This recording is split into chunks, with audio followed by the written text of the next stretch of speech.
Hello, hello everyone! It's Wednesday, I'm live! Let's go! Guys, I've been I've been resisting coming live earlier because I've been super busy doing other stuff today, but how is everybody doing? Now, I'm sure everyone's first question of the day is, what is this agility madness and why are you going back into it? Now, my thoughts on this before, you know, we'll cover the goals and reasons and thoughts. I accidentally reset chat on the screen as well. Whoops. So there are certain shortcuts that I want to unlock. I have discussed this in a recent stream, but there do be a shortcut here that I definitely want to have available to me for... Oh, sorry, wait, I'm not in the game. There we go. There is a shortcut here in Shiloh Village that I want to unlock eventually, so then I can do this nature rune grind. Yo, Luna, thank you so much for the resub. Hello, hello, Karadas and chat. Hello, hello, indeed. So I kind of want to get my agility up for that. Plus, you know, I want my agility number to go up as well at the same time. And also, another thing, I want one of my words coming out my mouth. They're not coming out in the order I thought they were going to come out. I want higher agility in general. I think it's great because when I'm like recording videos, it's definitely something that slows me down a bit more, like all the running around, especially with me figuring stuff out as I go along, kind of stuff. So yeah, it's all for fun, and we'll go from there. Oh, why is it buffering again? Oh! Give the stream a minute, guys. It does this for some reason at the beginning of my streams now. We'll give it a sec.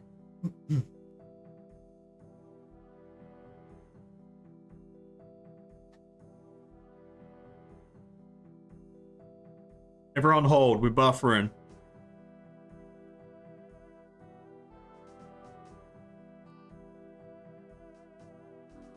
I just said why for the 75 is so I can unlock the shortcut eventually for the nature altar, so then I can start making nature runes. Everyone should be coming back. If you had any buffering issues, refresh, that should fix it. I'm currently 66, so it's gonna be a long grind.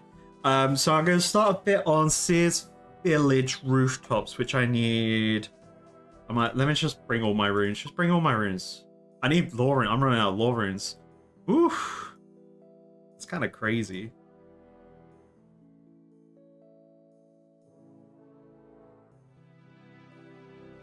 We'll start with Sears Village. I'm also going to be aiming towards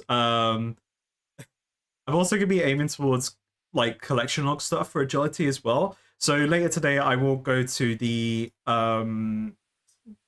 big bone worm, the colossal worm as well. So then I can get the termites and start working towards the collection log there. So there are plenty of sub goals going along, happening at the same time while I work on getting this agility up. And then especially after the next video that's going to come out, and probably the video after, there's going to be a lot more content, hopefully unlocked, that I'll end up doing on the streams as well. So there'll be plenty of things to do throughout mini streams, but I do want this agility up. Oh no, I'm already being arrested. What did I do? All right, you could give me something good. Probably gonna give me a cosmic talisman though, which I don't see the point for a cosmic talisman. I grew the toad flax. That was kind of like my thought in the end. I was just gonna grow all the toad flax because there was no point using the wiki to search. There was no point wasting time running around all of Gelanor or using the wiki to search for toad flax when I could have just got farming 38, which my farming is now 40, by the way. I love farming. Farming's great in this. Yeah, it's great.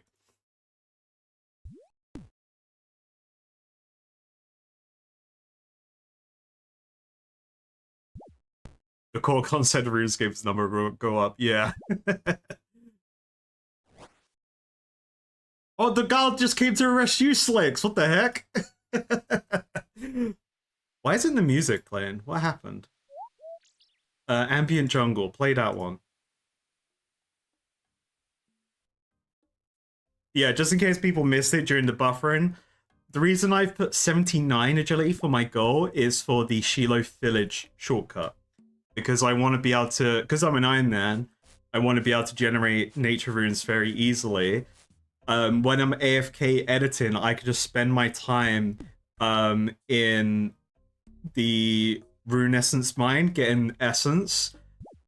So I don't even have to think about it. I just click carry on editing, and then when my inventory is full, I deposit it, go back, and repeat that process, and then I can start working on my rune crafting levels, getting loads of resources, then getting nature runes, and then I get the infinite money hack, right?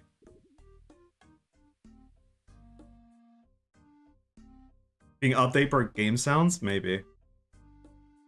Oh, I got the Toeflax seeds. I had them. I had like 4 or 5 from Pickpockets Farmers. I think I've used them all now. On Twitch, you can see my bank, which I don't think there are any. So there is stuff in my bank that could be considered spoilers for people that want to stay spoiler free. There may be items that you see that you go, oh, okay, they've done this thing.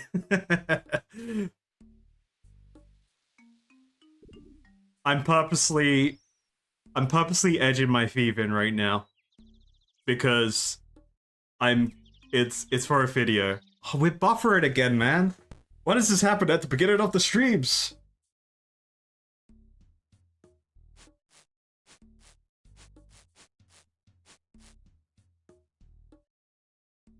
Why am I not getting any marks of grace, though? That's the question we should all be asking.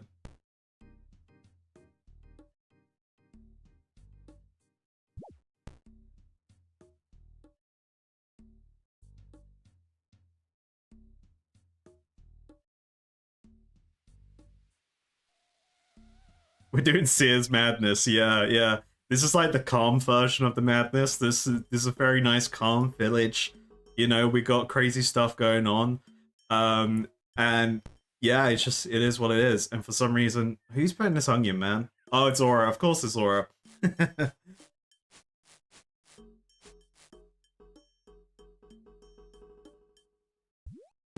The stream's buffering because it's like, bro, why are you here? Why are you doing rooftops? What the hell, man? But like, ultimately, with my agility, ultimately, I need it to go up anyway. You know, whether I get, I'm sure I'll get agility XP from various quests still in the game, whether they're huge buffs or not. But either way, like, I need to do this.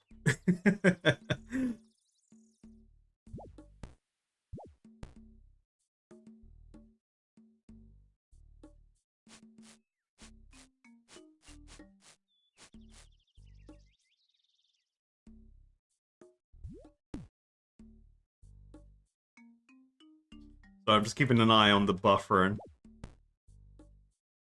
Okay, let's close that. So I'm just closing Chrome. I may miss some alerts, guys.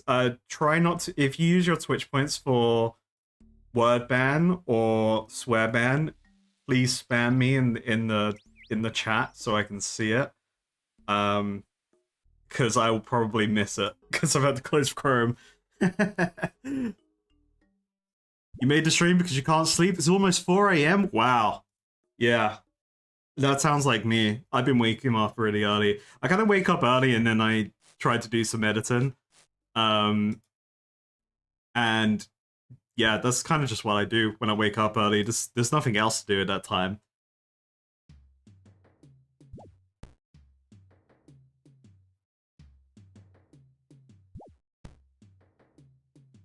But yeah, so today's vibe is madness. I'm just gonna go insane.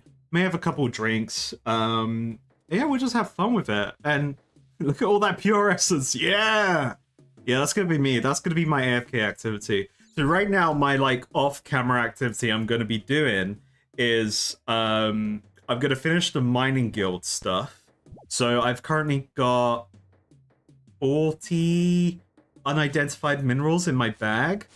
Sorry, in my inventory, and I've already got the basic mining gloves, so I'm gonna AFK mine there while editing to get the superior gloves. And once I've got that, I'll probably move on to the rune essence mines and just go crazy farming rune essence. I think that would be like a good compromise.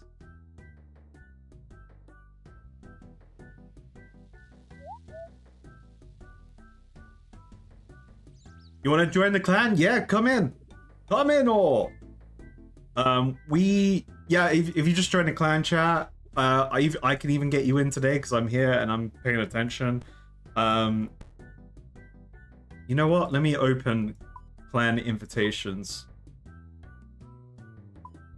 All right, World 505. I'm Clan Doers recruiting. Requirements to join. Just hit apply to join. That's all you gotta do.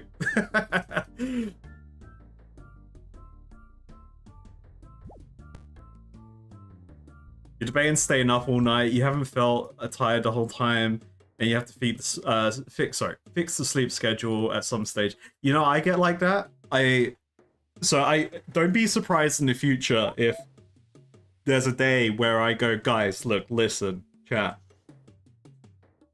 This is gonna turn into, I'm not saying this stream right now, but in the future, there could be streams where I go, I need to fix my sleep schedule. We're doing a 24-hour stream, like, kind of vibe. It'll just be, like, nonsensical stuff like this.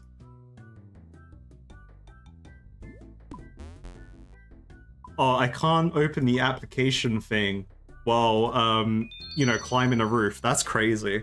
What do you mean I can't, multitask while climbing on a rooftop?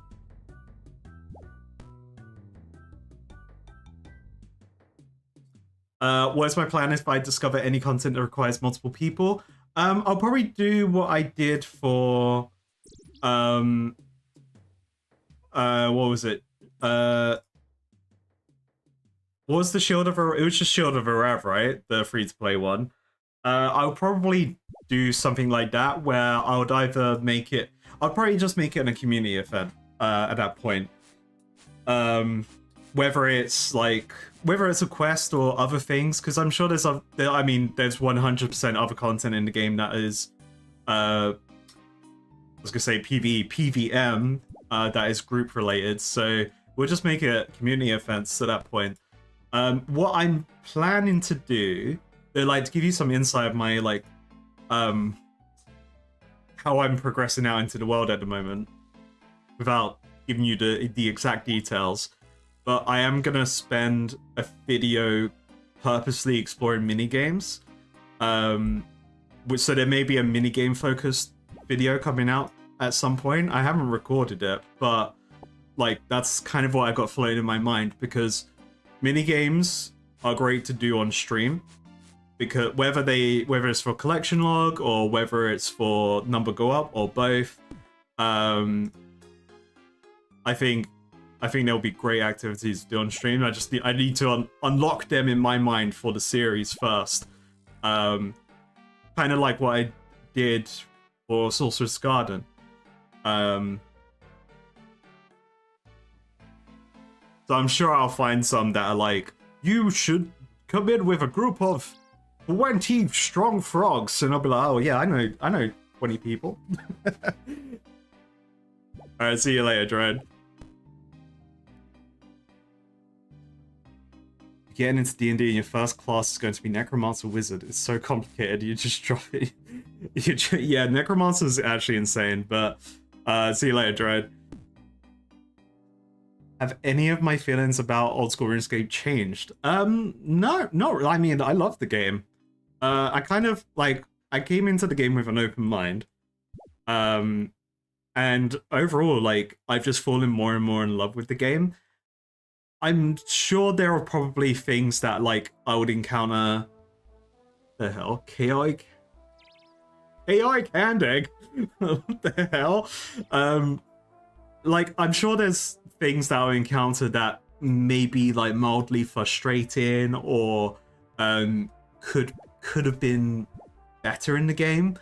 But I think in moments like those, I'll just take it with a pinch of salt and then kind of give my take, and within reasoning of trying to think from both sides of arguments, kind of like Taiwan trio.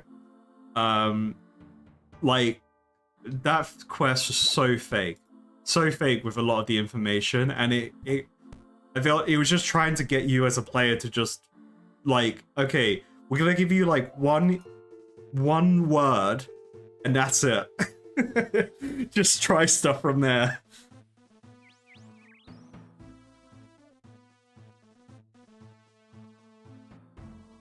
Community event with no spoilers. We follow Kara's direction in the event. Oh god, that's what's gonna happen. We're all gonna die.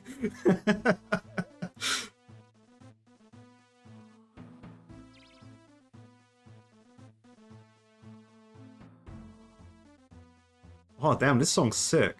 Dark. Is this a wilderness song? I don't think I've actually listened to this one. It's kind of got wilderness vibes though. Like, I don't want to be here, but the music makes me feel inspired.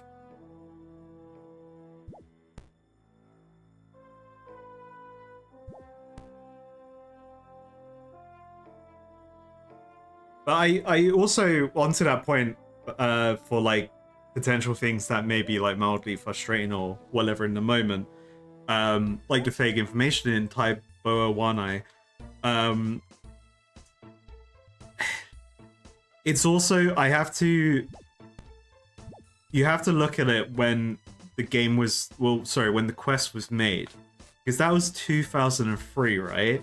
So 2003 era of gaming, most games were very fake with information. Like, there was very little games that actually had tutorials, and you kind of just figured it out as you played. And then maybe you'll get given hints along the way. For instance, Metal Gear Solid, right? You kind of just get dropped into Metal Gear Solid, and you're thrown into a room where you need to survive for like, stay hidden and survive for a minute or two. But you don't know the controls of the game unless you've read the like the manual that came with the game. You kind of just dropped in and you're just like, what the heck? Wait, I gotta hide from these men with guns. And then you got the Colonel call and you'd be like, Snake, don't get caught.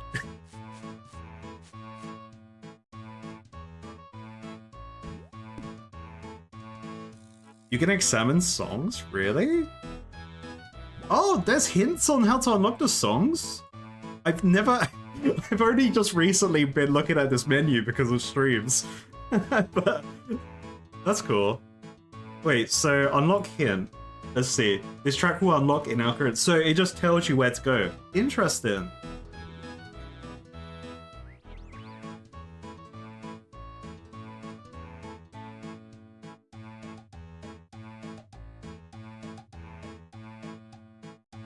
Miss manuals, reading it on the ride home from the store was so exciting. Yeah, you know what I miss as well? Like, in that same vein, I miss strategy guides. Strategy guides were so cool. Like, obviously, strategy guides are redundant now because of the internet, right?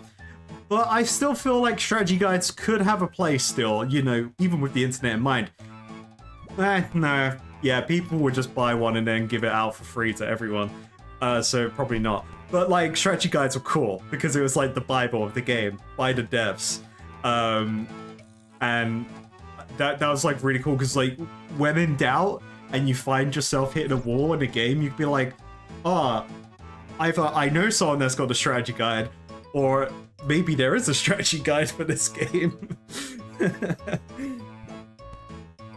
You'd love to discuss how RS quest designs changed over the years, but it does come with too many spoilers. Yeah, that's fair. I mean, I will naturally explore that as I progress with quests anyway. And I feel like I have a vague idea of what I'm gonna notice. Like just from the environment of how gaming is, where things kind of respect players' time more, and they will give you all the information you need to do the thing, rather than being like, here's like a breadcrumb. Good luck. This is the agility grind 2.0. The madness returns. Yeah, I like the right-click examine here. Whereas this would be easier if the rope were under more tension. It's like, why isn't it? Who did this?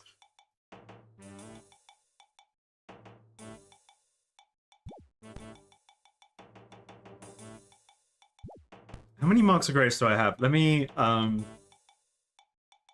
but don't waste my time. I'll check how many marks of grace I have. I don't have a lot. Maybe like 30. Gotta get all those recolors for the collection log, mate.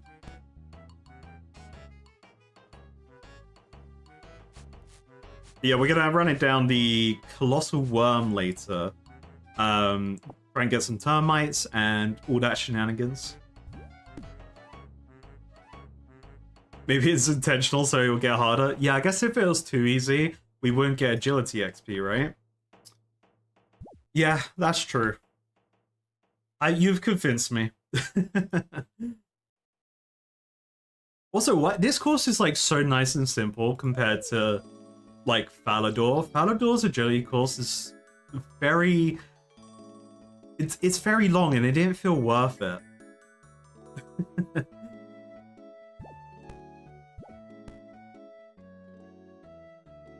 I am agility 66, so I got a while.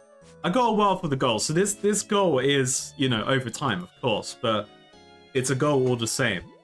We're not hitting 79 today. I know that.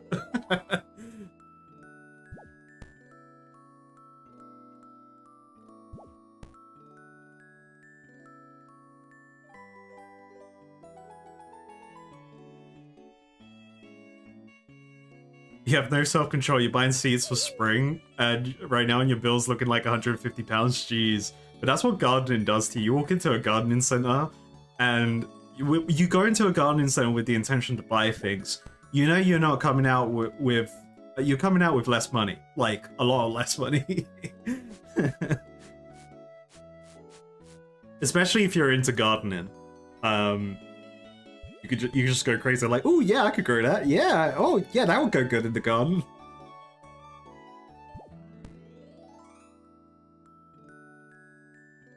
Outdoor Rooftop used to be even worse before they buffed it. Oh, interesting.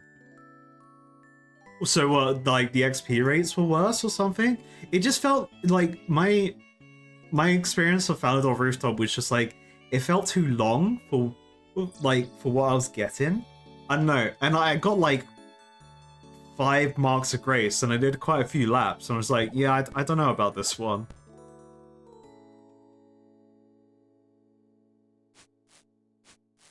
You tried to scale it back twice, damn. You know, Pallet, always remember, you are spending less money than someone would on Warhammer, okay? And that's all you need to know.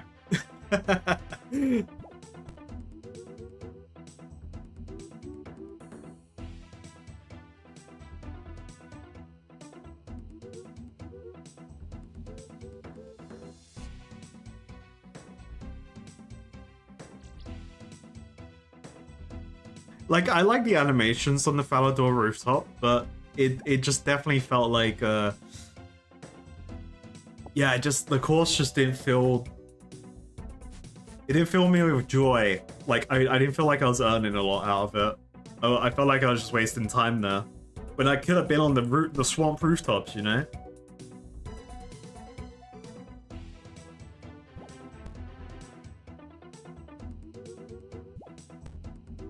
So, do people consider... So, I know in my title for the agility summary of the week of agility, Agility Madness.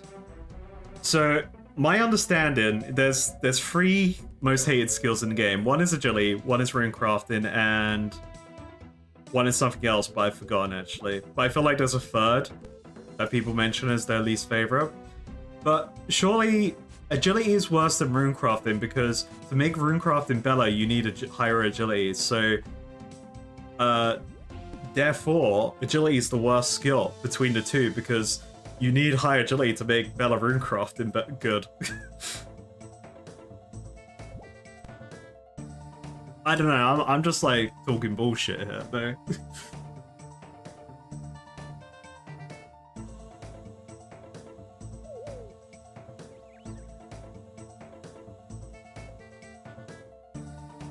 I don't mind thieving. My least favorite thing about thieving is how the success rates. Like, obviously it can't be super easy, otherwise you'll just AFK the skill to 99, right? But like, I do feel like I fail way more than I succeed at thieving. That's kind of why every clip you see on YouTube videos of my thieving, I usually have it as a failure, because it's like the first thing that happens when I'm recording it. I was like, yeah, that's, you know what? That just makes sense to me.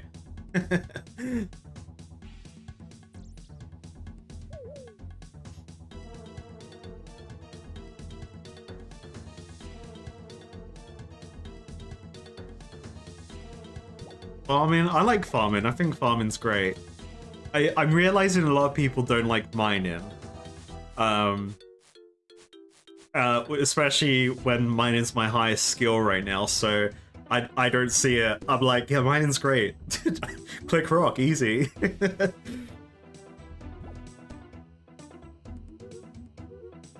I don't know about any changes on runecrafting. My runecrafting knowledge is still, like the bog standard knowledge.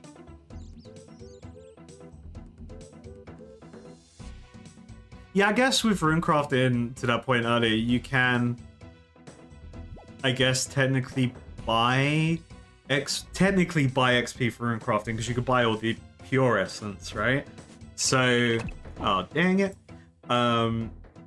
So that would count as buying XP, because then that's one less trip that you have to make mining all the pure essence yourself.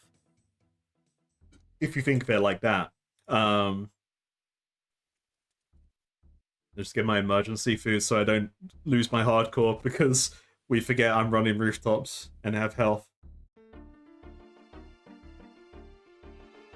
Yeah, construction. I guess construction's relative, right? Construction and herb lore are way worse for Ironman than it would be for mains, right? Because mains you could just buy all the resources and number go up. Whereas us madmen that decide to play Ironman, you know, it's self-induced suffering. However, you know, it's gonna take a while to level those.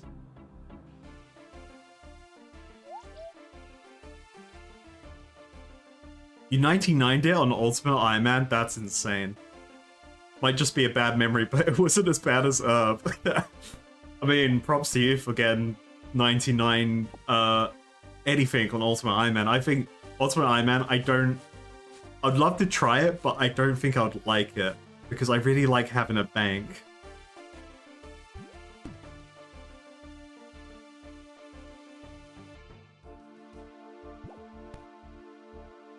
I do think mining could use a rework, but I don't know what the rework could be. But I definitely feel it.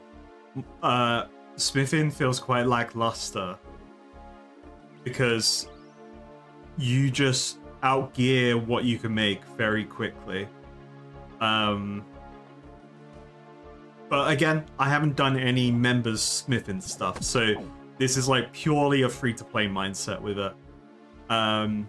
I think mining's fine, but I guess it just depends on what later game stuff there is for mining, if it's even worth doing or not, through the eyes of the player base.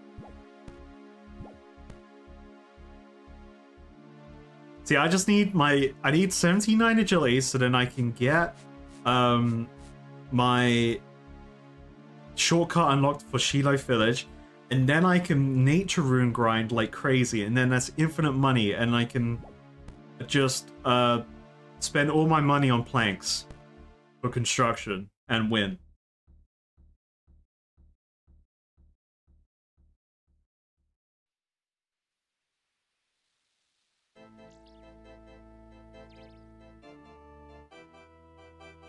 Yeah, I don't really see the point of fire making, except from emergency food.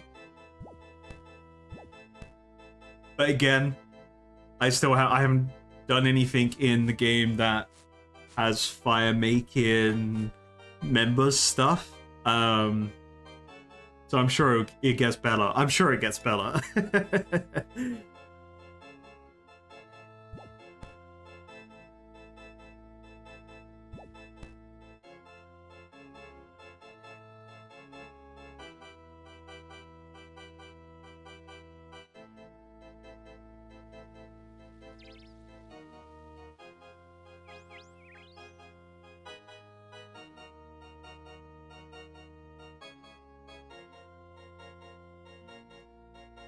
Yeah, level 10 on anything on Ultimate Iron Man seems hard enough. Without your Dragon Warden mentality kicking in. Yeah, I'm the same.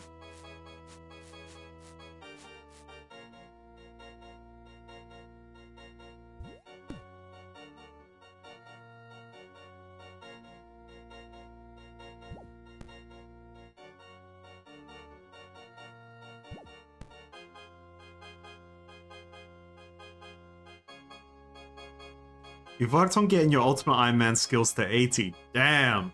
That's crazy. So far you have 80 agility, thieving, woodcutting, mining, and runecrafting. Now going for 80 fishing. Hell yeah! It just feels like the fact that you have to just go, alright, buy items and just put them on the ground or sell them, whatever you do. Yeah. Oof. Oof. I couldn't do that. I don't mind the odd item because sometimes I just go insane and I'm like, look, I need to pick up this other thing. This random fish can go. But man, yeah, I just don't. I don't think I have the mentality for Ultimate Iron Man. Yeah, it just seems like insane. It's insane to me, but you could get a lot, like, it's a cool challenge. Insane challenge. And you get bragging rights as well. You go, yeah, I did that.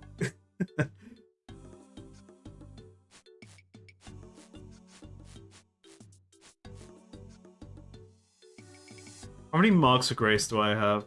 How many, what did I need for the Colossal Worm? Did I need a graceful set for that? For that recolor? Plus termites? Or was it marks of grace plus termites? I can't remember. The king is here! That's a cool helmet. Yo, howdy howdy.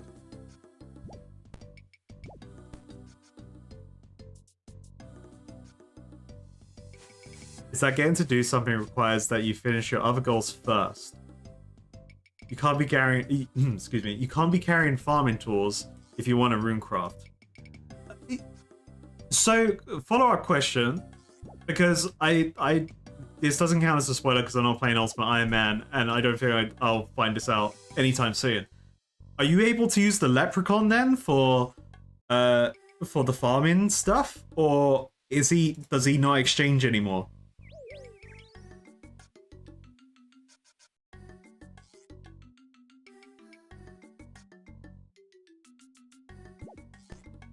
Yeah, the guy that plays the 1 HP Iron Man's been mentioned before, and he has a plugin that just deletes the character automatically as soon as he takes damage, right? Like, that's insane. Like, insanely cool, but also, man, that's insane. I wouldn't... I don't like that. Okay, so you still get the garden tools stored there. Okay, interesting. So there are ways around the no bank stuff. That's good to know. You still get to know the crops. That's good.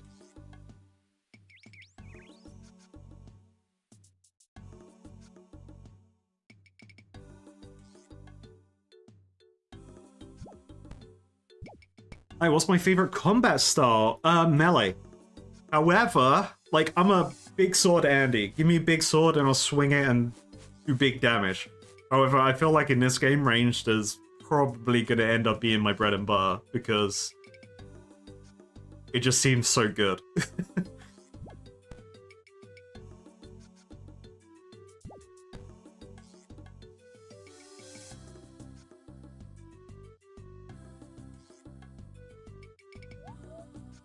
Oh no, I know about the noting crops.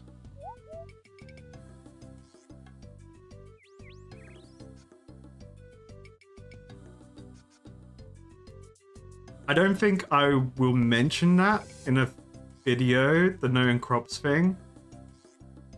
At least I didn't think about mentioning it yet in my last recording I just did. But I could mention it that I know it, so then people know that I know it and then don't worry about spoiling it. Because the leprechaun, he tells you when you talk to him. Because I actually went back and read all the dialogue on him.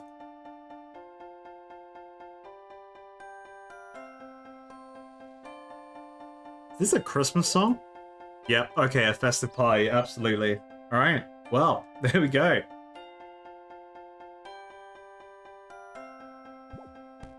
Look, the big sword I'm eyeing up, alright? Where is it? This bad boy right here, the colossal blade. That's what I'm eyeing up. And I know where to get it through looking at the collection log. This bad boy, I need it. But I don't have 60 attack, which is my one regret right now that I don't have that up. So I'm like Palmer attack XP at the moment. Wonder if I need strength for that actually. No? Alright, I don't need the strength, cool.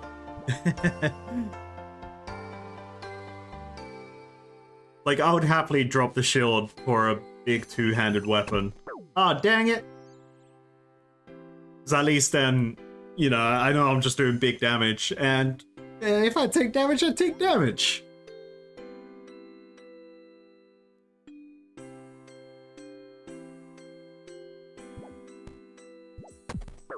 Oh my... Don't do this against me, Sears Village. Don't start trolling me. And falling off at every job. This happened. This happens every time here, man.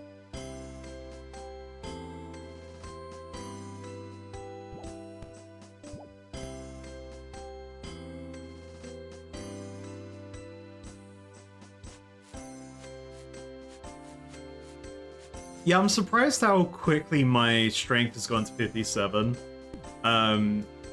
Because I've been running around with, like, defense stuff for a while, but I kind of was like, this is not leveling up, and I wanted to do more damage. And then all of a sudden I have 57 strength, which was just unintentional. It's both. Both marks and agility.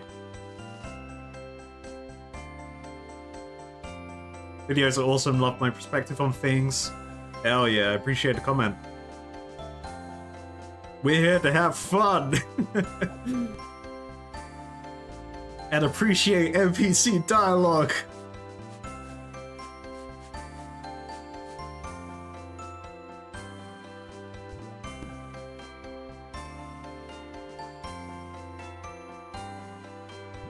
I know some stuff about the recolors, so I found the bloke in Great Corrend who... Sorry, someone asked this question earlier. Yes, I have been to Great Corrend.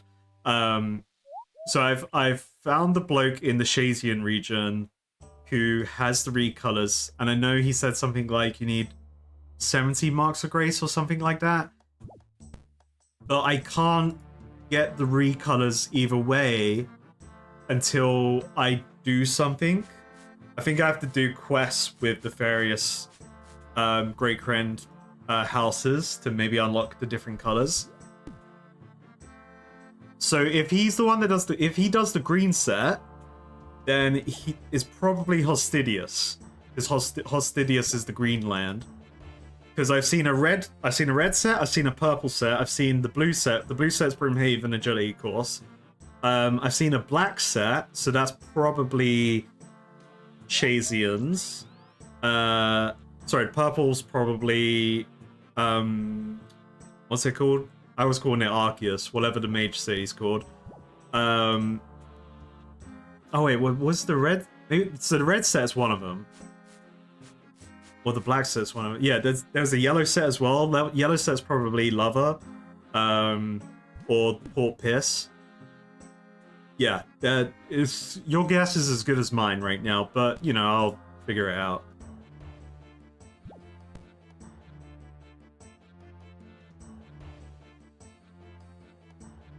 But I do like the idea of clearing collection logs as like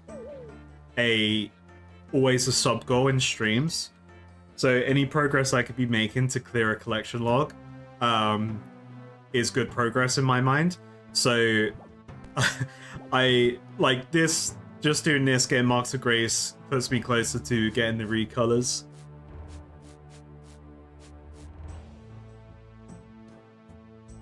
Could be Piss Yellow and Lover Red, and then black for Shazian, purple for Mageland, green for Hostidius. But is there an orange set? I maybe gaslight myself if there's an orange set. Yo! Daru is that your dragon trophy? Hell yeah! Flexing your league points, let's go.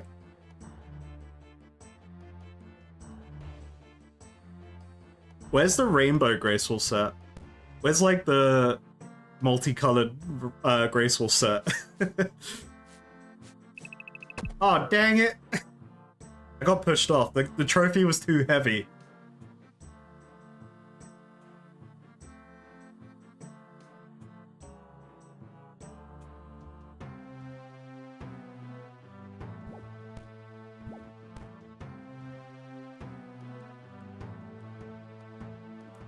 Alright, how about this, chat? When I get the ding, so when I get 67 agility, we'll run to Colossal Worm. How about that? As a change of scenery.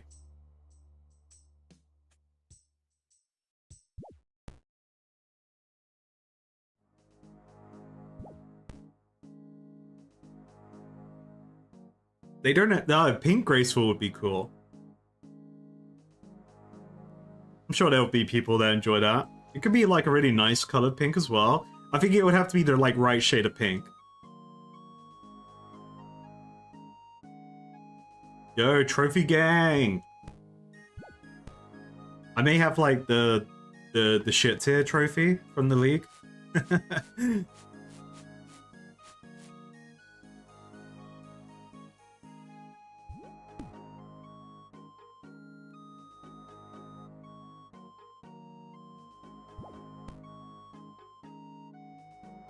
Bum, bum, bum, bum, bum, bum.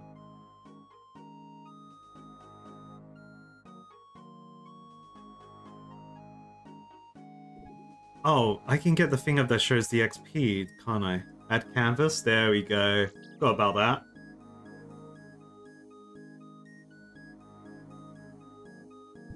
Yeah, I had a quick look of it. I saw I was like rank 74 or something. I was like, yeah! Congrats to everyone like doing really well in the league as well. That's awesome. I didn't even realize the league was ending already. I guess it was only a 3-month league, so time just flies by.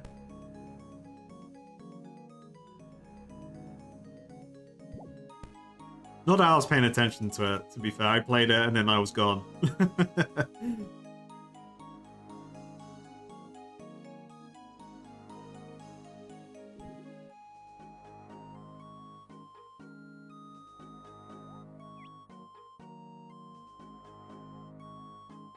Was it just 2 months? I thought it started in November.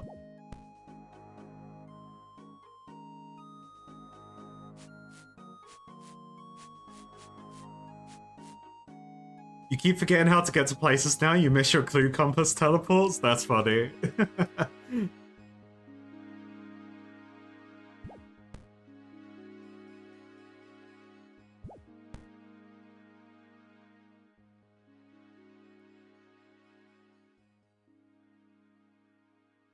Yeah, I couldn't take the clue compass because it would just ruin clue spots for me. Because we need to get the prime suffering in first before I start using an add-on to assist me. Performance enhancing plugins.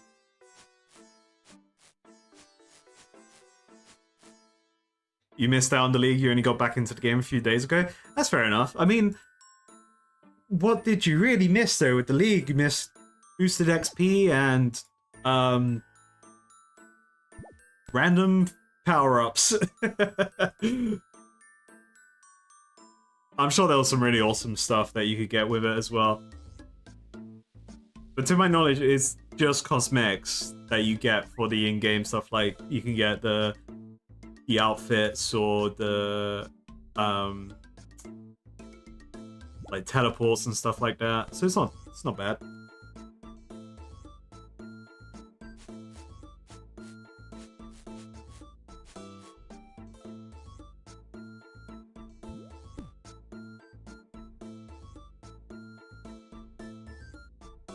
I've recently unlocked this song.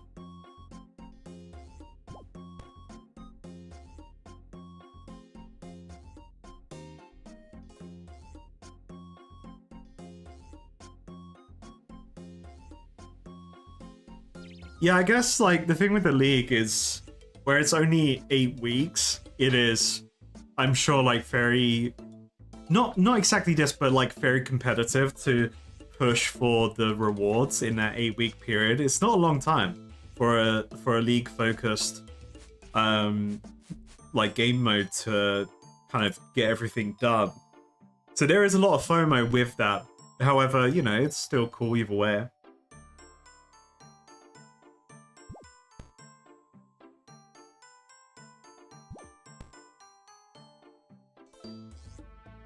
You can very easily burn out on league content. I find myself, I do that on Path of Exile. Like, I keen out a new league for 2 weeks, 3 weeks, maybe 4 weeks. And then I'm like, alright, yeah, I've kind of hit the goals I wanted, I'm done. I could keep progressing and trying to get X, Y, Z and do this boss, that boss, whatever, but I'm like, yeah, I'm good now, I'm burnt out.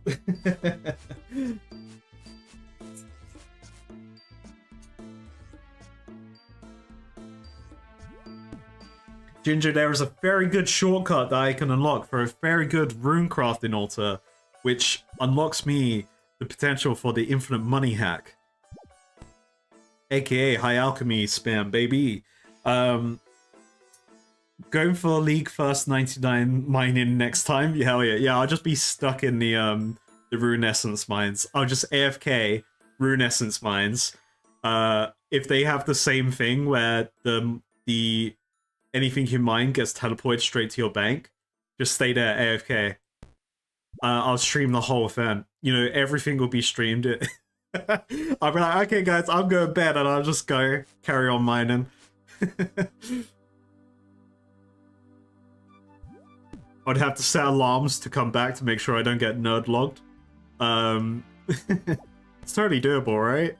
If they have those power-ups again.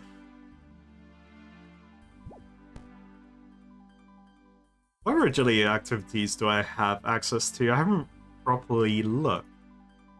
So, I have these rooftops, I have the worm, I have these caves. I have looked on the map for these caves, and I don't know how to get to them, so I'm just leaving it at that.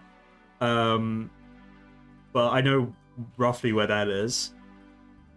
This area is is that a weird city on the top left of the map? I think that's that. It's either an area in the desert or there's somewhere on the top left that I've looked at before. Here? Is it this place? No. It's a different name. So that's the desert one. And then... Come on, let me open my thing! There we go. So areas, shortcuts. Look at all these shortcuts we unlock all the way to 79. There's loads. Lava dragon owl jump. That sounds cool. I like that. Hopefully I don't fall into the lava. I'm paranoid, by the way. I'm paranoid about falling into lava. Because in my mind, that's instant death. Barbarian. Oh yeah, barbarian stuff are something I've been trying to get towards. Ooh. Yeah, barbarian training. Almost forgot about that. And then there's this place that I have no idea what that is. Interesting. Ring of Endurance sounds good. Huh. Maybe that's related to this place, but where it is, I'll have to look.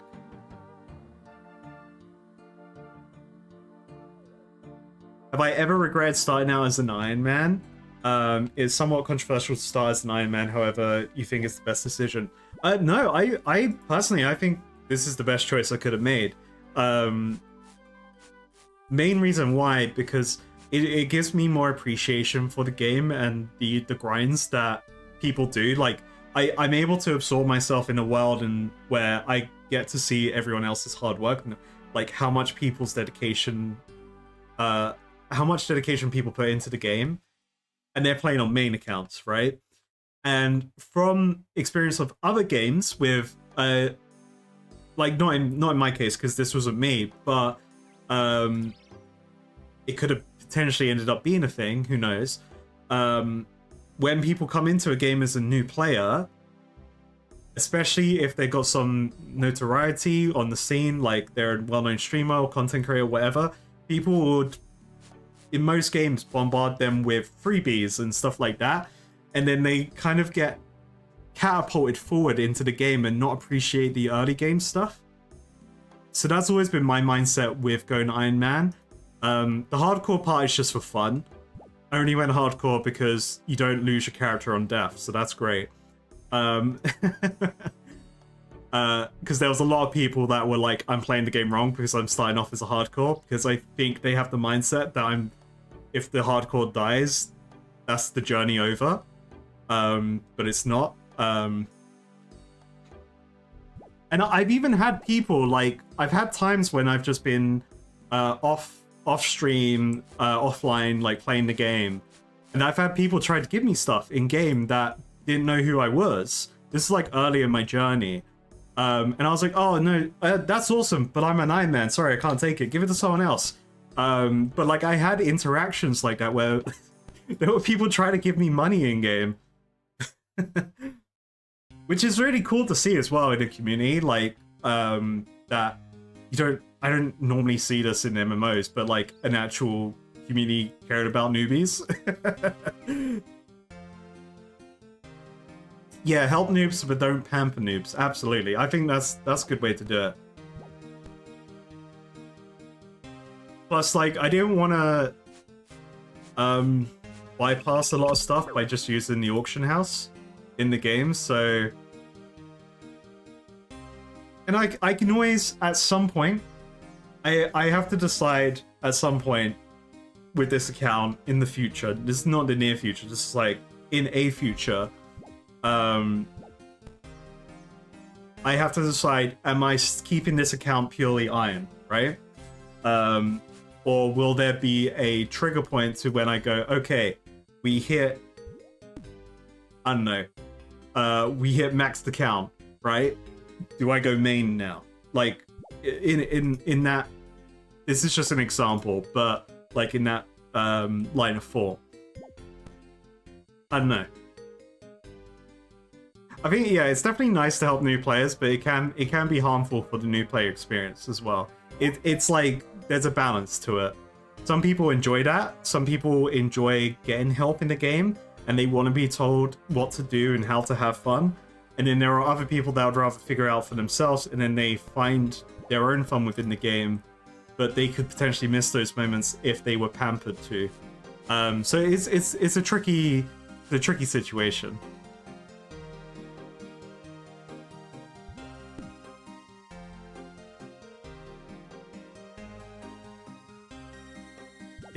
Yeah, that's why I answered my name. It's like I was always because I was speaking to Alien Food, kind of like on his falls if I should do iron and stuff, because that's how like I knew about there being a solo self-found mode. I was like, that sounds interesting. And Gyarados was taken in the game, which was a surprise to me. So I was like, well, I might as well put iron in the name somewhere. Yeah, that's true. Don't de-iron and just make a main instead, and then I have 2 accounts at that point. I feel like that's what I would probably do if I'm honest. Because I don't exactly see a reason why I should de-iron on this character. Especially like in the future where I could roll main, and that main could be like doing we could do stupid, silly, fun stuff with it, right? We could do like PvP, wilderness shenanigans, and like random events with it. And then even possibly get to the point where I could, just for like running the in-game events rather than being on my Iron Man and being like, they're like, yay!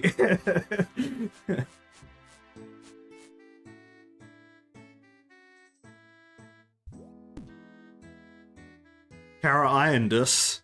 Yes.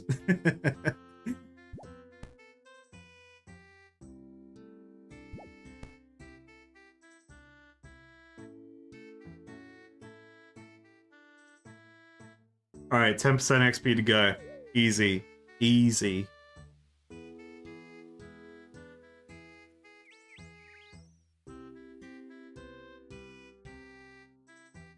Yeah, don't give noobs money. Donate me to fund your 70 construction grind. You will appreciate the gold more.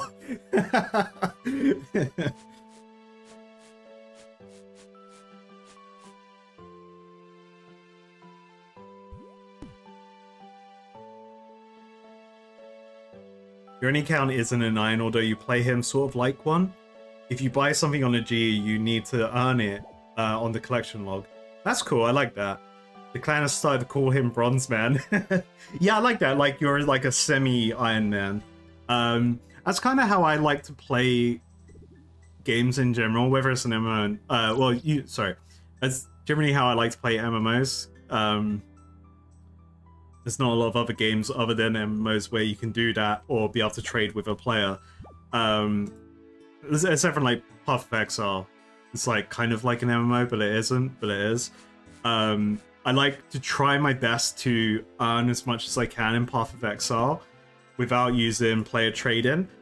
But I don't go solo self-found because I know I'll get to the points where it's just like I won't have fun anymore personally in the game if I'm constantly doing this same grind over and over again for this tier 0 drop, which is just like insanely hard to get without a super insane powerful build and loads of currency in game. So I could either potentially grind and get the item myself, or I could grind to get the currency to then trade the item with another player. That's like my mindset in Path of Exile. So there's still grinding going on, but yeah. I could never do solo self-found in Path of Exile. I think that's like, people that do solo self-found in Path of Exile, like, props to them. I don't think I could do it.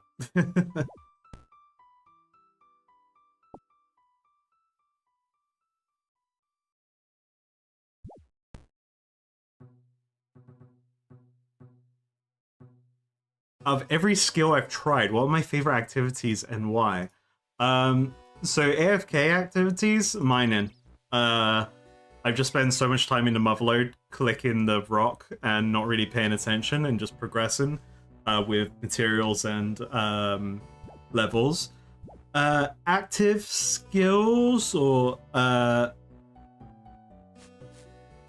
activity. I mean, I really like fishing. Fishing's calm. I just kind of... Again, fishing's calm because I just do it.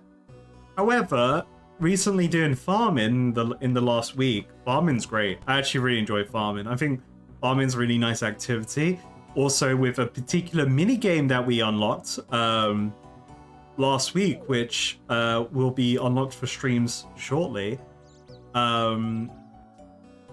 It definitely adds more of an active game mode to farm in, which is really fun. Because it kind of gives you, farming gives you the balance of, you can just AFK at your allotment, plant stuff, log back in every 30 minutes or an hour just to check on it on my phone, and then I come back and I'm like, oh, either plants are dead or I succeed in the role, or I need to water stuff. Yeah, farming's pretty good. I like it because I can grow herbs, and then hopefully that'll help slingshot my herb lore a bit more. But we will see. I think I'm gonna hate herb lore.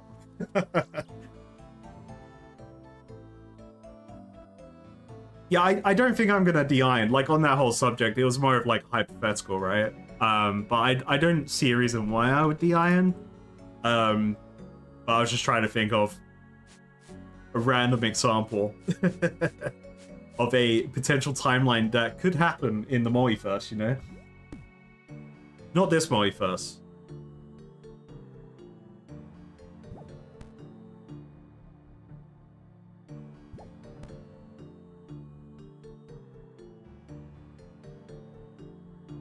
There's official bronze band rules. Oh, so it's an actual like game mode people play. Ah, okay. So you can't buy stuff on the auction house, sorry, the GE, until you've gotten the item yourself. So I like that. So, yeah, that's quite a nice way to play it. Bronze Man.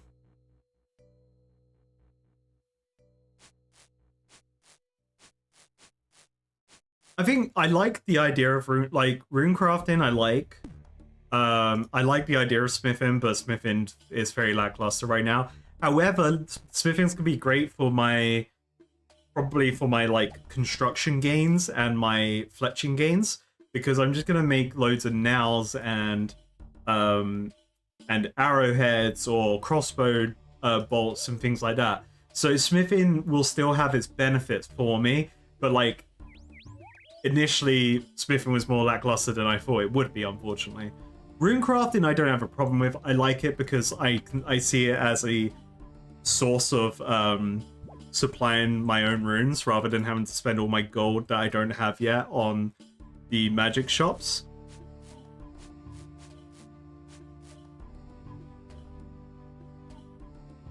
And I'm sure there's easier ways to get around the mechanics when I find them, rather than running back and forward from an altar. Because there is that, the midi quest I did into the Abyss.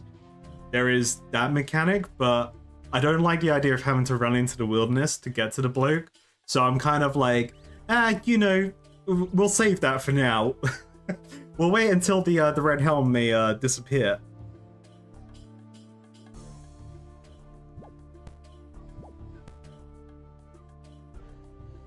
You love the idea of hardcore Iron Man, however, you don't have the time to put towards the game mode.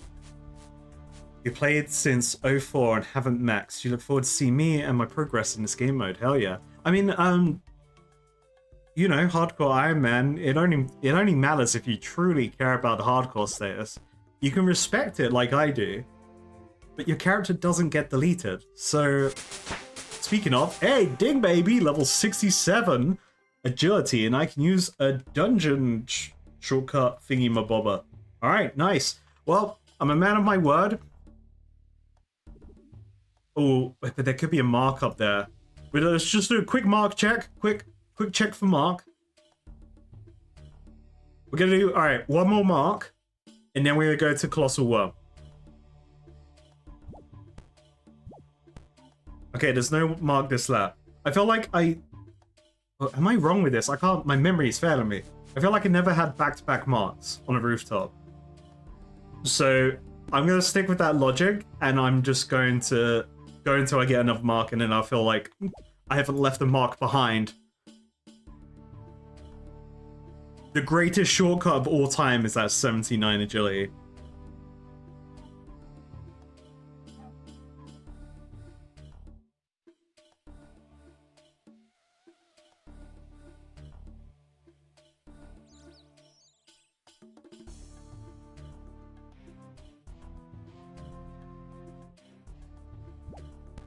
Hey, there we go. We got Mark. Nice.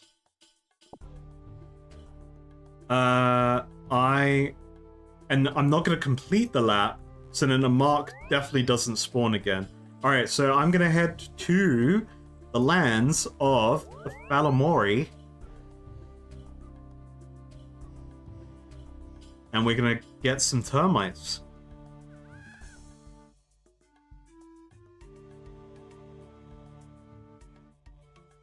And I can remind myself of what I need for the graceful set here.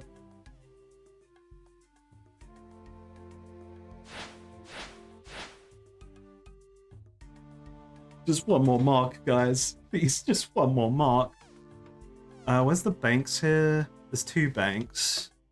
There's one over here? Yeah, there's one.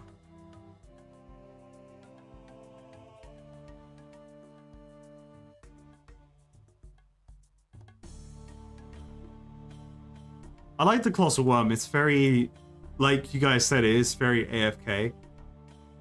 It's less click intensive, which is pretty nice. How many marks do I have?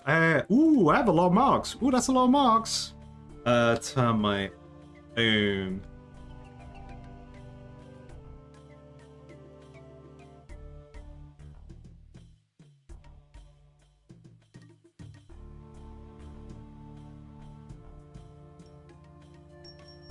You have to kill 150 of a boss today? Good luck. That sounds fun.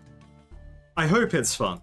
I hope it's fun. You may not feel fun after kill 100 though.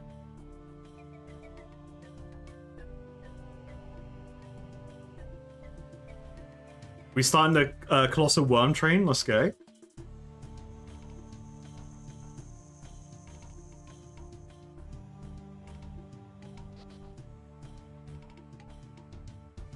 Yeah, Falamore looks beautiful. Or Falamore. It's great.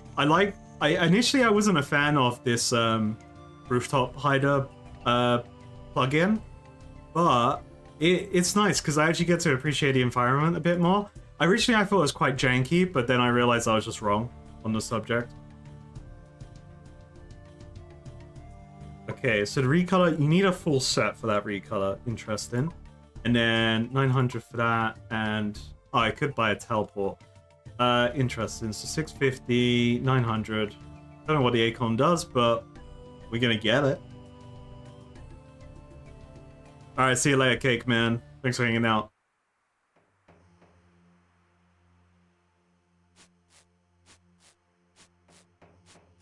My personal best on this course was 59 seconds, right?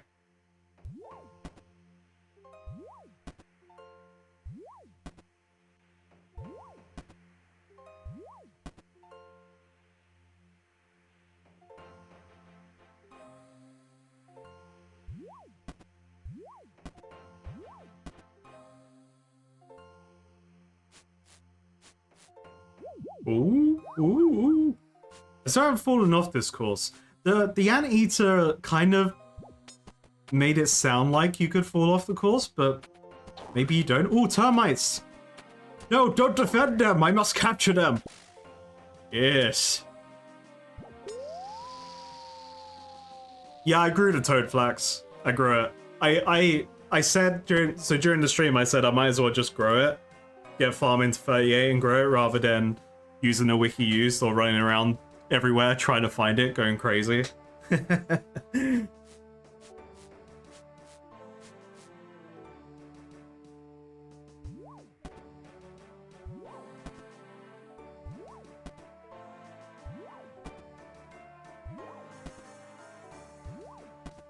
82 laps until a level up. Oof. That's a lot of termites though. That's a lot of termites. So you guys get to see me go crazy real time doing agility again. This is great. This is great.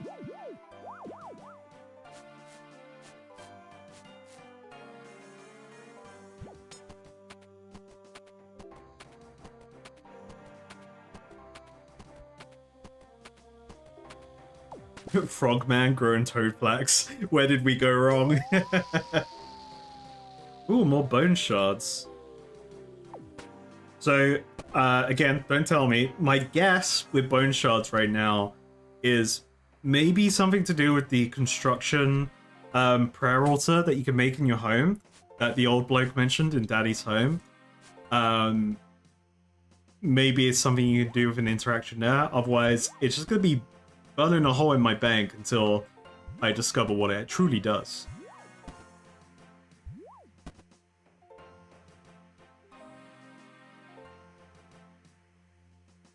We're already 4.4? This XP is huge! I was really paranoid because when I was growing the toad flax, I only had 4 seeds. And I think the first patch that I grew, sorry, the first batch that I grew, I literally stayed logged in the whole time watching it while doing something else. Because I was just like, I don't want to lose all 4 of my seeds to just like bad RNG, right? So I'm just gonna watch this one, guarantee at least 1 crop, and then the rest I'll leave to RNG.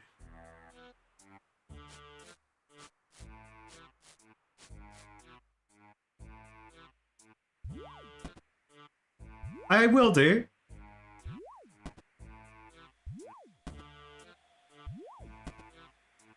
Just remember, with most mini games and activities, I'm not gonna do them on stream unless I've done them on the. In the majority of cases, I'm probably gonna avoid doing them on stream until I've done them in a video.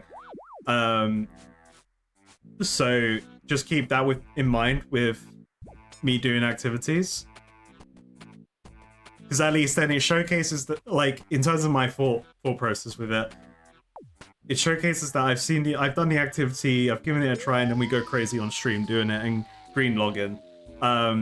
This is one of the examples of something that I just did during stream because I thought, why not? And I've hinted in like 2 videos with a clip of it that I've been here.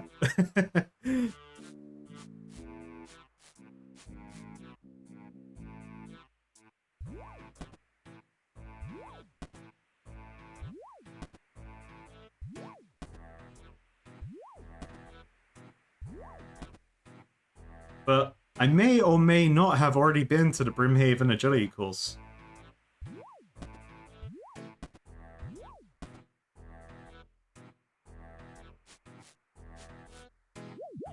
Oh.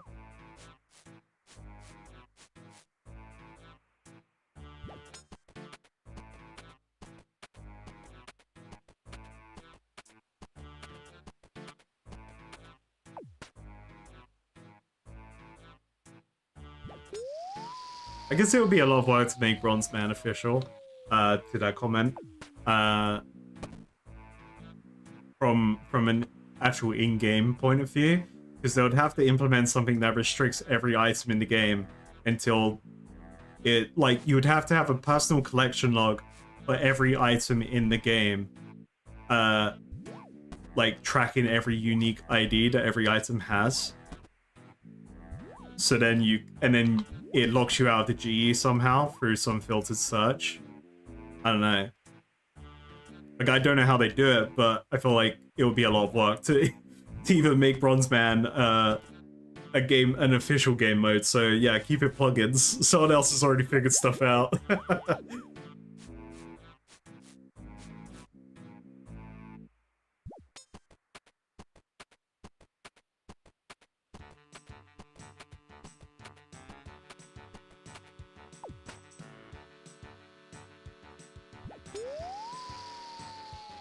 Oh damn, I've already got 581 termites actually. This grind isn't that bad.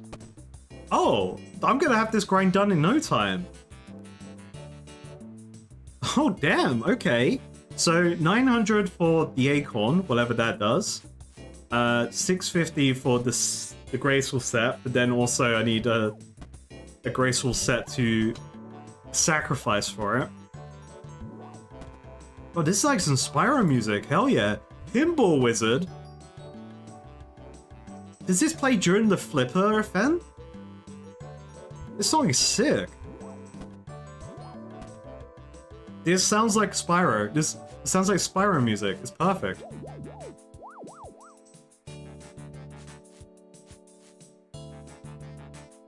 No, I don't know about I don't know about ultra restricted builds. Sorry, my brain just went straight to wanting to say plus ultra there.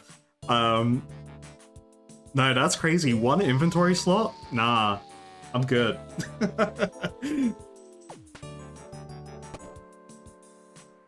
Yeah, I'm okay.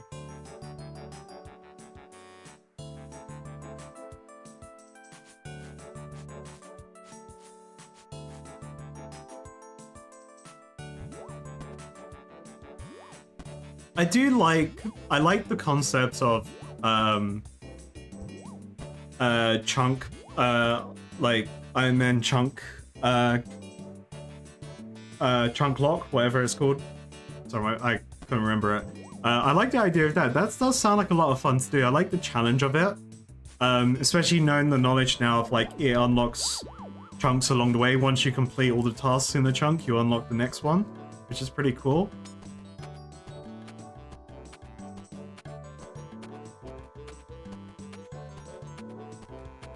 Yeah, 1 inventory slot does sound like a meme. Like, damn. I mean, has anyone here maxed the count doing that?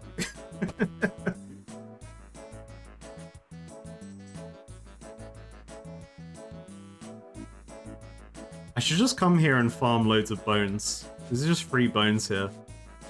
Just world hop, grab free bones. Easy, mate. Easy prayer XP.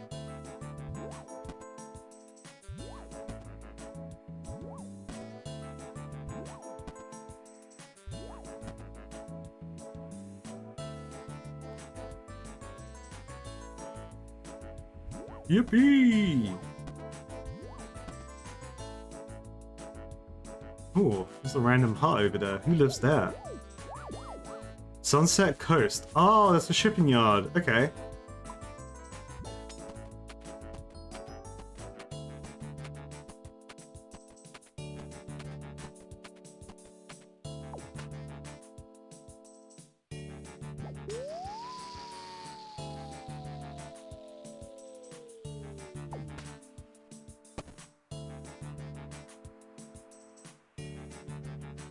I grew my toad flax.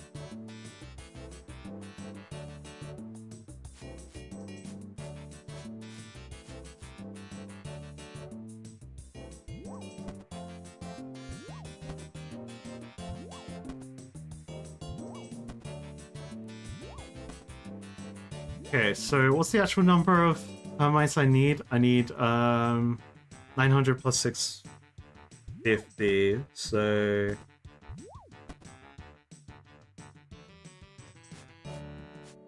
1550.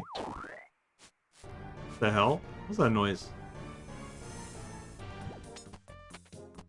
I just need like 1k more termites, that's fine.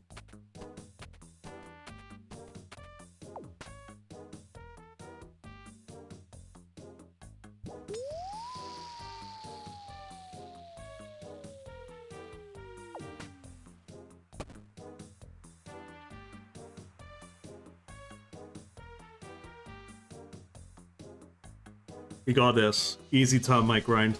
This isn't that bad then. Because like, you could very much do this in an AFK setting. So I like how you don't have to click after each obstacle. There's like 2-in-1 specials going on. And you don't have to click the termites as well. They just auto pick up. That's beautiful.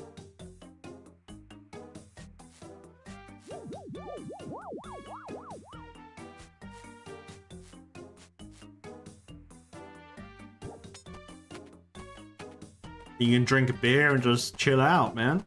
Easy.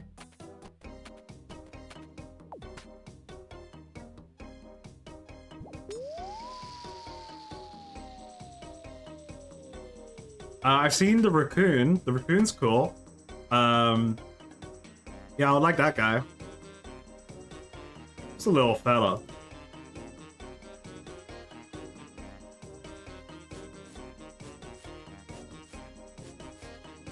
He's probably the one I've seen that I'm like, yeah, I definitely want that one. I've seen some of the meme ones, like there was that big Shrek-looking dude in armor that was stomping everywhere and just like shaking the screen and making loads of noise. That just seems so troll, that pet. I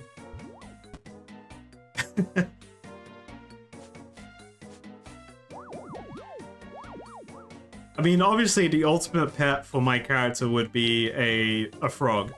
But that's alright. You know, maybe one day.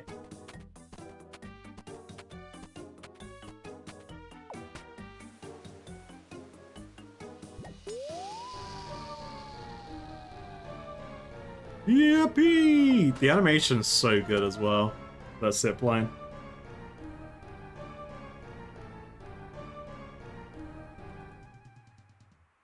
You see that Stompy pet so often, you want it?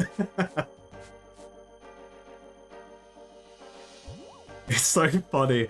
It's like when I was editing the agility grind video, and it was just like that final part when I was getting the when I finally got the full set, and it was just someone's pet was just that particular pet was just stomping it around. It was just so funny. I was just like, oh my god.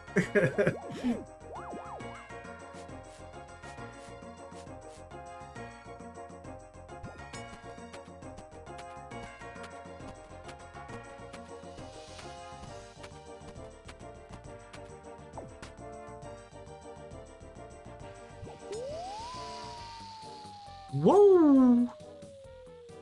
Okay, just again, casual 950 termites left to get. Plus all the free XP along the way, okay? We need 69 more laps for another ding. We could definitely do that tonight. So, you know, tonight's easily 68 agility. Slowly, it's slow but surely we're gonna reach that goal. The sooner I reach 79 agility, the better. That's my thoughts anyway.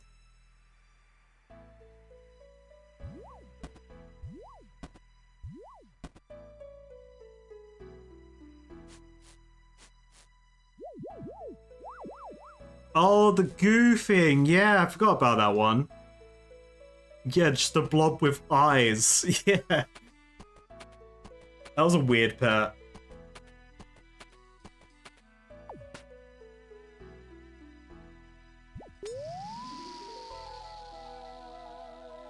Okay, I unlocked the ultimate shortcut in the game, giving me easy access to one of the best altars available out there for runecrafting.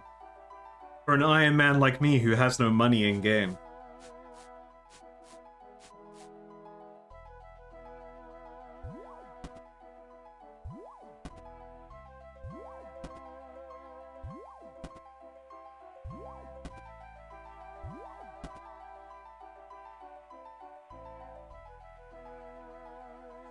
So I think Friday's stream will be Friday's stream will be a few mini games, I think, that I'll be doing. I won't say what mini games yet, but I will be doing mini games. Or at least one mini game, and then whatever else then I end up doing. I haven't fully thought it out, okay, but there are plans. There are plans for Friday's stream.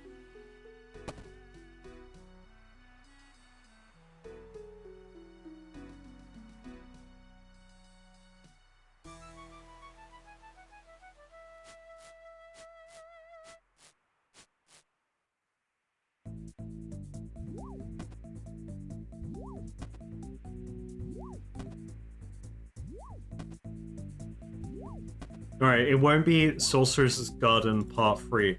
Alright, I'm done with the garden for now. For now, at least, maybe until I unlock the next, unless I need more herb lore, and I need more herbs, or I unlock the next thieving level to do the highest level garden. I don't think I'll be going back to the Sorcerer's Garden anytime soon.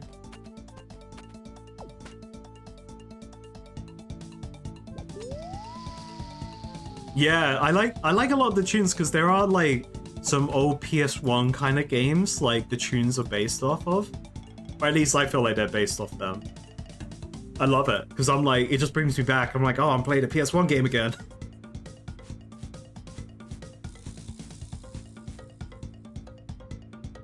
See, watching me yap away while doing this agility course makes you want to play RuneScape as well and level your agility too, because you may hate agility, but it loves you, really. Your agility loves you, and it loves you more the higher level it is. So if you give your agility attention, it would only give you more in return.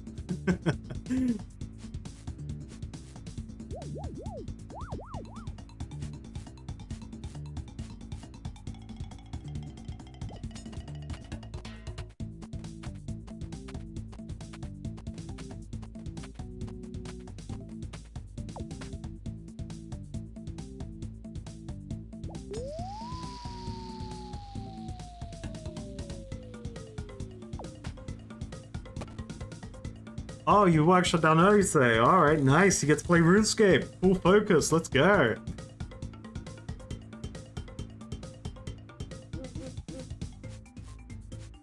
World 505 is where the agility grind is happening. Be right, I haven't been paying attention to applications, but I can't look while I'm skillfully jumping from place to place. Never falling off this course.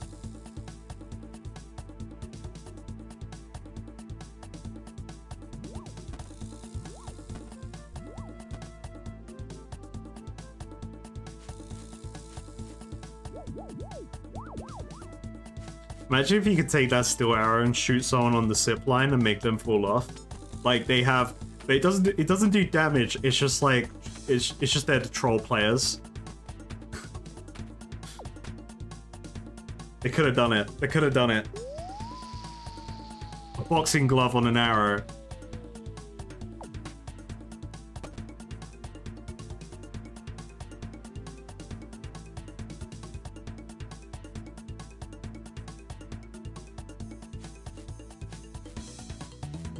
Also, a little bit of trivia for you guys.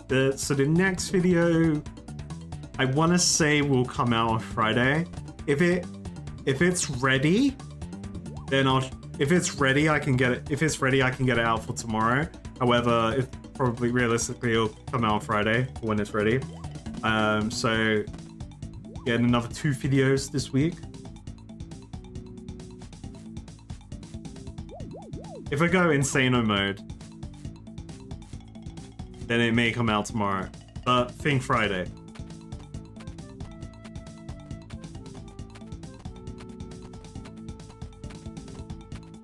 Well, tomorrow for me, but your tomorrow may already be Friday rather than Thursday, because my tomorrow is Thursday.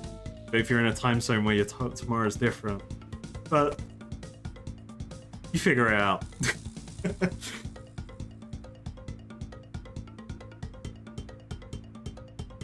I see another trophy bearer from the league.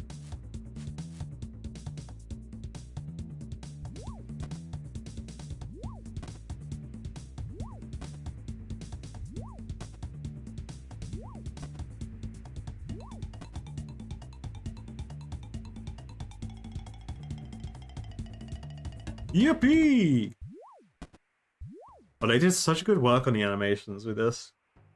I do need to check out this zone with the HD plugin at some point, just to see kind of what it looks like, because a lot of people have said that they kind of had the HD plugins in mind when designing these new areas. I won't do it now because last time I used the HD plugin, it messed up all my presets on RuneLite, but I will check it out at some point.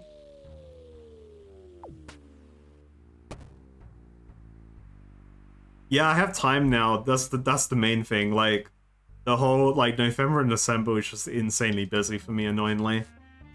So really delayed content, unfortunately, but we're coming back.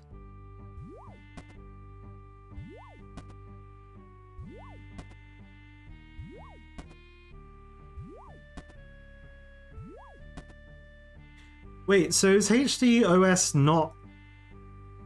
I thought that was the official one that they were doing for the official client.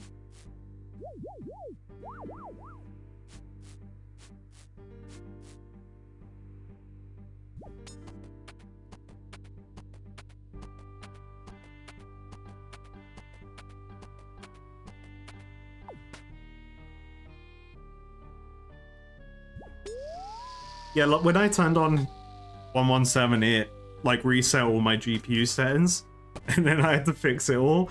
So it like makes me paranoid to do it while I'm recording, because it feels very delicate whenever I try to change things on GPU.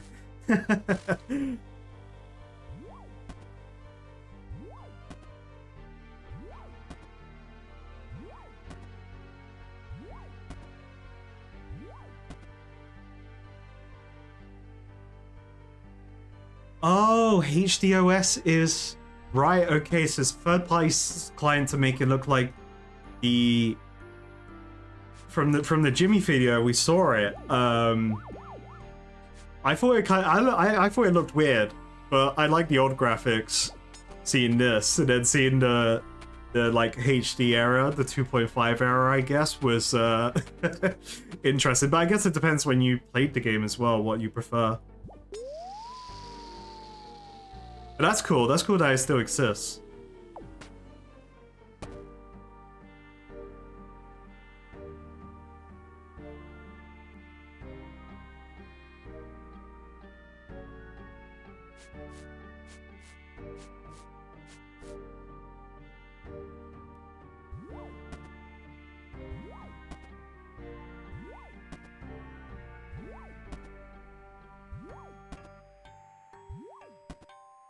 See, I would have really liked playing RuneScape, I reckon, during that era of 08 to 2011.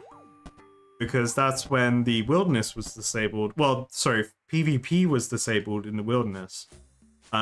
Which was really cool to learn about, because, like, if I had known that was in the game at that point, I probably would have played RuneScape back then.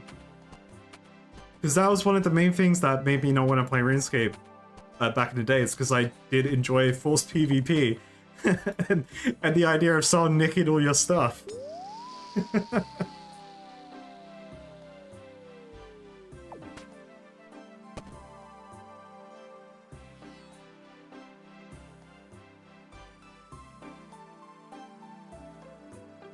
Yeah, I'll probably have a look at the RuneLight stuff off stream. As all of you know who have been here before, whenever I touch RuneLight, everything explodes on the screen, and it's an experience.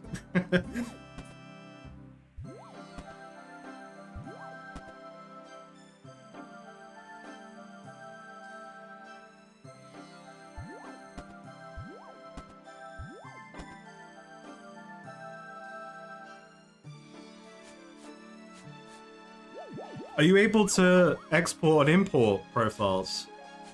Because you could just, if that's a thing, if you just send me it and I'll have a look at it from there.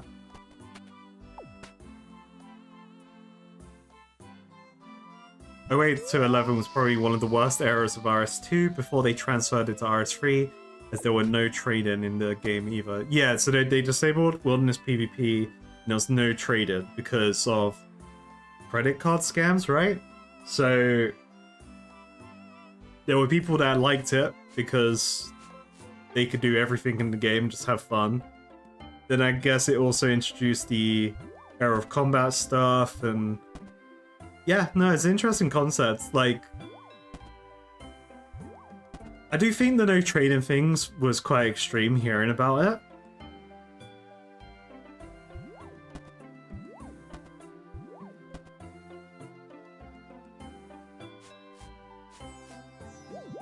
I guess it, yeah, I guess it's just like a different era as well in that time, because, like, of course, it was something to do with fraud, right? And then they just got rid of it. They got rid of PvP and trade-in to take away RMT from happening, because that was an issue. But it's always been an issue, but I guess it was still early days of how to actually deal with it properly, because every game would have RMT no matter what.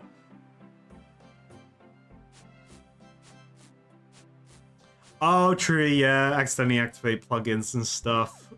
True.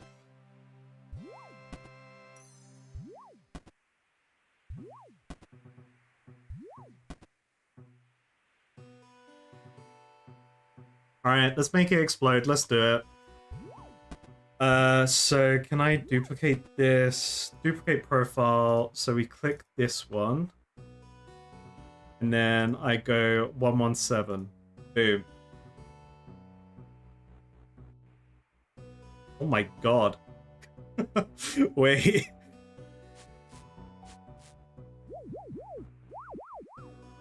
This is what my 117 looks like right now. Something doesn't seem right. It doesn't seem right. I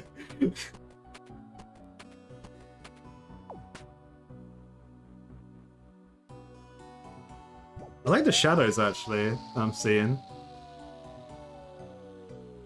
Yeah, I'll have to mess around with the settings properly. But I'll have a look at that. I've got winter theme enabled. That's funny. It ain't right. Oh my god, there's so many options here. All right, let me optimize it off screen, and then we'll have fun with that another day. We'll do a HD day for sure.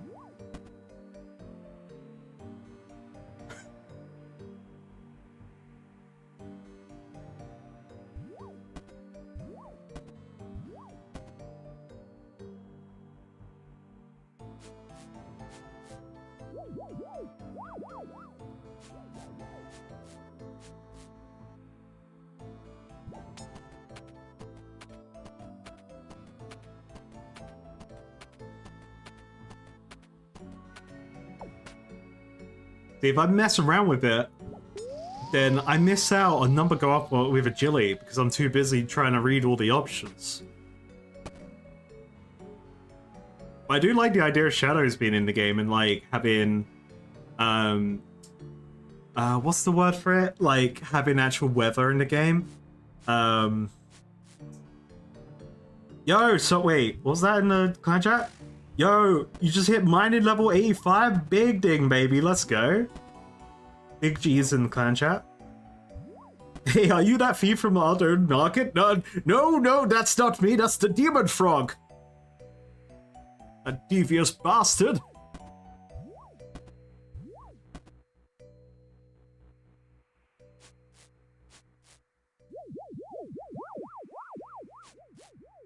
There's a HD plugin that hooks in the Unreal Engine? That's insane.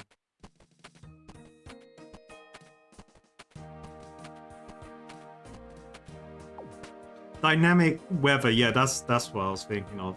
That was the one word I couldn't think of. Yeah, I do like that because I feel like if for the HD, for the official client they want to do for the HD,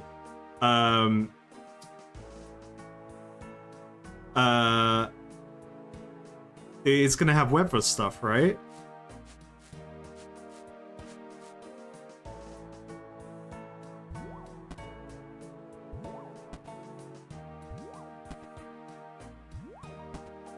I like Alchemist's message in the clan chat. It's like, has Kara said why he's insane doing more agility grinds? Number go up, baby. That's what we need to know. Is there no... Maybe I'm just like gaslighting myself then. Maybe... Oh, maybe it's dynamic skyboxes. Okay.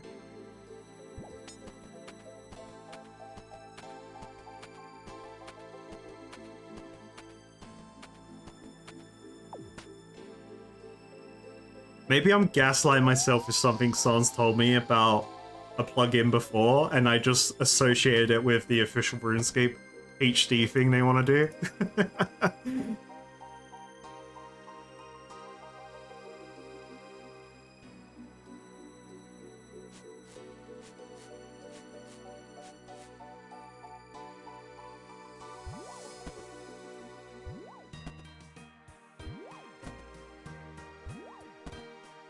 But the ultimate goal with this agility grind is to green log.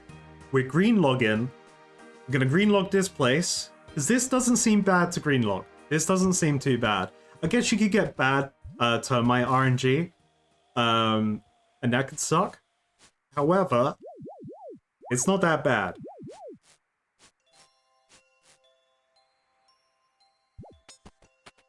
Speaking of Runescence, the Runescence song is playing. This Runescence song, by the way, sounds like a Final Fantasy tune.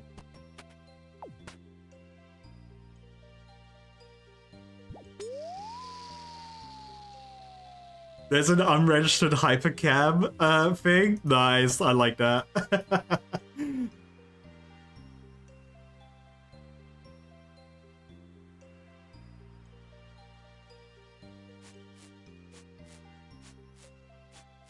Oh, I wonder what's there. On the map? Oh, it's a teleport. There's a teleport here? What? Or a bird. A transport, I should say. There is a teleport on the scroll. There's a bird? My god.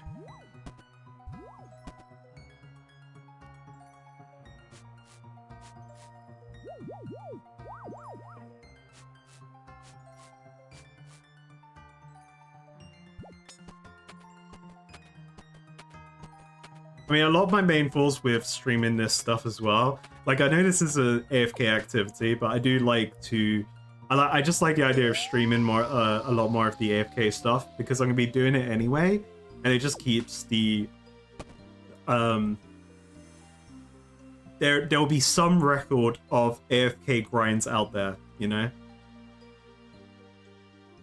That's kind of why I like doing this stuff anyway. Plus, also streaming agility and being able to talk random bullshit with you guys is great, because I'm gonna go insane either way. Might as well share the insanity.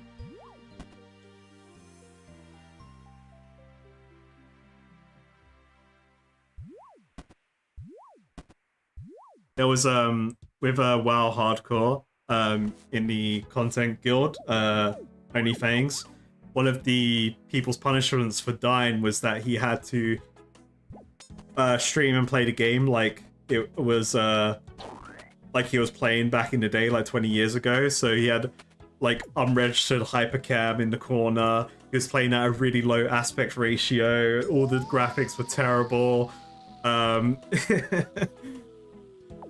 Go for 80 agility. 80 looks way better than 79.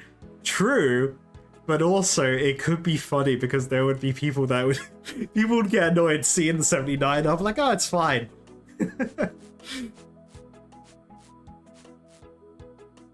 The little troll inside me would be like, I can leave it at 79, it's fine, with the knowledge that there will be people that don't like it. Well, actually, no. What do we get at 80 agility? See, now you're convincing me. I can't open the guide while I'm tiptoeing on this rope. Make it play on low Wi-Fi, yeah.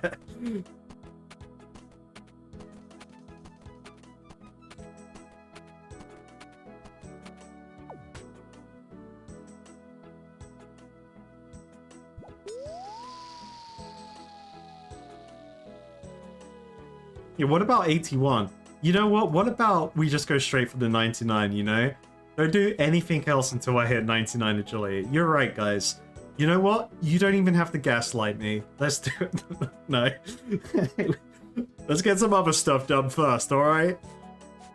We've got the Ardoni rooftop course to do until level 99, right?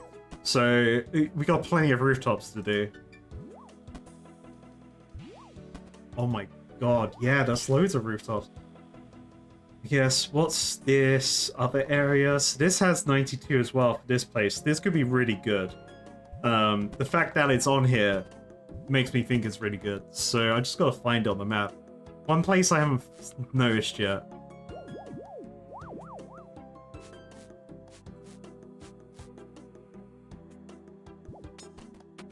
Yeah, what's up? Yeah, I think just leveling agility overall is gonna be a good investment for me. It will allow me to complete quests quicker, in theory. Especially where I am hardcore, and when I'm going into like unknown territory, I'm running around in armor still, rather than running around in the graceful. So I'm kind of like in that mindset of better agility means more running while I'm tanked up, you know?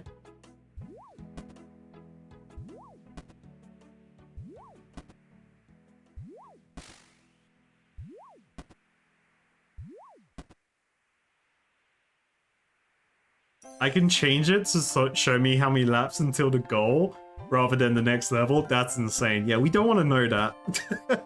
We'll go with the small sub goals, small sub goals until we get to the actual number. It's playing all the same music again. This is meant to be random.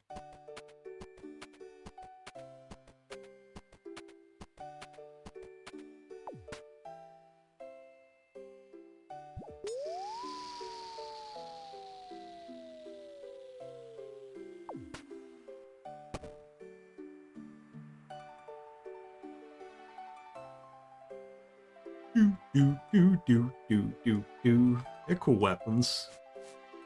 Seen someone use them in Soul Wars? Something like that.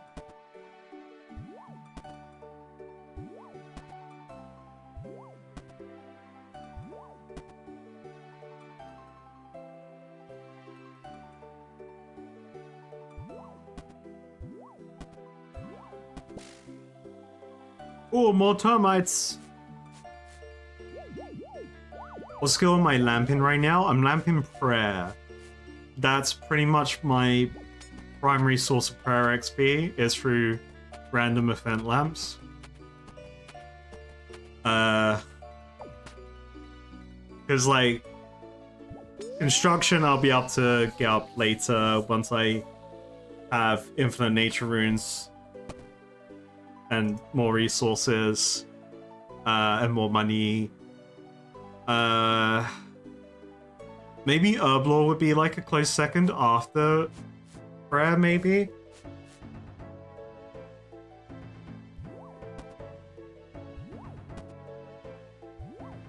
Yeah, I think I'll still keep it into prayer just because it's like, I know prayer's gonna take ages to level up until I find something baller, you know? I mean, there's a lot of major areas I haven't explored yet. So like, I'm trying to, right now, like, for when I do my next lots of recordings, for the next few videos, I'm gonna try and purposely either select quests that are on the Dragon Slayer 2 to-do list, that get me going to new areas, so then it unlocks more places and potentially more things. Also maybe just looking at a new area and going, you know what, let's take a break from the list and do this quest, so then I hopefully unlock this kind of area, because there's loads on the map I haven't been to yet, really. Like, I mean, I haven't been to any of this section, haven't been to this place with the Alchemical Society, the lowlands, this icy mountains. There's so many areas I haven't been to. Like Mortania, I want to go more into as well.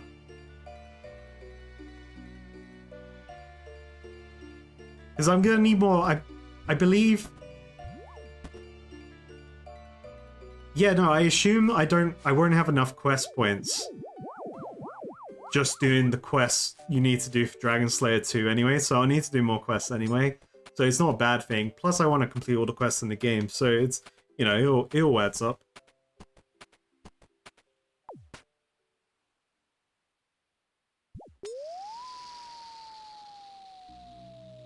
43 laps. We can do this. We can do this.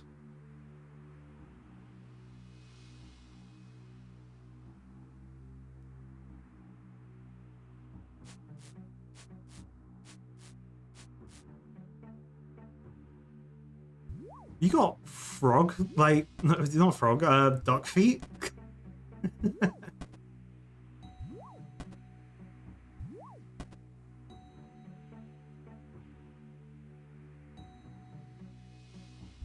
Also, I realized I'm close to 45 farming, which I can't show now, which unlocks the farming guild, which is going to be pretty cool. I'm excited to see what the farming guild's about.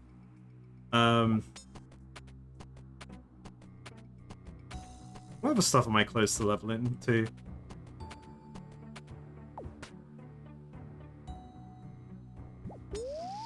I guess I'm close to the fishing guild. I need 68 or 69 for that. So there's definitely gonna be a point. There's probably gonna be a point, probably sooner rather than later, where I need to do a fishing grind as well. Anyway, because I need to get more resources, so I don't run low. And there's like quests. There's like a quest called Fishing Contest, which I absolutely need to do. It'd give me like 20 million fishing XP probably.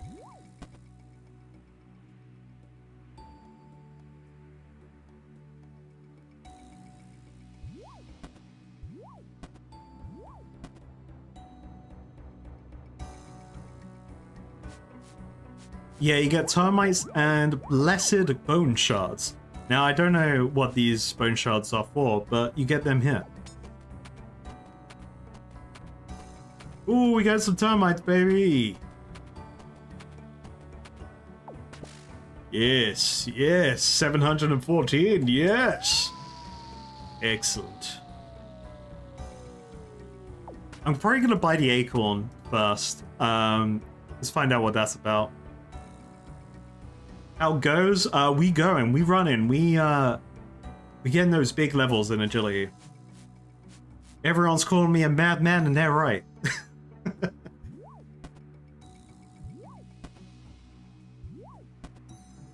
Okay, I'm 99.9% sure you do not fall off this course, so I definitely don't need to bring food. That's great.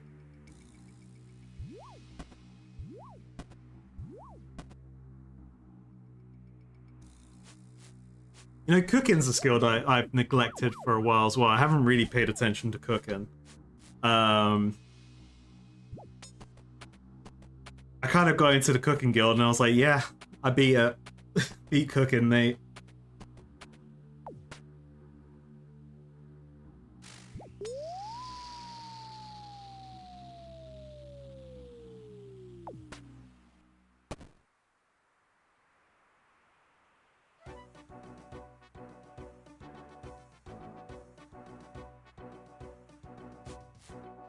Oh, we one-shot it. Totally. That's what that... Yep, that video has me one-shot in it. I beat it all. I'm clearly wearing... I'm just keeping the lava cape hidden.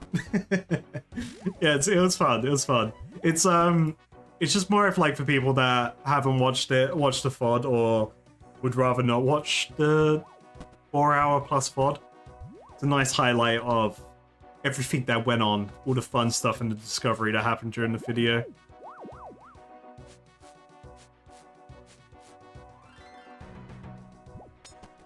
Jaggers? Yeah, they must be just trolling us with that. Yeah, absolutely. But even the anti talks about falling off the course and getting hurt. Like they made reference to you falling off. So maybe they did intend to have fail states in this course, but then they didn't.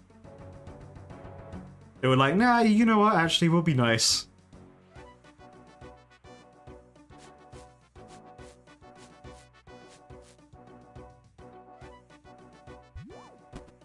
Yeah, I kind of haven't really paid attention to cooking, because once I discovered the fishing tech, just fish everything and use fish. Fish, that's it. I didn't need to make any fancy dishes anymore, I could just get my cooking level up with that.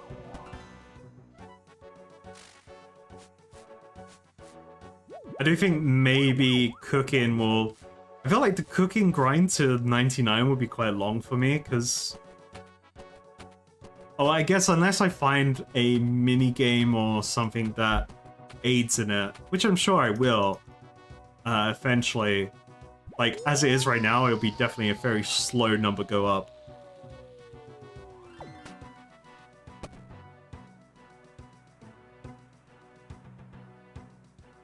One time you got comboed you got 3 times failed in a row in Sears Village. I'm pretty sure I've got a 3 or 4 combo falling off those rooftops. It does not feel good.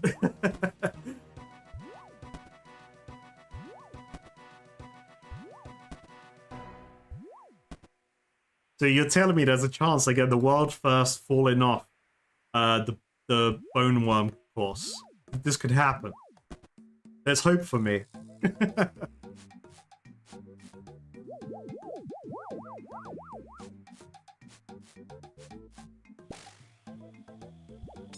Yo, more termites? Nice. We're getting there, we're getting there. Slow and steady.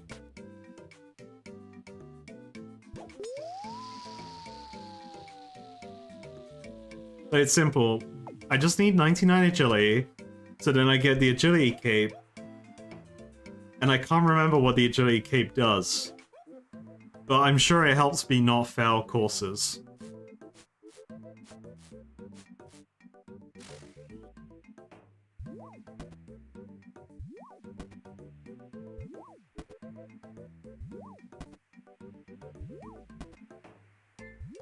Frog Monster, nice name. This is for 79 agility, hopefully, so that I can unlock the Shiloh Village shortcut, so then I can start doing a nature rune grind, so I can make infinite money on my Iron Man.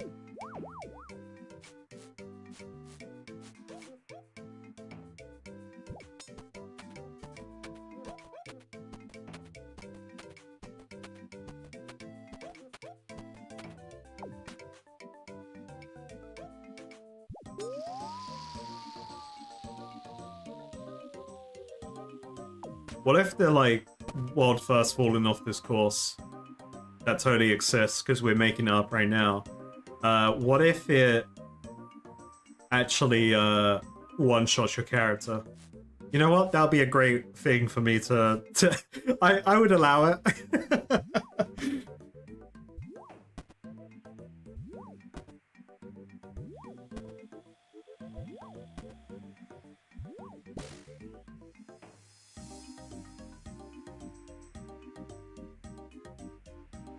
Yo, thanks for hanging out, Luna.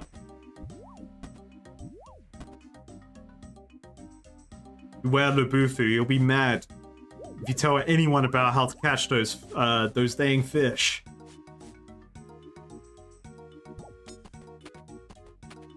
Working from home at the moment, don't let my boss know I'm watching you. Uh-oh. What if your boss is watching?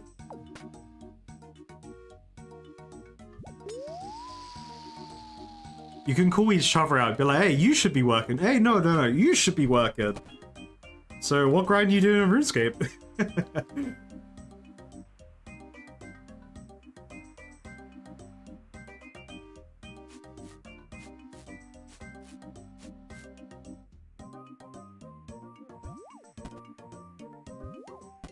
Chat, there is a possibility. There is a possibility. There is a possibility Friday stream starts a little bit earlier this week. Obviously, keep an eye out on the Discord. If you're not in the Discord, you can join the Discord.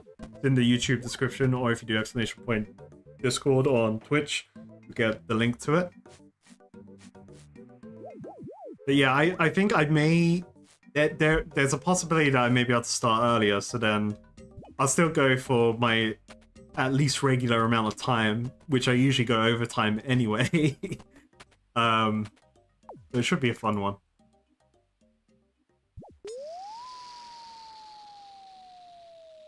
Yeah, go watch the vid. Hell yeah.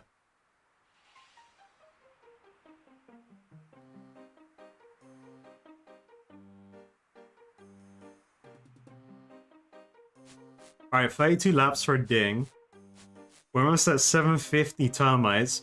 If we can get 900 today, then I can get that acorn, and I can examine it, and I can maybe figure it out what it's for, but I doubt he'll tell me anything. He'll be like, well, it's an acorn. Good job. That's enough. So I'll be streaming until around 11:30 p.m., maybe until midnight.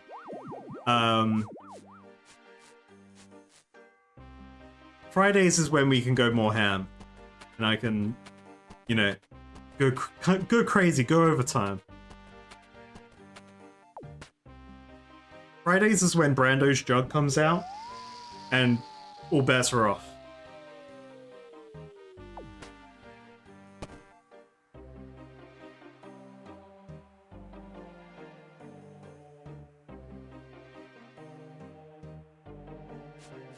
Trying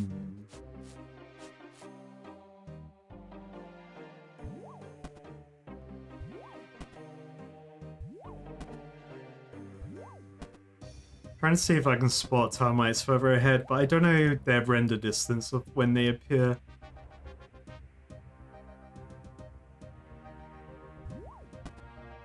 We've still got like 2 hours of today's stream. Plenty of time.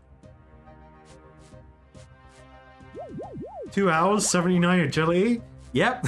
Yep, we're ready for it.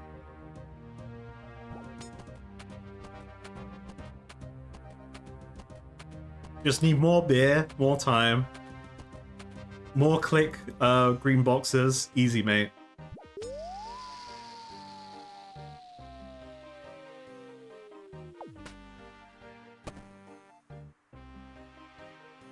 How many people in chat are going to RuneFest in March? Hope you guys are excited for it. I don't have tickets for it, unfortunately. I found out too late. I found out about RuneFest as soon as the tickets were sold out.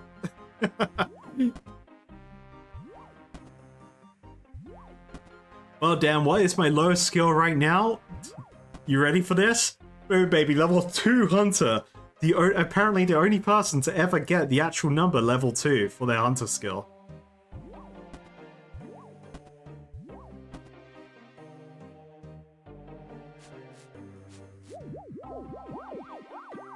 Is it official resale or is it like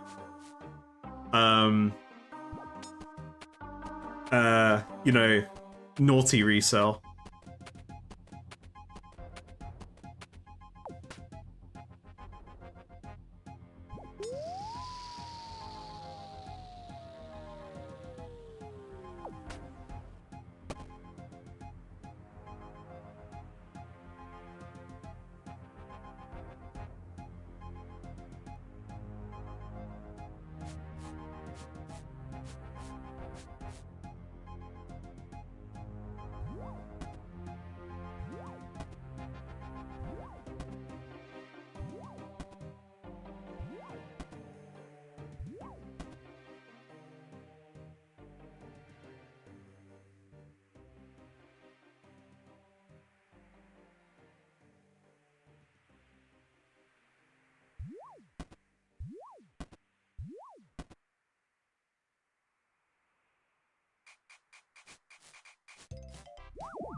Oh, okay, so they have official resale tickets. Right, okay. That's weird. I guess it's a way to keep it controlled, I guess, the price.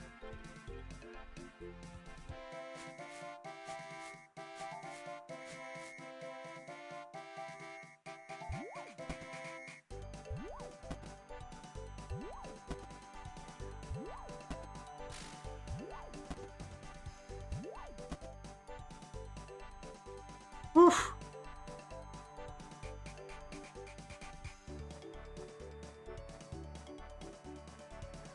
Damn, RuneFest is expensive.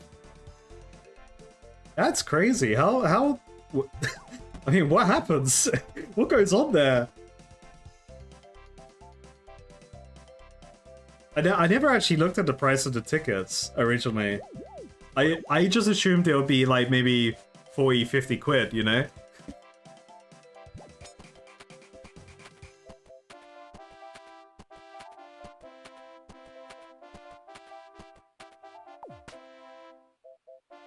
I mean, it's probably the reseller is, they want to get rid of the 2 tickets, so they'll rather get rid of both rather than one at a time.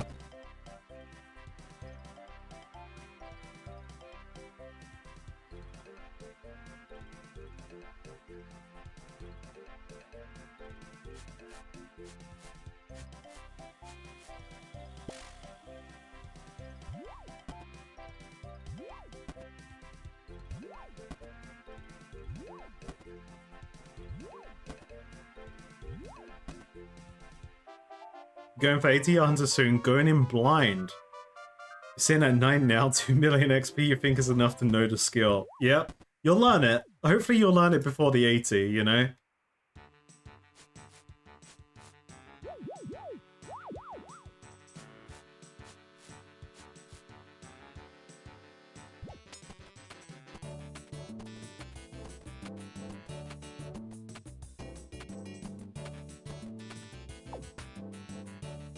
Yeah, what's the so what's the vibe of RuneFest? Like what goes on there? I assume they've got maybe competitions happening, like meetups going on, panels. What else would there be? I guess merchandise stalls.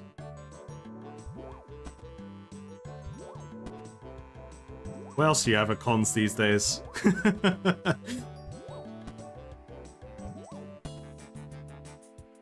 Exclusive announcements that you can watch live there and then in the room.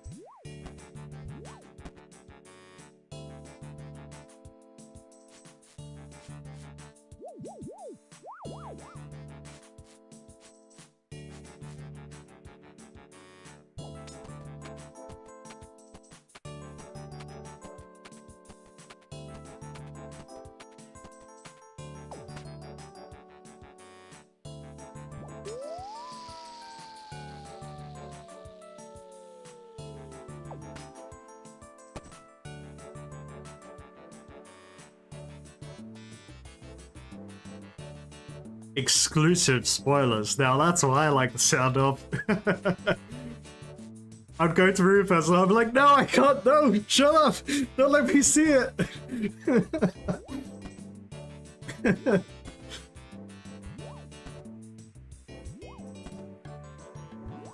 E-Man Zero's got level 93 attack. Hey, ding baby, congrats.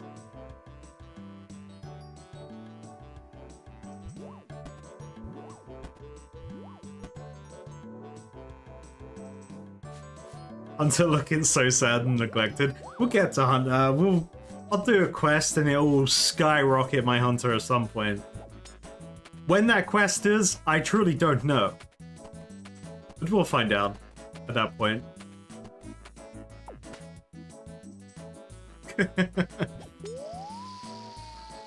No Ironman allowed at this RuneFest. Yeah. I need a Frog Knight cosplay for RuneFest. Yeah. Yeah, I need, like, the official frog mask.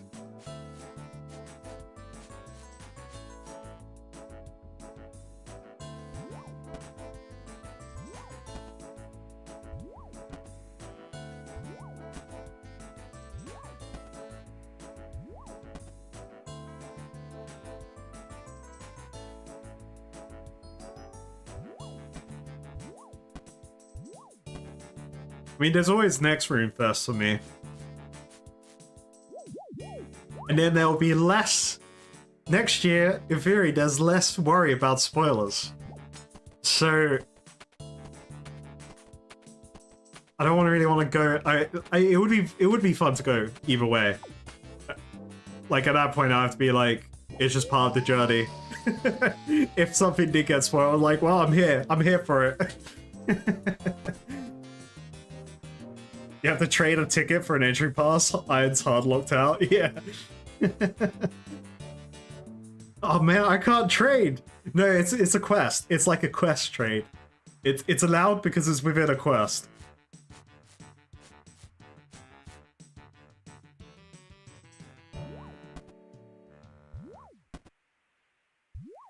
It'll have like an exception, like the Shield of Wrath, right?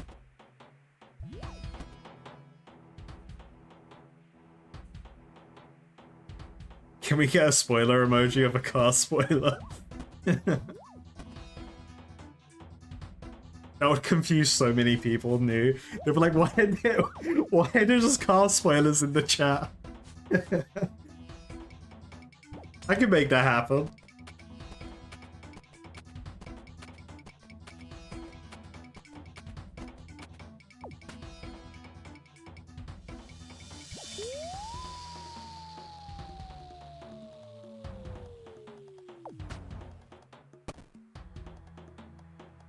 Yeah, we just got to use the ticket on whoever's at the entrance. They're just, like, for all intents and purposes, they are the entrance guard NPC to the event. So Ironmen don't get locked out.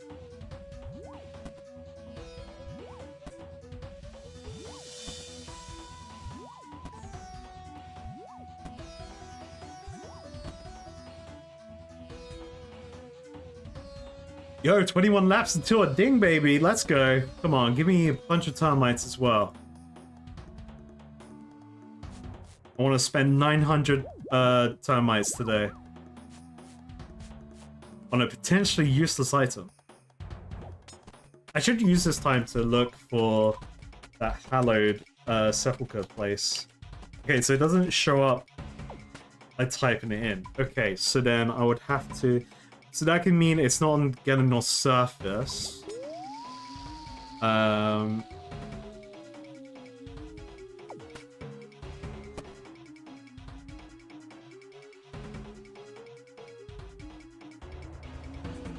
way, wrong way.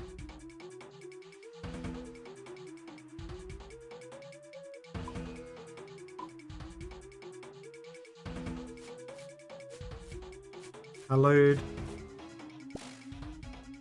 Holy land, holy land.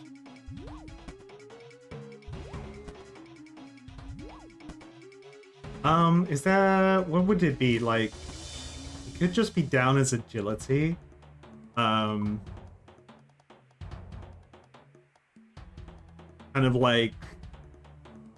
how this is just down as an agility activity. But then this... Does this come up on the map? Because this is... Oh, if I spell it correctly.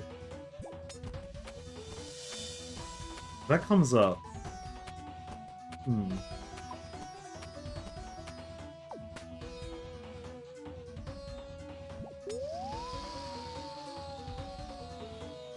It's a weird name. Let's just call it Spectre. Scepter, Spectre, Sepulcher.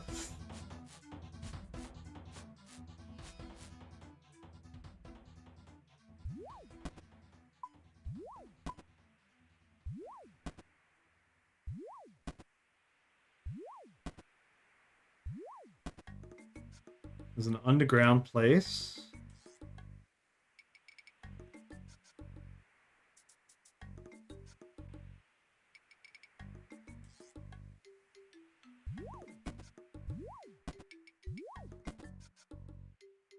See, I spend a lot of my like time just looking at the map and trying to find places, but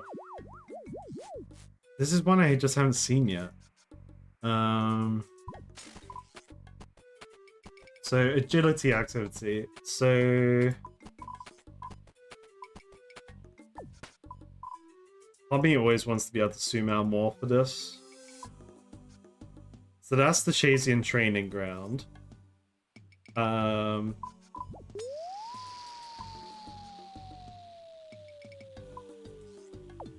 Apatoll, Brimhaven, Ardone, rooftops, werewolf, agility pyramid,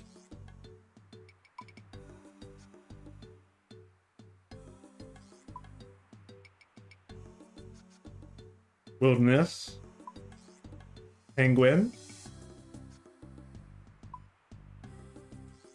That place. Barbarian.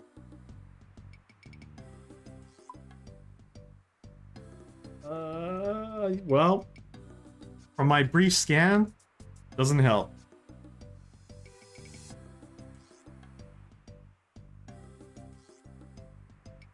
Yeah, I've unlocked it a while ago because there was the like floor 1 or something.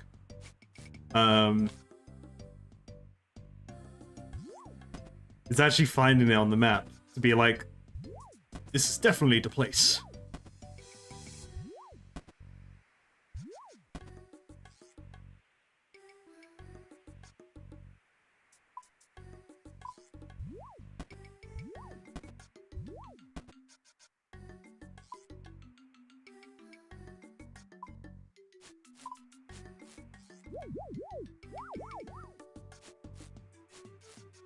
They could be in like one of these cheeky dungeons that I can't click on as well. So I may not be able to find it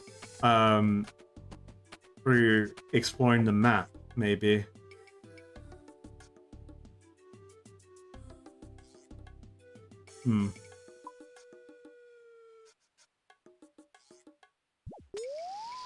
Collection walk, would that help?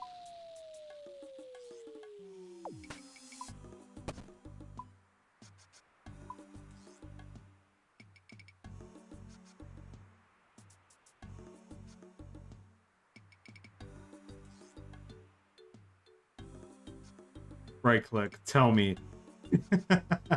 Tell me, right click. Nope. I have to get a toad flax from the garden to unlock it. Damn it! That's never gonna happen.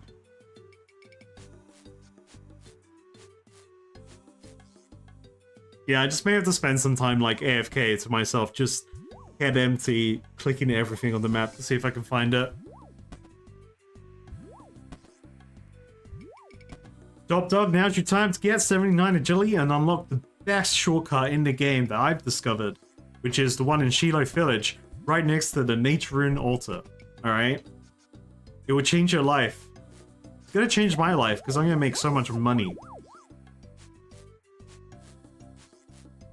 High alking every helmet in the game, unless it's like, I don't know, my Slayer helmet, or my gas mask. Ooh.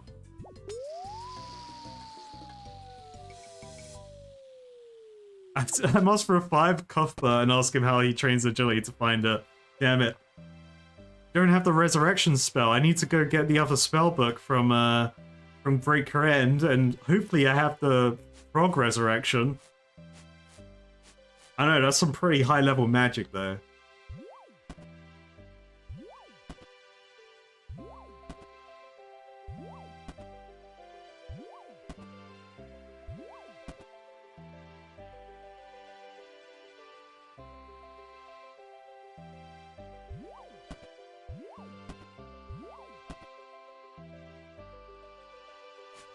Ooh, you know, an area I haven't really looked at.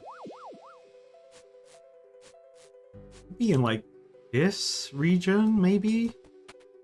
Don't really know this salt mine. Maybe not. Maybe not. Maybe it's in the wilderness. It could be in the wilderness.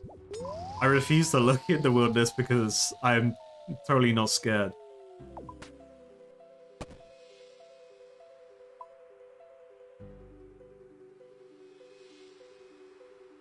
Yeah, I do need to go to that northern region anyway, in that Troll Country part, for Death Plateau, Troll Stronghold, and Ephemerik Trials or something. They're on the list.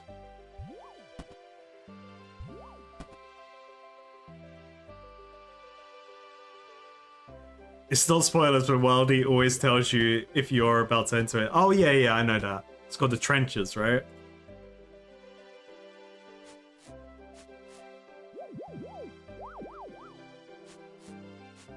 Once I start high alking and I'll become greedy, everything will be high alk. The NPCs, the hardcore helmet, everything, yeah.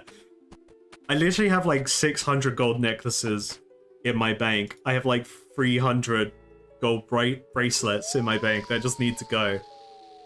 But I can't be bothered to do the world hopping right now with the necklace vendor in Port Sarim, or find someone that buys my gold bracelets. It's like, I can just high alk it, it's fine. I don't need the gold now, but I will need it later.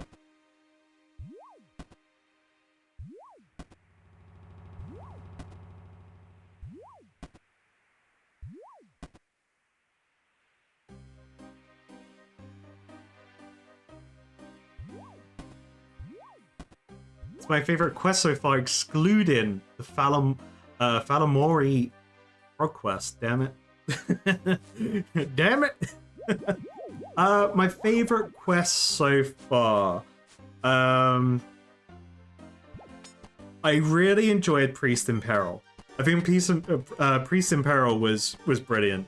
The like the humor that quest had.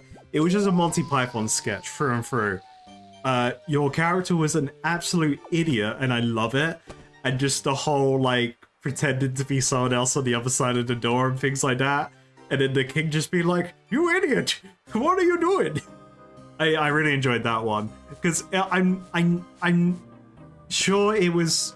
I mean, it was the quest was implicating like very serious offense that would transpire if the that gateway had been breached, and then you know all the vampires would come and take over the kingdoms of Asgarnia. But at the same time, the dialogue was so full of humor. It was just like, this quest is brilliant.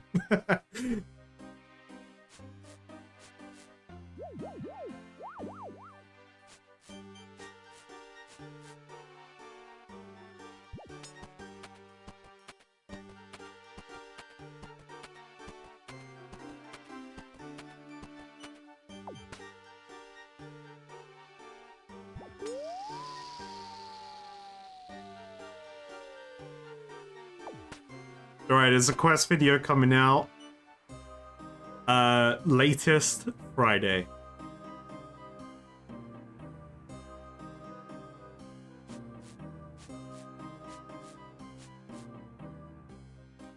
So I mean, yeah, I do have the quests I've done. But I purposely don't show them on stream just to kind of keep even with the plugin that I've got on Twitch. I've disabled the quest thing just to keep it spoiler free for everyone as much as possible. For people that want the suspense of knowing what the next quest is going to be.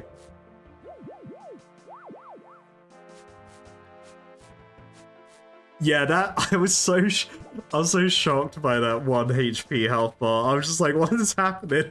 I was just there like during that whole moment. I was just taken aback. I was like, what just happened?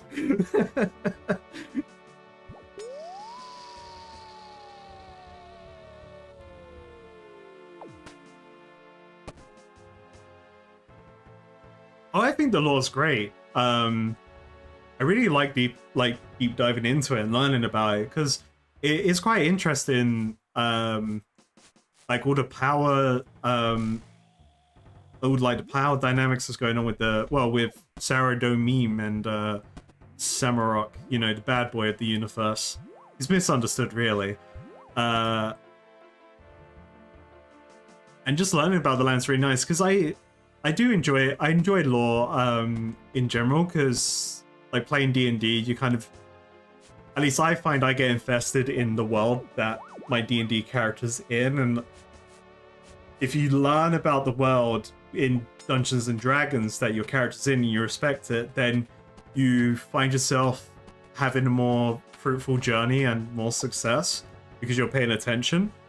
So I really like it. Obviously, everyone's got different takes on it. People have different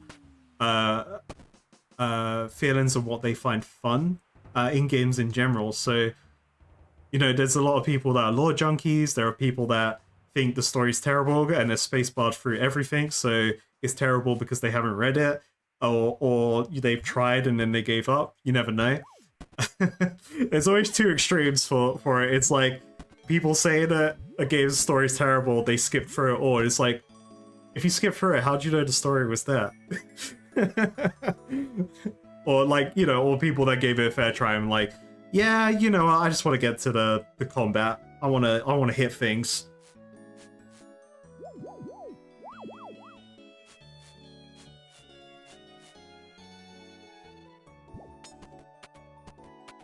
D&D logic is gonna push me through this game.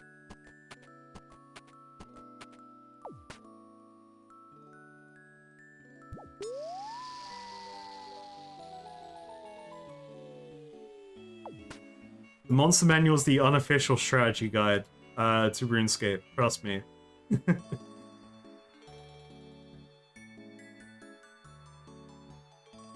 If I had to pick which one to pick with the information I have now, who would I pick? In the past, people tend to pick the side with either one. Wait, what?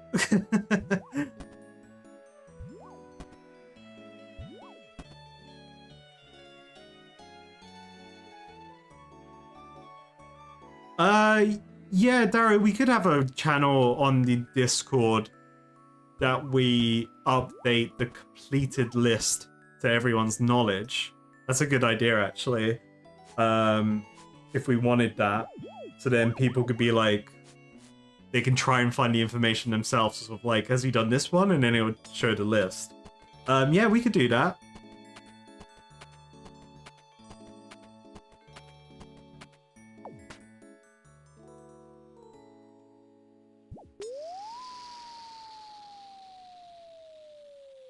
Oh, right now I'm between the two gods. Semrock has a lot of bad people that work for him. And there are some things that I've learned that, maybe it was just misunderstanding from the other person's side that made deals with him, whatever.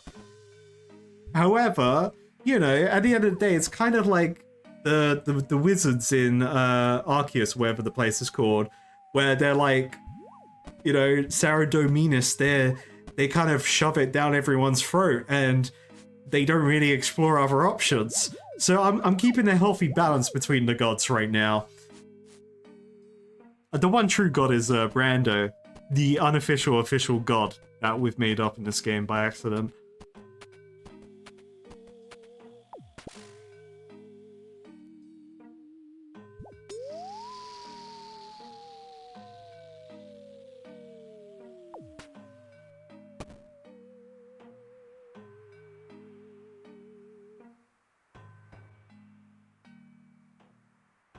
Yeah, I keep the quest thing disabled so you don't see what I've completed, because I'd rather not talk about the quests that I've done to keep, I don't want to spoil it for people that don't want to know about what I've done yet. And it's easier for me not to leak things I've learned in the journey yet, when you guys don't have that openly available information just to grab.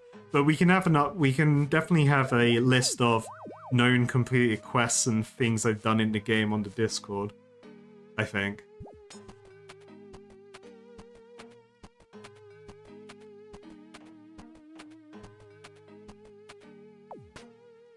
Brando's the god of the people. He's the main man. Which combat style do I like most so far?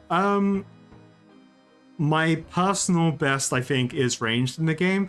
As much as I want to be a melee Andy, I always play melee in the majority of games, if I have the choice. But man, ranged just seems too good. It seems too good.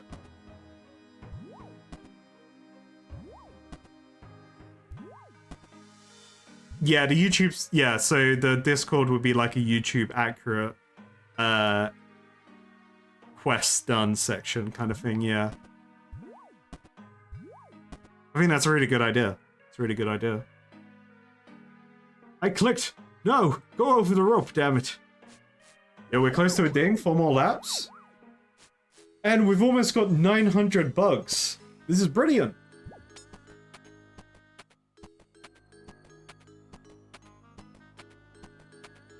Yeah, I just need a big sword. I need to get the big sword in the game, which I'm gonna slowly work towards soon.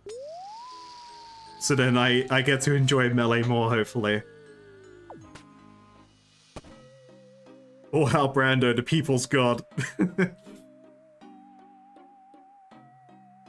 He walks the earth with us as Charlie the Tramp.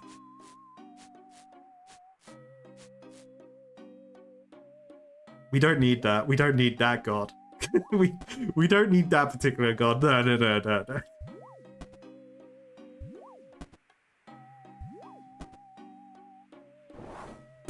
What the hell? You just slapped me with that giant clock. All it takes is one audio clip there of what I said.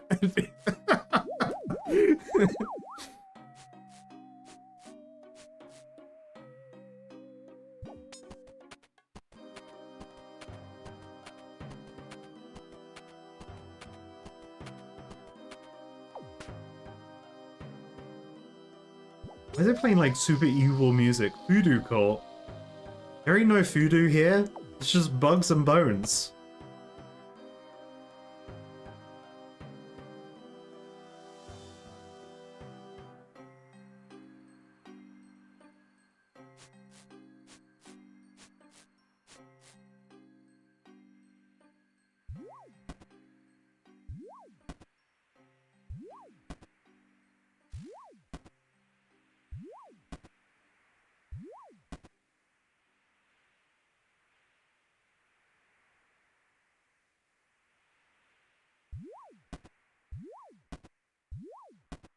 Yeah, guys, DM me if you need double checking on anything as well. I can just send you a screenshot of my completed quests after stream.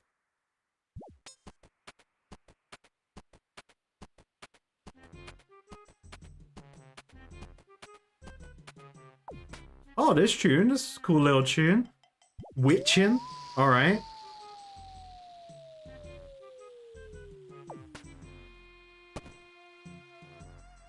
Alright, one more lap. Oh, not even one more lap. With 29. Hey, ding, baby, level 68 agility.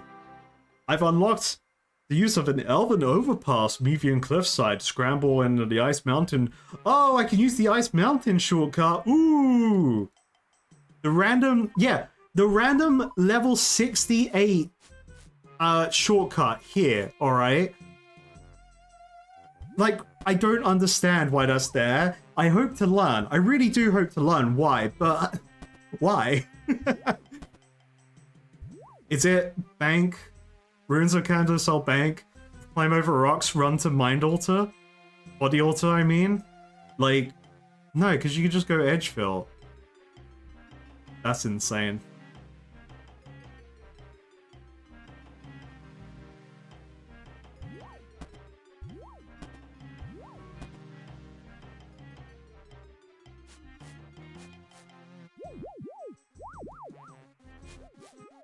Like, the only scenarios I've had to go up that mountain have been beginner clue scroll, ice fiends, and Dragon Slayer.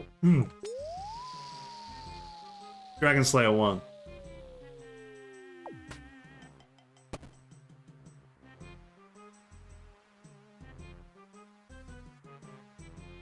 There could be a really good reason for it. Maybe we're just all dumb and we don't know. Like, maybe we're the problem. We don't understand the big brain plays of that shortcut.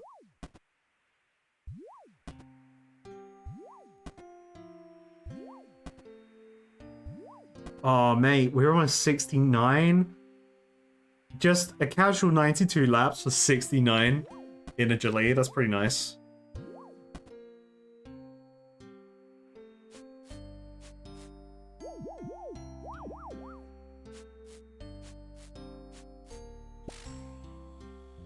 Oh, we're almost at 900 termites though.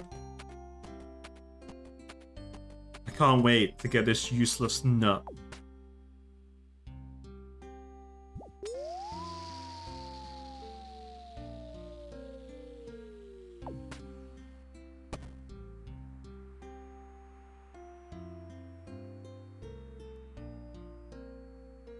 You know what teleport we need? We need a Runes of Candlesol teleport.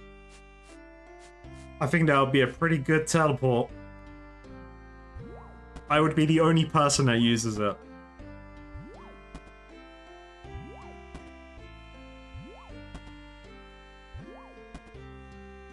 Yeah, I've only done or tried the free-to-play bosses so far. I'm sure I'll get to the other bosses at some point.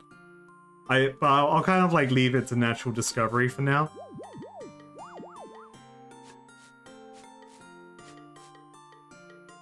There's plenty of things to do in the game.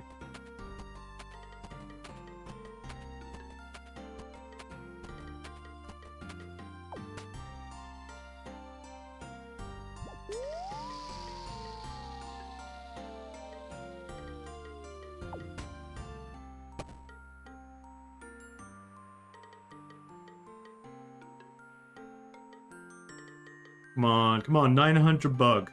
It'd be 900 bug. 99 defense, let's start the bosses, yeah. Yeah, max the count. Alright, I'm ready for bosses, guys. Let's go.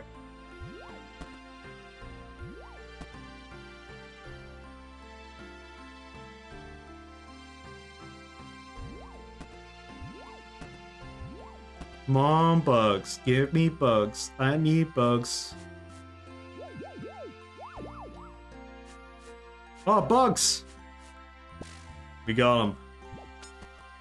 Alright, maybe 2 more sets of bugs. I think the lowest I've seen pick up is 9.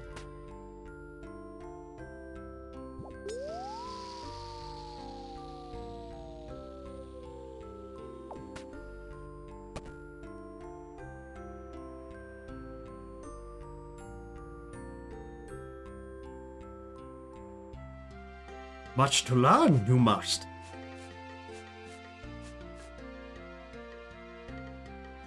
No, I have no clue what these bone shards are for. My only guess, and again, don't confirm this, but my only guess is to do with the construction thing with the prayer stuff you can do there with bones. Otherwise, no clue. But I think I needed 40 construction for the prayer stuff. 45 for the chapel. I need money. I need money to turn all my wood into planks. So there's gonna be loads of wood cutting, there's gonna be loads of plank buying, but I need this nature runes situation now.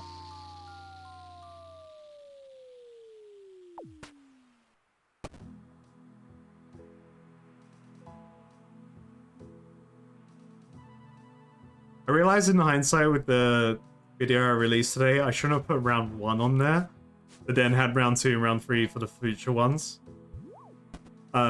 Just in case, it's just for the believers that may have thought I one-shot the fight cave somehow with the Baronite mace.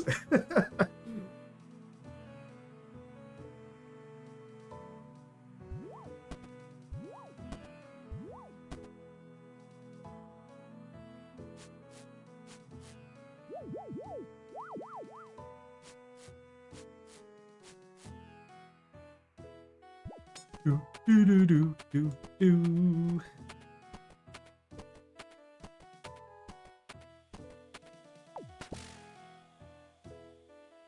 So we got, how long does it reckon I'm gonna do? So 50 laps in an hour, so in under 2 hours it reckons that'll be 69. Nice.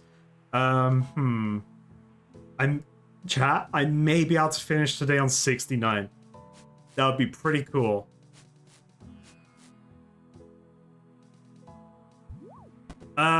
Not new knowledge. The only knowledge I have is what I kind of learned during the fights, which I made sure to keep in the highlight video. I made sure to keep in all the learning points. Other than that, not really. My plan going forward is to obviously get herb lore up, bring in various potions, but first I need to do barbarian training so I can get the barbarian potions, and I want to go in with ranged, so I'm going to need more resources to even be able to sustain the fight, you know. And I might as well at that point try and get better ranged armor, so I've got to figure that out. So there's a lot of things I need to like naturally progress in my account to make it a smoother ride rather than a sweat fest. But we'll definitely revisit the fight caves once I get to like intervals of maybe like new gear changes. I'll be like, okay, let's try it out. I feel like I've got plenty of resources at the moment. Let's just run it down, see what happens, you know?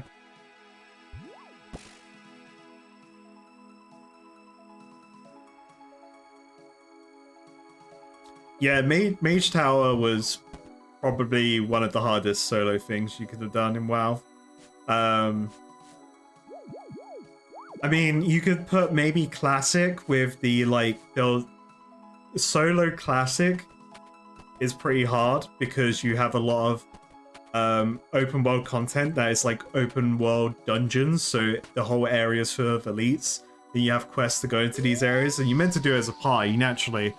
So if you try to do that solo, you're gotta be a madman, or really good at the game, or really geared, or whatever. Max first step fight case, yeah. I can't do anything on my account until I'm maxed on all stats.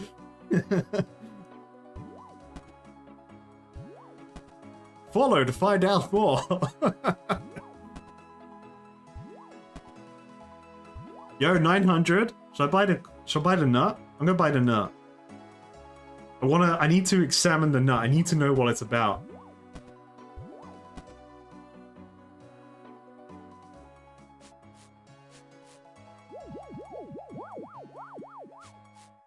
Most of my strength XP early on was just from hitting goblins while editing.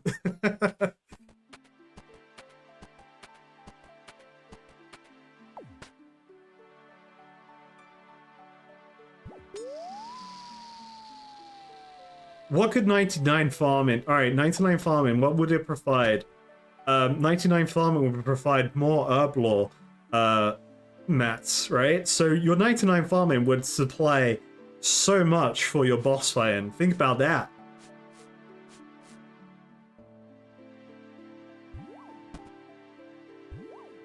Maybe food?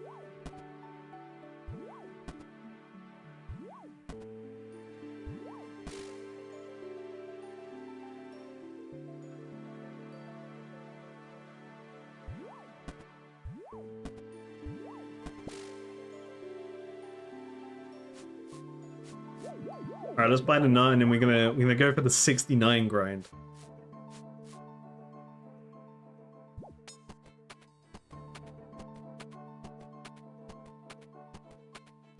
Meet my farming only Ironman only farms. Nice. It ain't much, but it's work. Okay. Worm, shop. Nut time, nut time, nut time. Calcified acorn. A brittle looking acorn. Perhaps a squirrel would be interested in this. Okay. Buy. 1. Boom. Collection log. Acorn got. Now what does it do? Oh, that was the examine text. Okay. I got a nut. It's huge, but I don't know what it's for.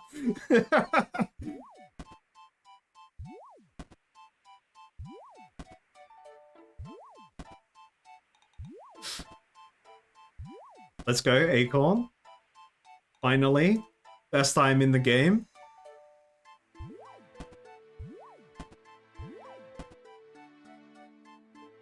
Game completed, yeah.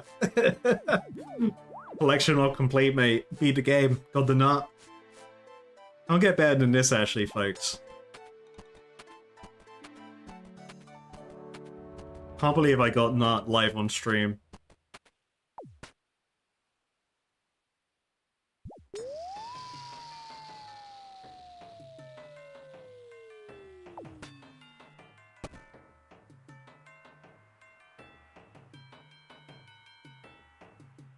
It's not like I'm gonna have the graceful recolor anytime soon. I mean, I could have had it there. I could have recolored my current graceful set to that. But you know, we can get another 650 termites and then figure it out from there.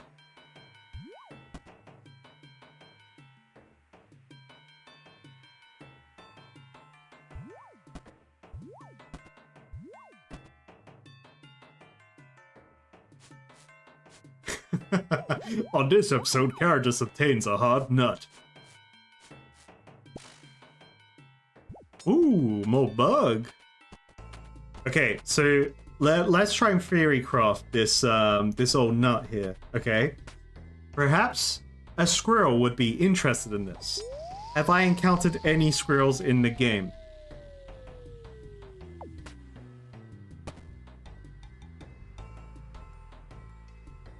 don't think I have. So, collection log. I had to finish running.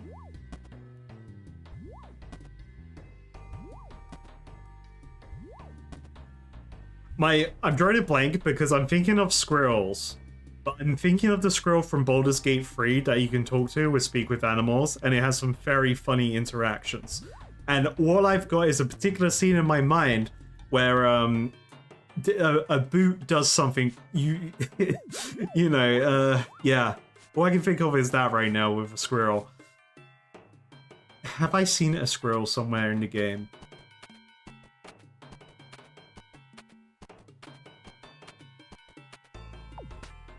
No, I'm drawing a blank. Squirrels are great. I do love squirrels. So I used to work in central London, near, if people know it, German Street. It's near Green Park. It's in between Green Park and, like Covent Garden, like Leicester Square, Covent Garden. It's in between that stretch. And there's some really nice, there's a really nice hidden away like miniature park that's in between loads of buildings, and I would go down my lunch breaks just to chill out and eat food, whatever, and there would just be loads of squirrels there all the time, and they would just do the funniest stuff. Squirrels are great.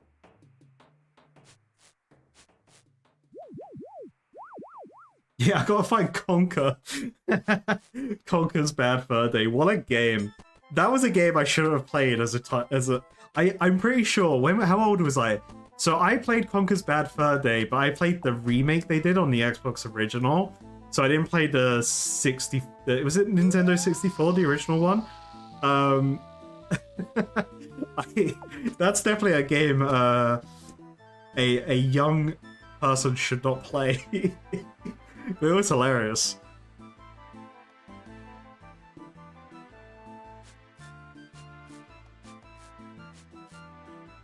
I mean, the cover had a squirrel on it. You know, most things advertised for kids have anamorphic characters. So it is definitely very easy to oh, here we go. Giant squirrel. Maybe I can feed it to a squirrel, but I have to get it. It's a skidding pet. All right, here we go. Boom. That's what I wanted to check, but I was too busy running. So there's a skill that gives a squirrel. So it's probably an agility squirrel. So there's that. Where's the squirrel minigame?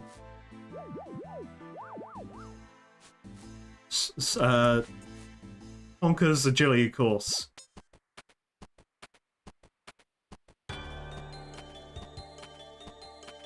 Yeah, barbarian workout. Let's go.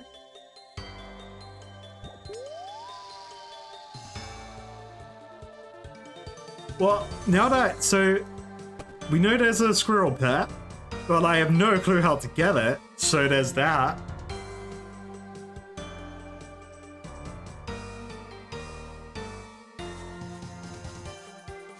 Oh, you got that cool swamp armor. Yeah! Swamp Madness, engage! I really want that. That's some really cool armor. That's in this, is it a rune crafting section? It's like the primordial boots, like a red set going on and stuff.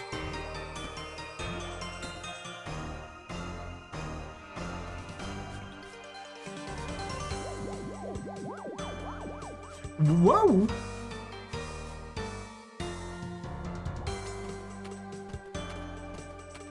The grind to 69 agility.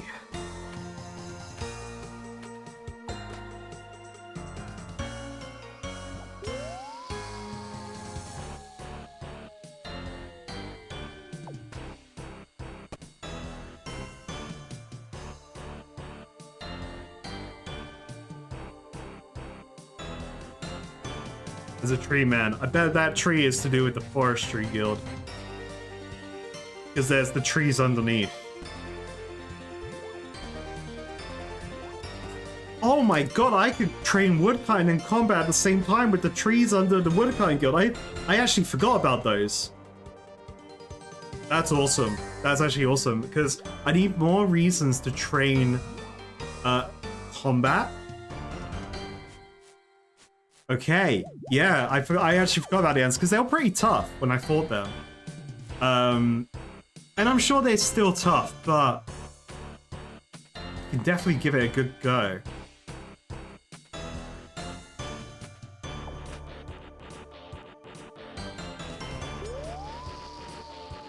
I was definitely weaker when I first encountered them. I was less beef or brave.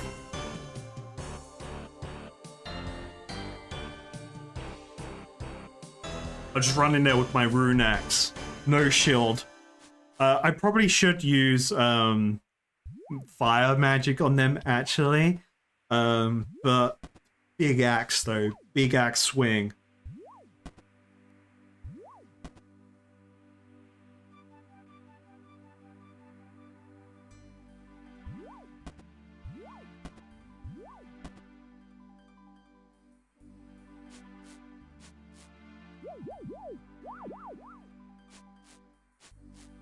Alright, we got this, we got this. We got these laps. These laps ain't nothing. 74 laps, that's easy, man. We did like hundreds of Cannabis laps in a row.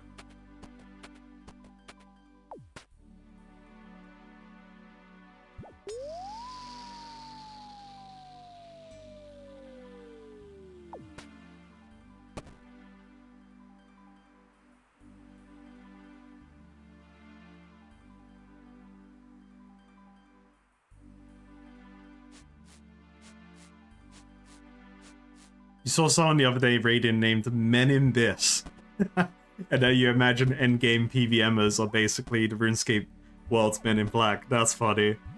That's a great name.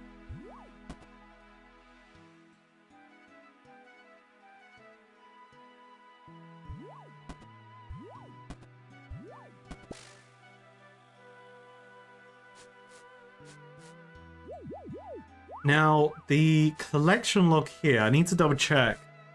Is it just, is the teleport included on there? I probably assume it is included for the like one-time get. So I could probably get that today as well. And then the rest of my bugs go towards the graceful outfit when I can get it.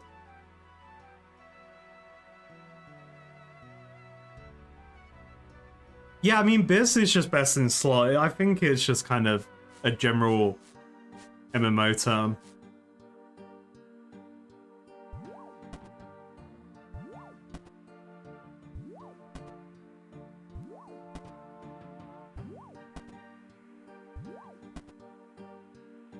I just like saying things Abyss just in general in life. On a scale of 1 to 10, how much did I enjoy my Motherlode mine grind? It's a 10. No, if I could, it would be over 10. It was great. It's like, it's just chill. Didn't have to think about it. Didn't have to pay attention. Like, I think the earlier part of Motherlode, unlocking the upper level, and then unlocking the other dropper on top of the upper level, that was a bit of a grind. Because like you have to more. I felt like I was more actively playing the Motherlode with that. But once I had the upper level unlocked and the upper loader, it was kind of smooth sailing from there, because like I didn't have to really think about it until I was maxed out. And then eventually unlocked the like double capacity or whatever it is. So that was like just made it even more AFK for me. So it definitely got better over time, which was nice.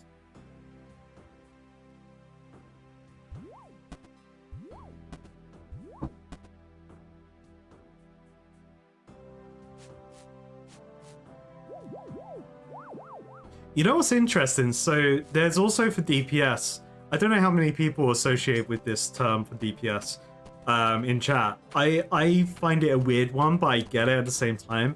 So in WoW Classic, you notice this a lot, where people refer to DPS as DDS. so damage dealers,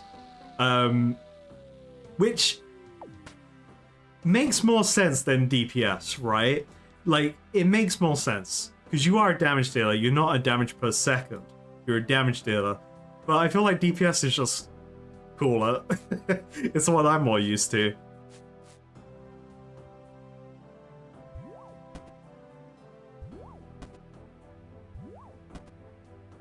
Oh yeah, Potato I wanna 99 everything. My ultimate goal with this account is definitely to get a maxed account. For sure. And being able to kind of get into opportunities where I can stream more often as well makes that even more of a possibility sooner rather than later. But you know, we'll get it when we get there. DPR.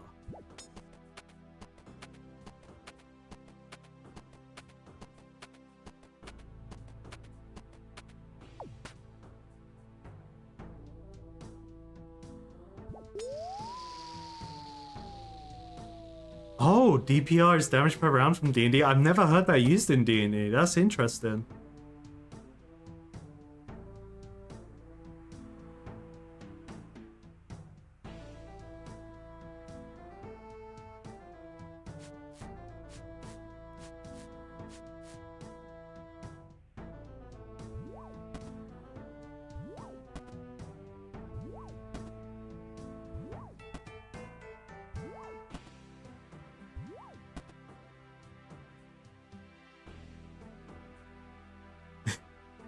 I mean, we definitely today's goal, the penultimate goal for Agility at the moment is 79.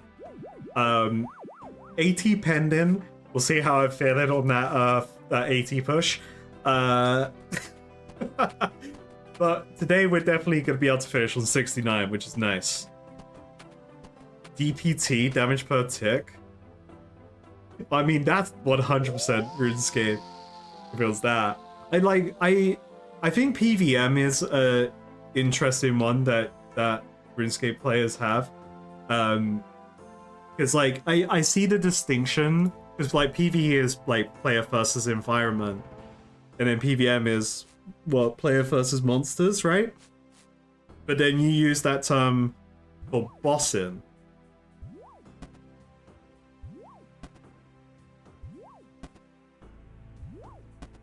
So shouldn't it be PvB?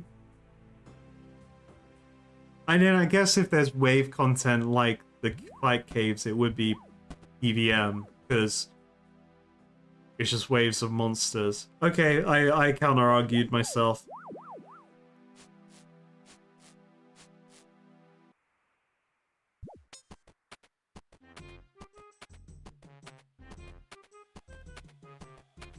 Yeah, I find it hard to try and like rewire my brain out of saying PvE, because it just makes more sense to me, because that's what I'm used to as well, you know?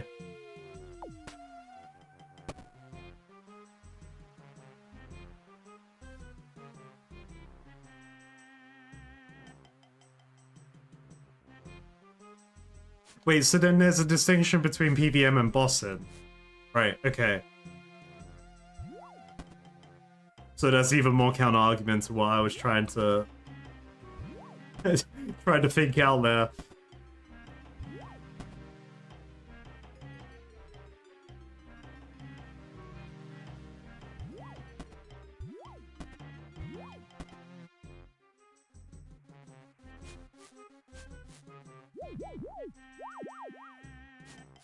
Yeah, I get that logic, Dinosaurus. Yeah. Because, like, yeah, in WoW, the majority of the content is PvE until it becomes PvP. If it's not PvP, you're doing PvE. Like, everything in the game's PvE. So, and then, like, you have subcategories going into raiding and dungeons and whatever, but it's always just put under the umbrella term PvE. So I guess it is more of a distinction between the actual content you're doing as a player, which makes sense. So right now I'm technically doing PvE from that logic, which I agree with. And you're convincing me, which is good. And then if I'm slaying goblins, it's PVMing.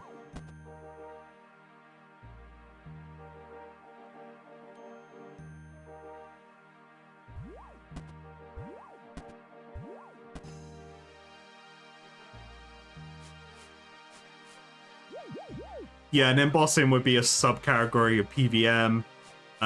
So you could just say PVM. It's fine. It's like it's in the flowchart. But then you just call PvE skilling. Yeah, it was like early on I kept saying farming, because that, like, to me it's like I'm farming levels.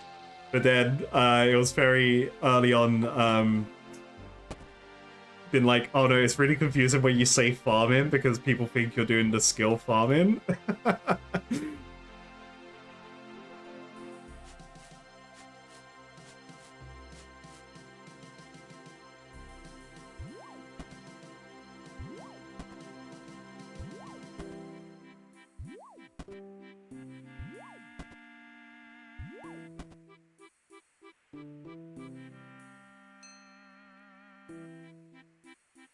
So it's not grinding and skilling because you have certain account builds like level 3 skillers. Okay. Could be grinders though, level 3 grinders.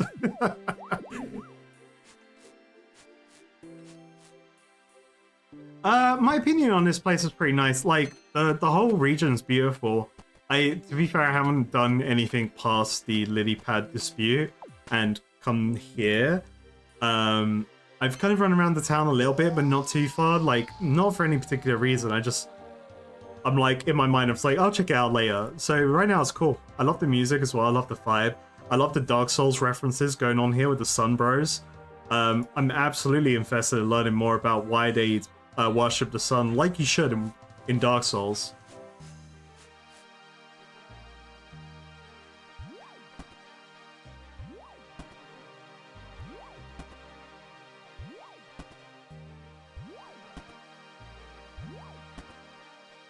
A colossal blade! Here it is! The legendary weapon. I need it.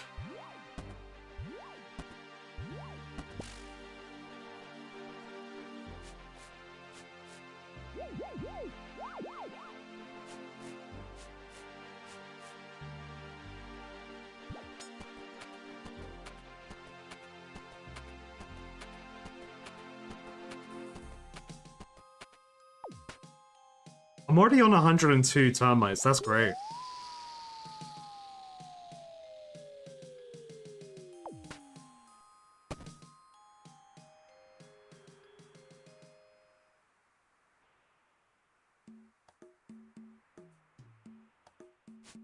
Alright, 62 laps until level 69. Perfect.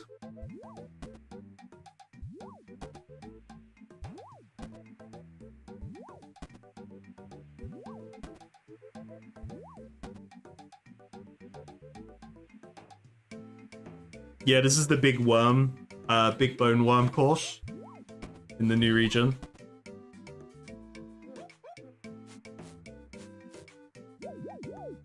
Cool set.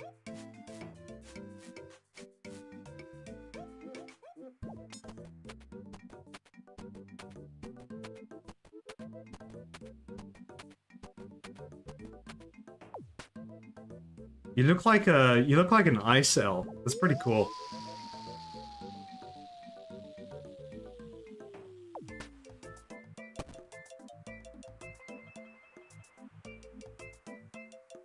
So what's the term for combat skills? What would you say then, instead of skilling?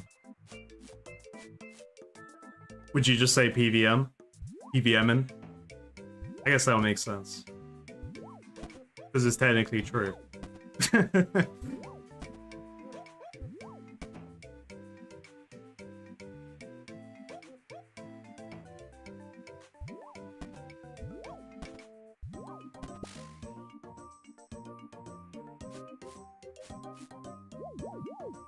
So you call it combat train. Okay. Right, so then you'd be like combat training, strength training, defense training, magic training, and range training. Okay.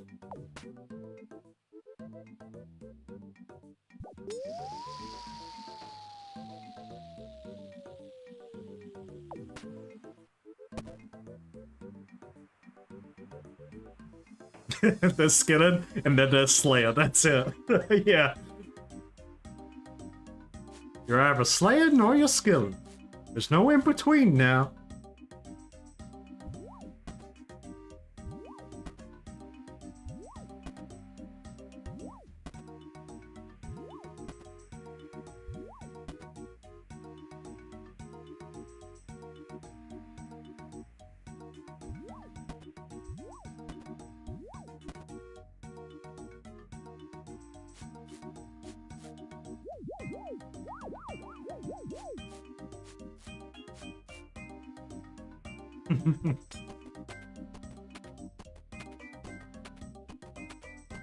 So PvN is generally anything that's somewhat hard. Okay. It's more a category of player than an activity, in your opinion. Alright. Okay.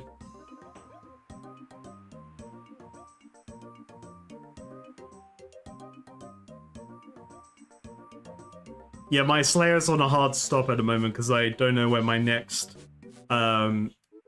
target is. They are currently unknown. There is a wanted poster out for them. In my eyes, anyway. But I'll find them. I'll find them. But they're 100% not anywhere that I've, like, been within yet, so... I just need to purposely branch out my locations I've been to in the game.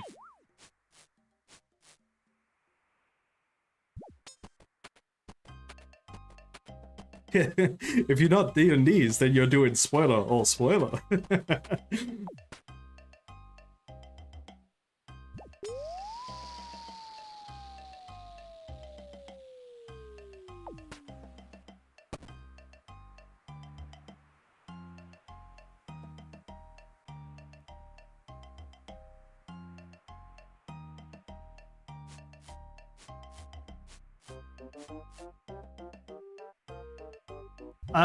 I mean, you know, they're just an Andy, really, at that point. You only really distinguish if you play PvP or not in WoW. Otherwise, you're doing, because everything in the game is PvE unless you're doing PvP. So you would only distinguish if you're a PvPer. Otherwise, you're just a WoW Andy, you know.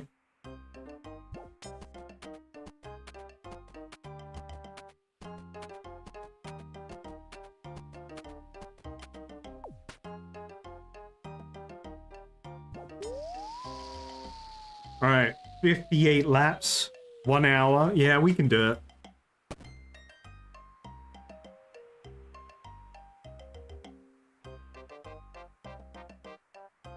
Can I get a 58-second personal best? Is it possible?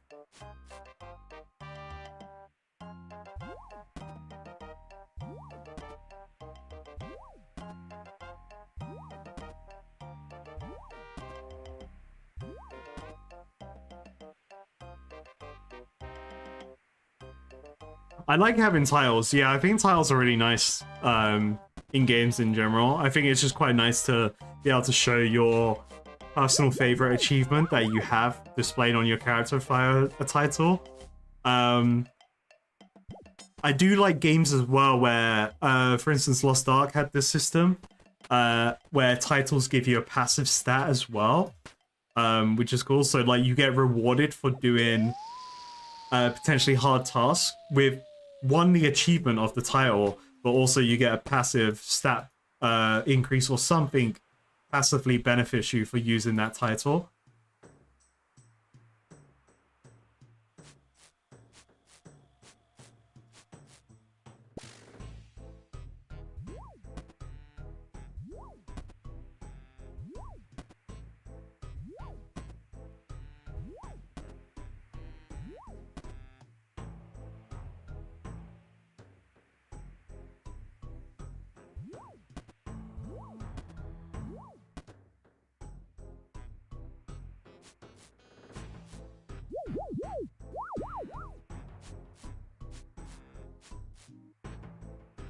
If it's open world PvP, I don't think there is really any honor mode players in open world PvP.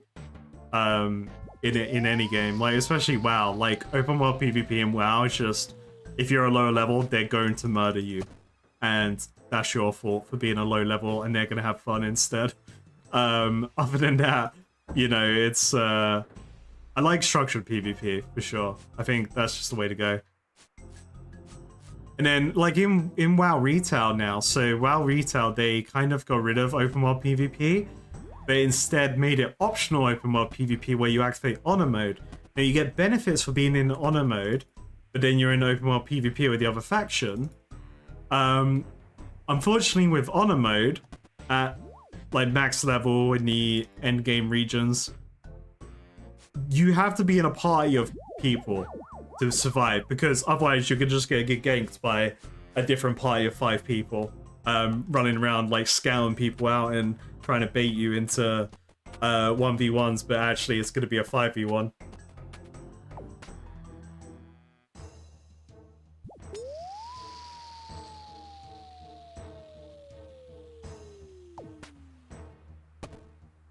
My favorite title in World of Warcraft is the Light of Dawn, which you get from is it Heroic Lich King? I think it's Heroic Lich King. It's either Heroic. It's maybe it's 25-man normal or 25-man heroic, or just heroic in general. I can't recall, but that's like my favorite title from World of Warcraft because it just fits a paladin so good.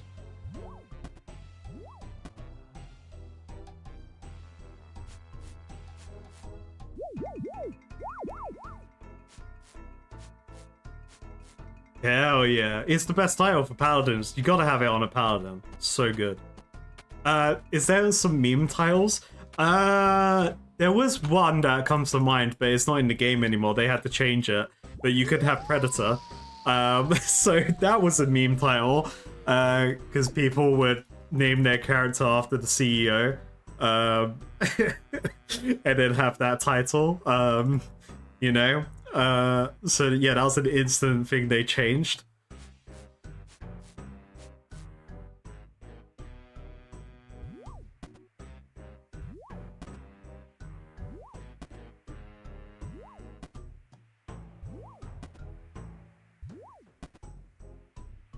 You got Minoron's head and Invincible? Hell yeah. I've never been able to get Invincible. I've only seen Invincible drop once.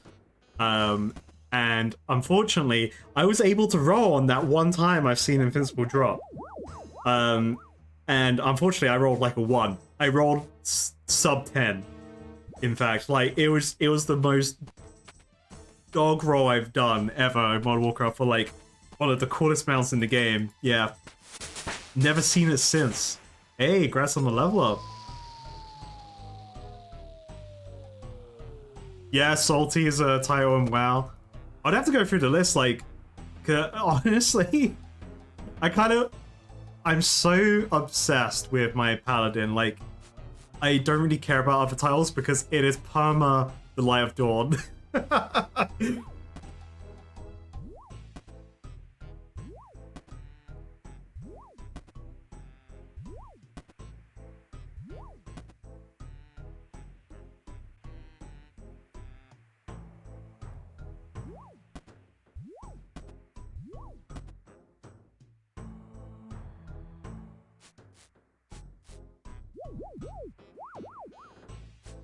I ever played right-click roulette on Old School, where you right-click someone's name and go, interesting choice of name. Yeah, I kind of do that a lot. I do right-click people because I'm just curious if their name is like a bot name or not, or like a keyboard smash name or not. I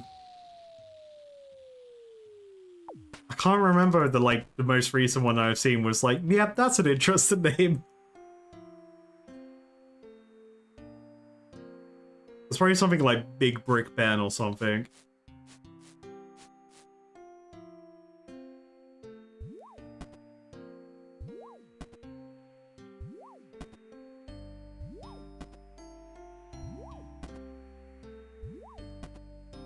They had to change stuff like that in Old School too, for like temporary things. There was a holiday item called Smelly Sock that to make their character say "ew, smelly," and then they used it to harass people. Oh no!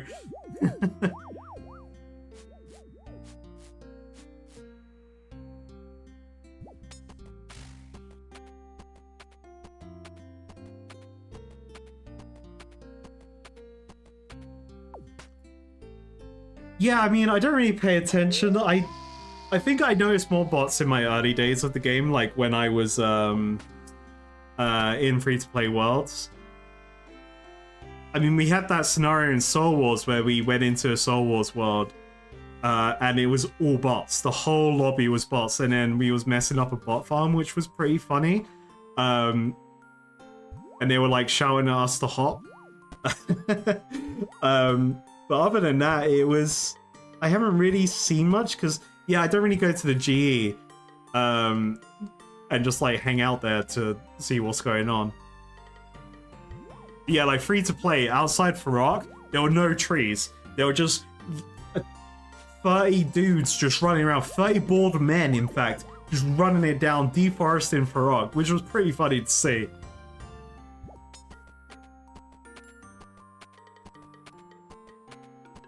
And like, it's funny because it's so blatant as well, the botting in those scenarios like Soul Wars and free-to-play worlds. So it does make you think, like, in general, it's like, what are they doing to stop botting? And I would love to at least hear or see the genuine response to it. But I feel like at the end of the day, no matter what they do, they will never stop bots. Truly, I don't know. Because they would have to start activating, like, what am I thinking of? Like, two-factor authentication is required on all accounts. That may be the case now, I don't actually know. I have it because that's just like a normal thing for me to activate. But like, you know, there are probably things they can do, but then it could affect actual normal players that won't be able to use those systems. Did I see the bot busting streams? No. That's funny.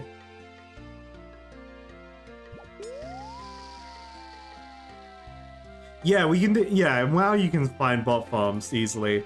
The majority of people doing gathering skills are bots.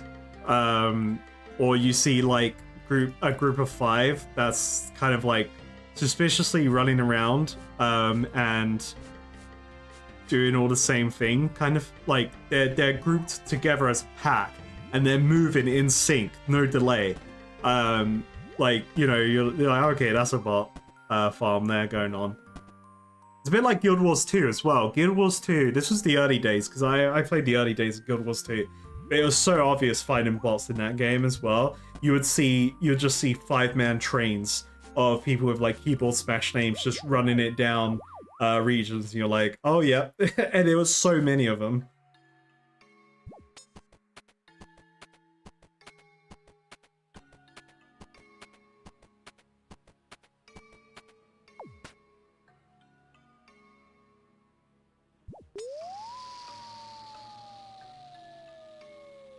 Yeah, no, 100% it is unreasonable to expect any MMO to be able to completely stop bots. That is 100% true and valid.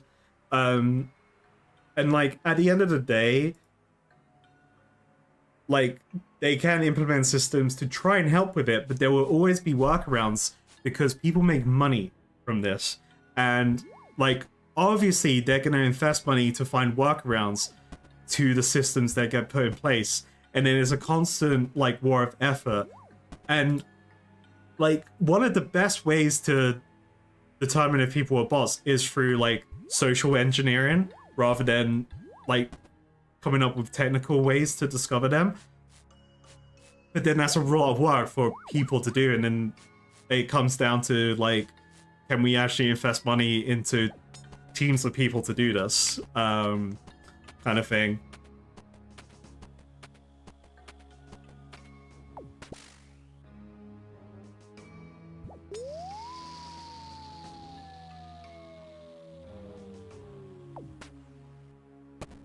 I think two-factor would help, but it wouldn't stop botting. because they'll just find ways around it. And there are people out there that may not be able to use two-factor authentication, so then real players would get affected by it. It depends on, I guess it depends on like what system, if they allow multiple variants of two-factor authentication that is more accessible for multiple like regions or people in certain circumstances, then maybe it's okay, but yeah, it's hard to say. It's kind of like on Twitch, right? So on Twitch, I can, to help deter bots coming into chat, I can activate a bunch of things like the account requires two-factor authentication, and like they need to have a mobile number attached to their account, and things like that. But then there are a lot of people that don't have a mobile number for whatever reason. So they can't then interact with the community they want to because of that like authentication routes being put in.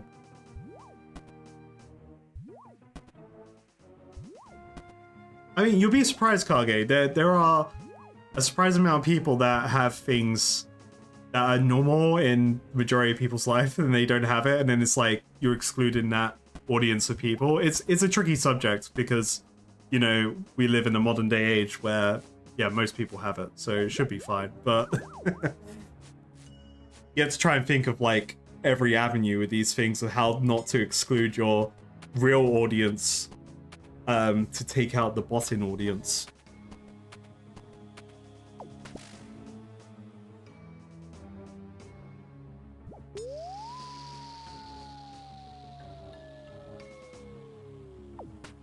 Oh no, I'm not a sweat at the game.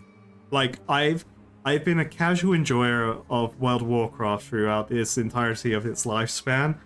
I've never been like I love games too much to only play WoW, right? I only need like I love playing other games, so I've always played WoW, but within also playing other games. I'll take a break and I'll play other games. Then I'll come back to WoW. You know, that's kind of my journey in the game, rather than being a sweat that has played it non-stop as their only game for like 15 to 20 years.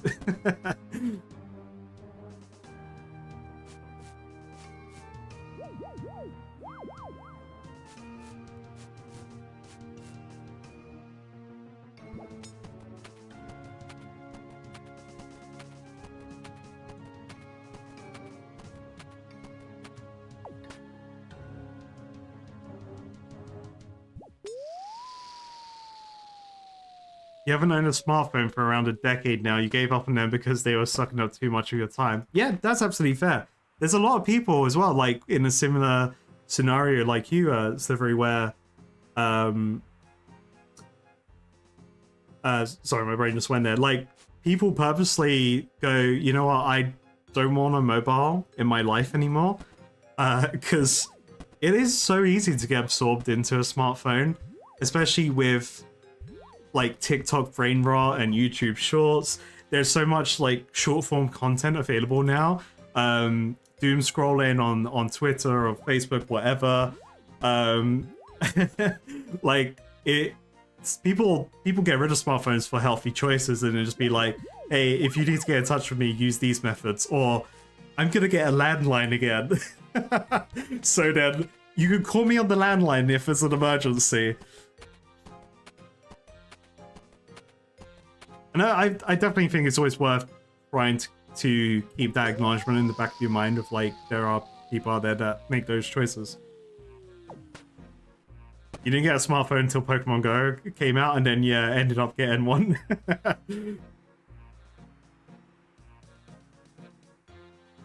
I'm fairly good with my phone. Like I don't really enjoy sitting there and then just like scrolling and things like that, because I do lose time. If I start going down YouTube Shorts, I don't have TikTok, but I have YouTube Shorts because of YouTube.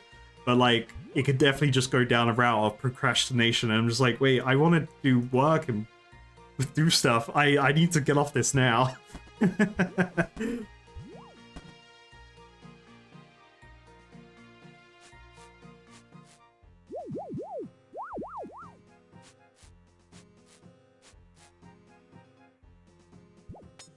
Yeah, minimalistic phones are back on the road. Yeah, people are like getting old, like, well, older phones, but they're actually just remade with current tech, but they're old style. Old brick style phone, let's go. Time to whip out the Motorola again. Let's flip Motorola flip phone, the Nokia brick. Hell yeah. Or the slim Motorola they had.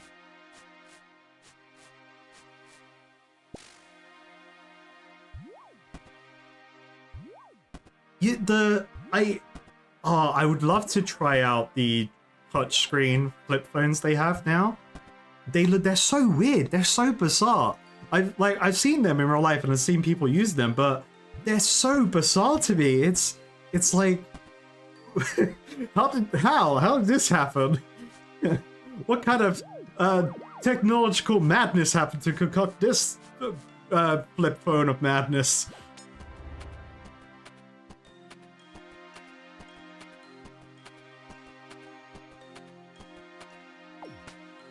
Yeah, I had the whatever the flip phone one was called for Motorola, and whatever the there was the slim version as well. It may have been after, I think it was after the flip phone for Motorola. Like they were like hand-me-downs. Like that was so like my mum and my dad would have phones, and then when one of them was when one of them got an upgrade or whatever, then my older sister would get the phone, and then it would kind of like go down the hierarchy, right? So then when she didn't use that phone anymore, it would go to my other sister, and then I was at the bottom because I'm the youngest, right? Which is fair enough. But I didn't use the phone because I couldn't, because I didn't have credit. So I couldn't go around texting people or call in friends and stuff. So it's just like, okay, I didn't really get attached to having a mobile phone when I was younger because I didn't have credit, so I couldn't use it. The thing with TikTok and YouTube Shorts is that spending 6 hours of just swiping, you don't have any idea what you just consumed. Yep, true. Not too efficient, not too informal content either, yeah. You know what's crazy as well? So I think it's for both of them now, TikTok and YouTube Shorts, they have like, you can have 3-minute videos these days, which are like insanely long.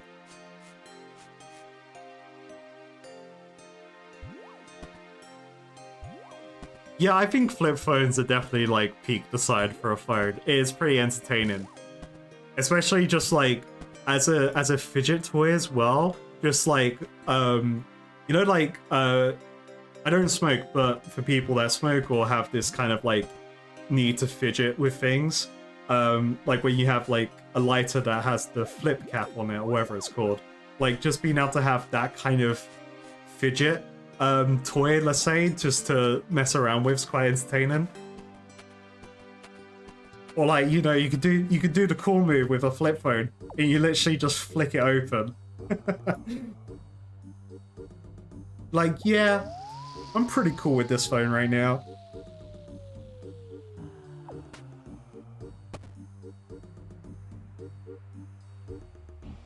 I think one of the main uses I've had for phones over the years is to know time.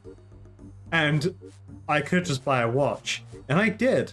And for a while, and yeah, it was great. I didn't need to use my phone. I used my phone even less after buying like a nice watch.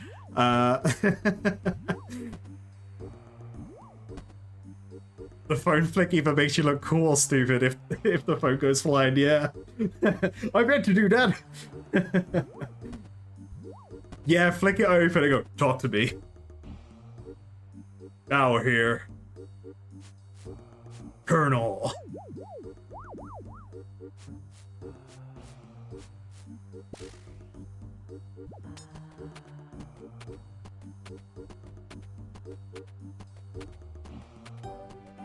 I remember having Sonic the Hedgehog on one of the phones. It was really hard to play Sonic. It was like the first Sonic the Hedgehog. It was really hard to play on the phone though, because it was that slim Motorola, and like obviously the buttons are so close together, and trying to run fast while jumping over things and doing the movements you need to do on Sonic. Oh, it was cool but rough.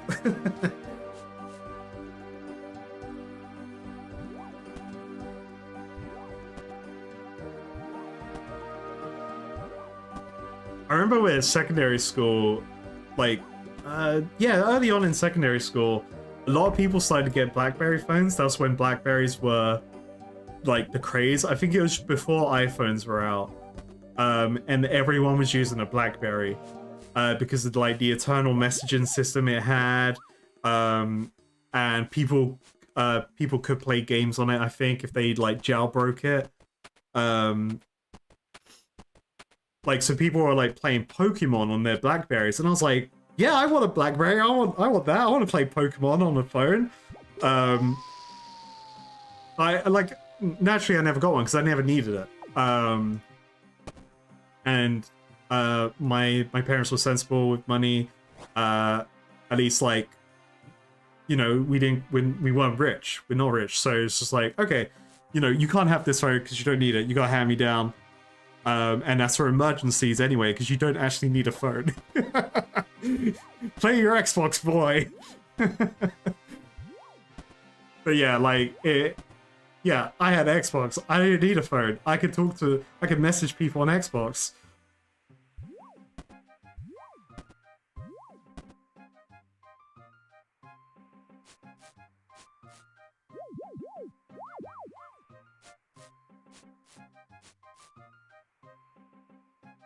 I didn't have a...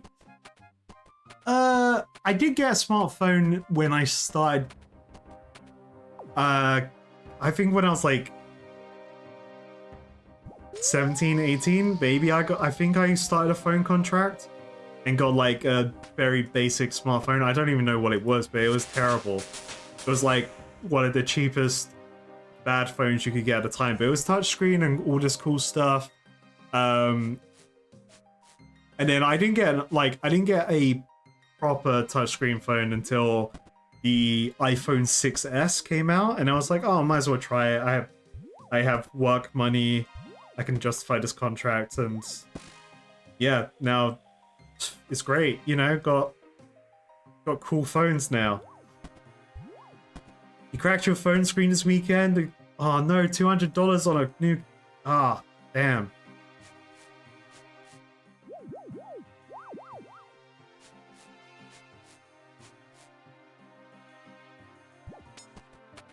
Your best mate brought a pager 30 years ago. It was the best tech at the time.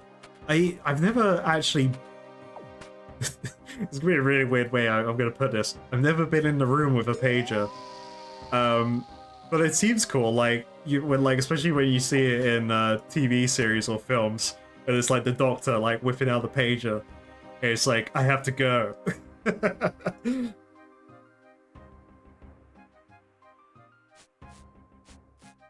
If it's emergency, page me.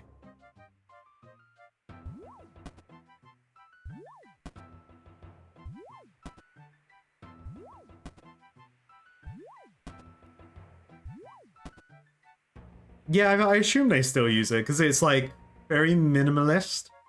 And it's made to last as well. Like, it's durable, it's made to last.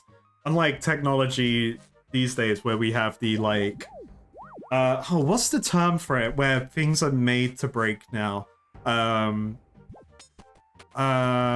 Like where before things would last, we could repair things very easily. But nowadays, like, well, this has been a while, not just nowadays, but like things have been designed to break sooner rather than later and are a pain to repair. Because I've always grown up with the like concept of if you can repair it, do it. Like, you don't need to buy something new if you can repair what you have.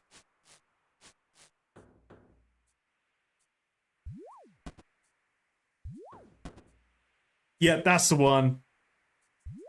That's the term.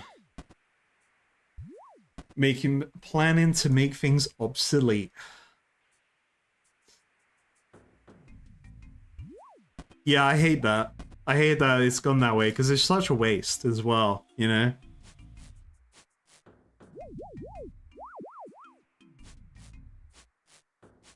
Yeah, or designed obsolescence. Either planned or designed. Planned and designed. One way or the other, we're gonna get you to buy a new product now.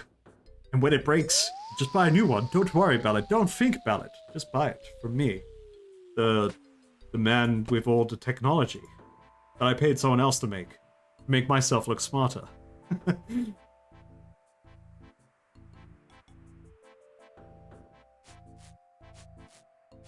The thing is, I never buy warranty because I'm very...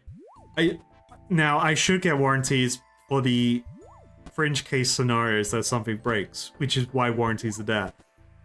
But for most tech, I don't get warranties because I know how I take care of my stuff. So my current iPhone, I've had for 4 years. And there's maybe a couple scratches on the screen. That's about it. Like barely noticeable scratches. And this phone could probably last me another year if the battery life will allow it. I really, like, I'm quite stingy when it comes to upgrading phones because I know I don't need the upgrade because I'm not using it 24/7. It's either my like time management or keeping it on board just in case like family needs to get in touch with me, or you know, my girlfriend, whatever.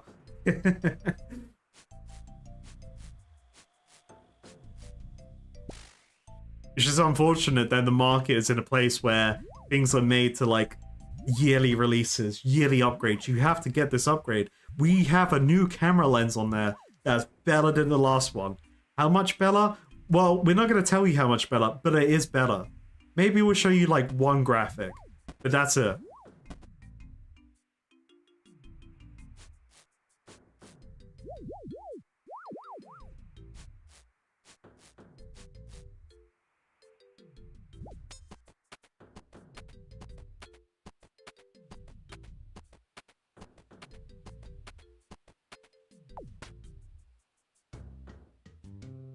How would I feel about the game if... How would I feel if the game showed me ads while they were training... Well, sorry. I butchered that. How would I feel if the game showed me ads while I was training agility? That would suck, and I would hate it. Now, can ads work in games? Yes and no. Any ad that is in a game should not invade what you're doing at that current time. It should be on some kind of like sub menu, like if you open the shopping game, that's where you should get ads, if anything. That's pretty much it. But in general, this game, like that's yeah. I did see the ad thing for the whole drama that happened, and that was just like, yeah, that's just not a good move.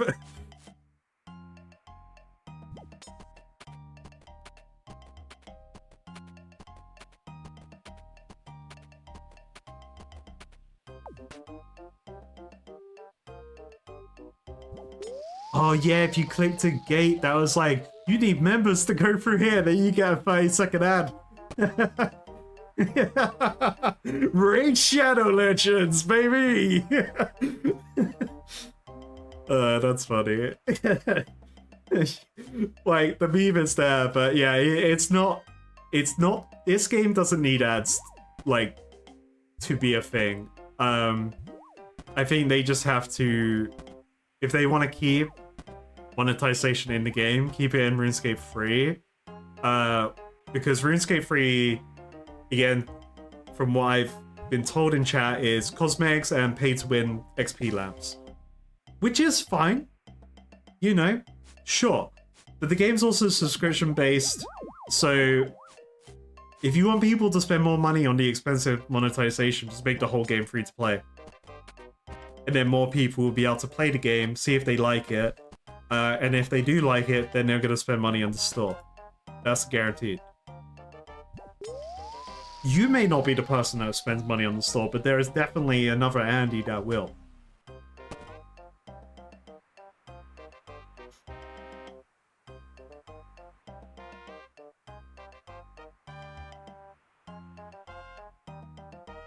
Yeah, that's like the most I know about the monetization RS3 is that, oh, and there's the gambling, there's the Wheel of Fortune or whatever it is, whatever the loot box system is, whether it's still in the game or not. But like, you know.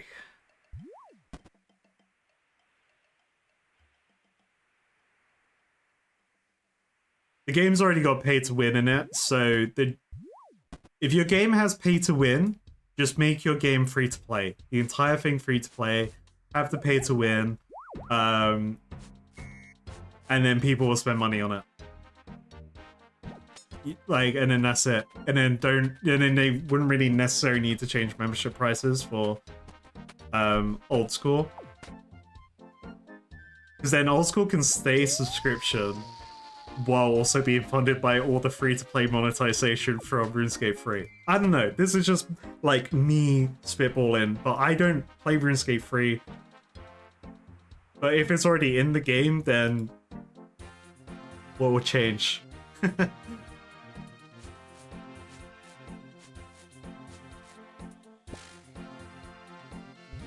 Yeah, that's a point, actually. That's a really good point, Alphin.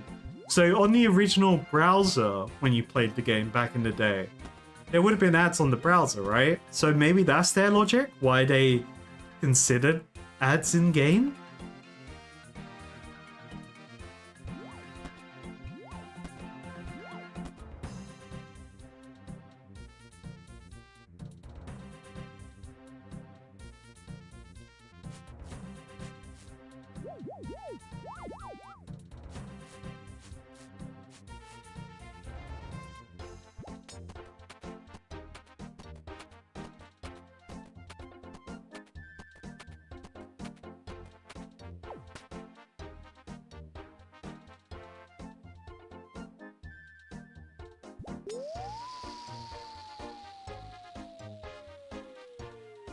Yeah, I mean the whole subject with monetization in live service games is always a tricky, slippery slope. Like I can't speak on the gameplay of RS3. It's kind of why I want to, at some point, jump into the game in a future, whether it's a near future or a far future. Like I want to jump into the game to at least explore what the combat feels like and the vibe of the game and all that jazz. Because I'm sure it's a good game for people that enjoy RuneScape 3. Like, at the end of the day, if people enjoy playing it and they have fun, that's all that matters. If the whole game was free to play while keeping in the monetization it already has, they will make so much more money because it will just bring in new players. And this has been tried and tested with other MMOs that have foregone subscription services and gone free to play.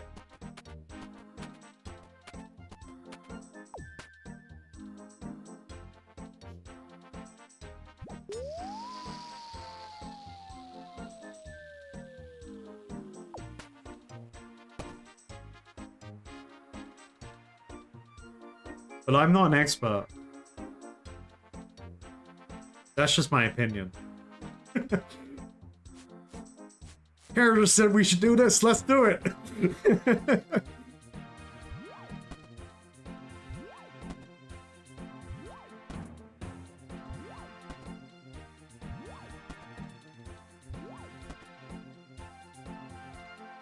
That's just an opinion. A game opinion.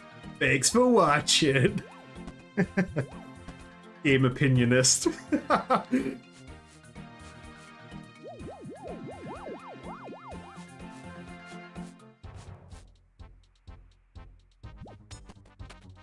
So in like the thing I'm saying with free to play, only touch RuneScape 3. Leave Old School RuneScape as it is. Because it is definitely like more of an exclusive club of players that enjoy RuneScape, Old School RuneScape. Where they can generate more new players coming into RuneScape 3 and making a lot of money there.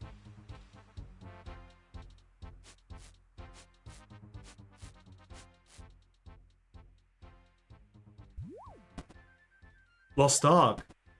Lost Ark made tons of money. It's a free-to-play game, but it has so much pay to win. Do I agree with the pay to win? No, because it means the actual in-game systems to grind it out are horrendously long and horrible, and you can just get outgeared and outmatched by someone with a credit card with no limit. But, you know. I mean, the game's already gonna have bots. Like, it's... And then the game has pay to win in it already, so... Like, there's already forms to counteract RMT in the game because people can just pay for what they want in the game, I guess.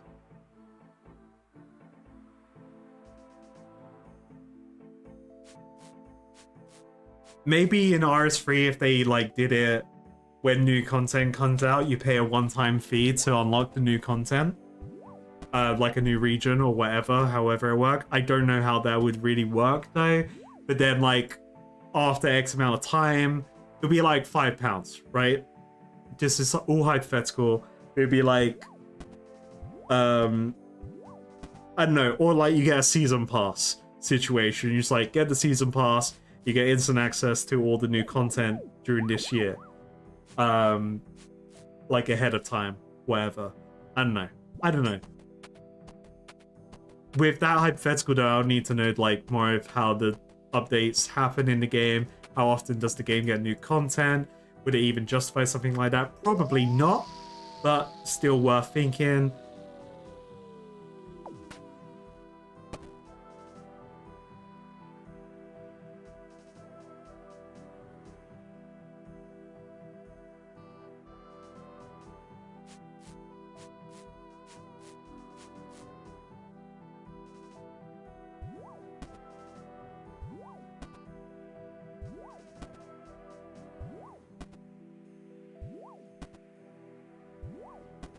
So RMT to you is RWT. Okay, yeah.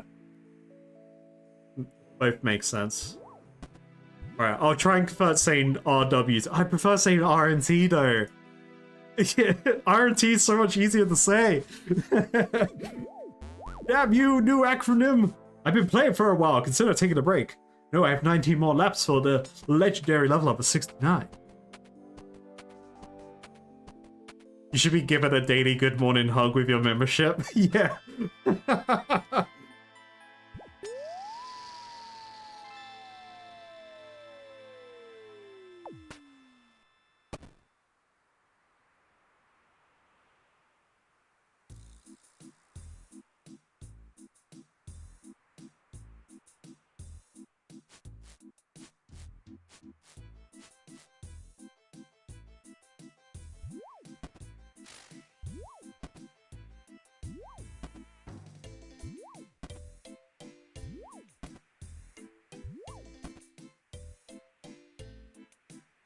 You'll pick a non-spoiler word from Old School Runescape slang, and I have to tell us what it means. First word, crash. You crash out, so you've been playing the game for so long, you crash out, and you fall asleep while AFK in the game. And you crash into your keyboard.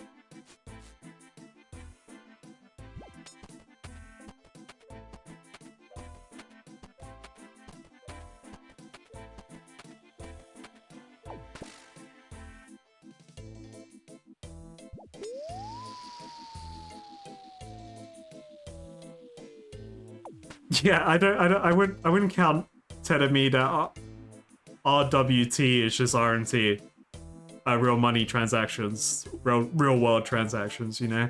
It's in every game that has an online player base.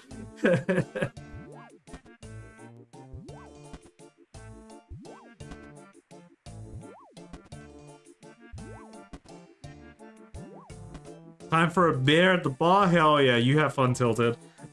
You will probably not see me until Friday for the next stream. But thanks for hanging out, buddy.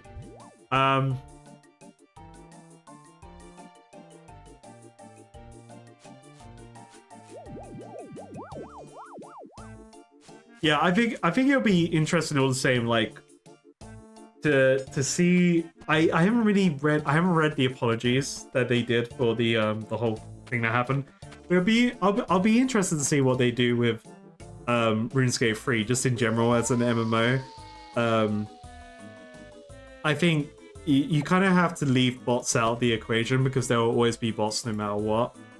There will always be real money to be made from any games with an online player base, whether it's free to play or not.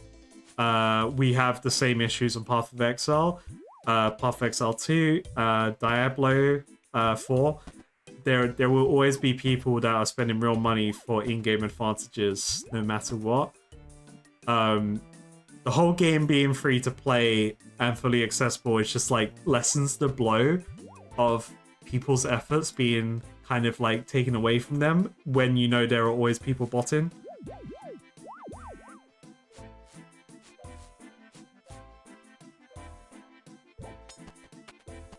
Yeah, you can't compete against Elon Musk when he's at the inauguration while also grinding on Path of Exile 2. You just can't beat that level of God gaming, okay? For those that have seen the Quinn 69 clip, is so funny.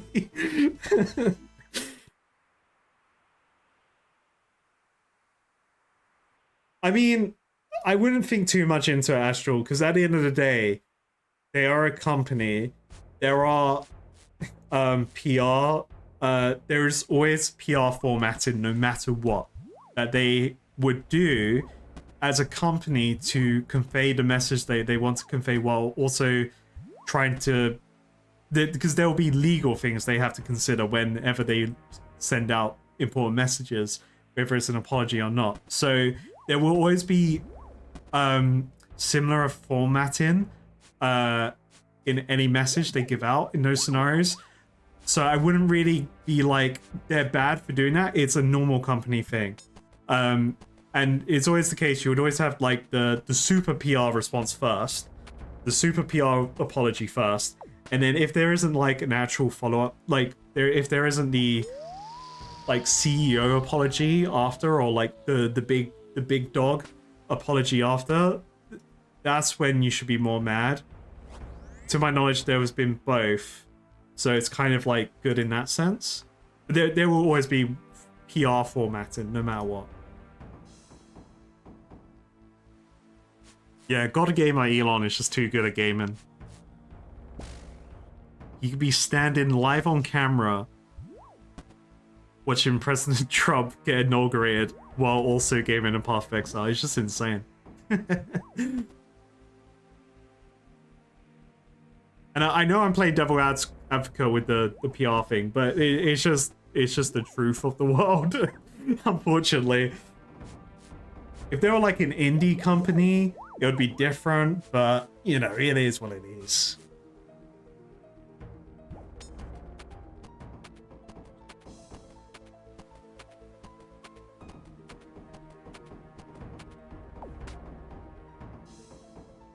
Why isn't your message showing up on my thing? It's showing up on my other thing. I have messages not showing up on my thing? What the hell? Guys, if I've missed your messages, I have messages that are not showing up on my multi-chat. This is crazy.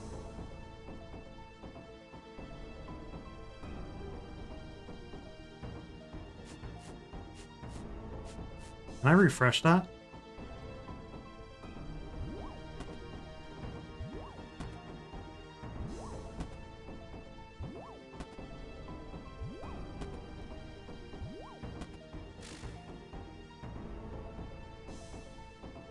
Yeah, you guys are being sensitive real time. I don't know why. I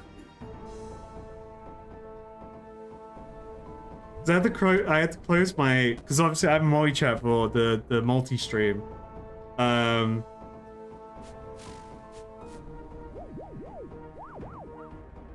Okay, so your one there has showed up, Astral. Some of Strike Stone's ones didn't show up.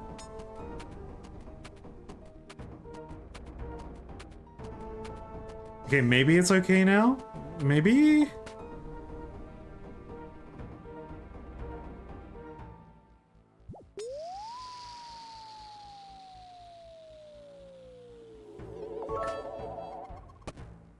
Just checking whether bits show up less than 3 smile. Thank you so much, buddy. They definitely do show up, I hope. Alright, I've refreshed my chat. Hopefully it works now. Hopefully we don't get the lifetime censorship going on. What the heck? Yeah, Twitch implemented a new shadow ban update, yeah.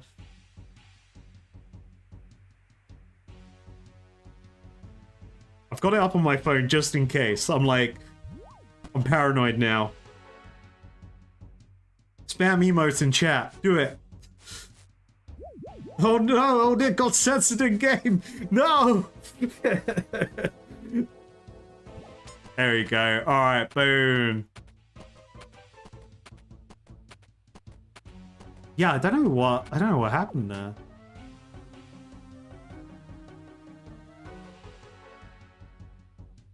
I did see the thing about it. Sorry, to answer your question earlier, Astral. I did notice the message about the weather thing. My brain just didn't acknowledge it. But I did acknowledge it. Don't know about my brain though. Alright, 11 more laps, and then we get a big number, 69. Let's go.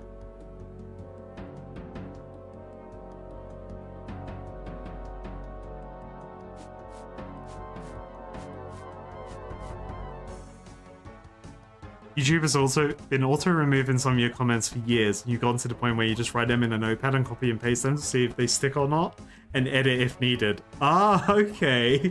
Interesting. I have noticed that. Like, I've seen... I just assume, like, maybe the person just deleted their comment and they were like, actually, I'm gonna change my mind on this. But I have seen, like, the odd occasion where a comment is just, like, been eradicated. Like, I have a video that says it has... Like, one of the live streams has a comment on it. But the comment isn't there. It doesn't exist. The comment is just invisible. To me, the person that should be able to see the comment. So, I don't know, man. Like, oof, oof.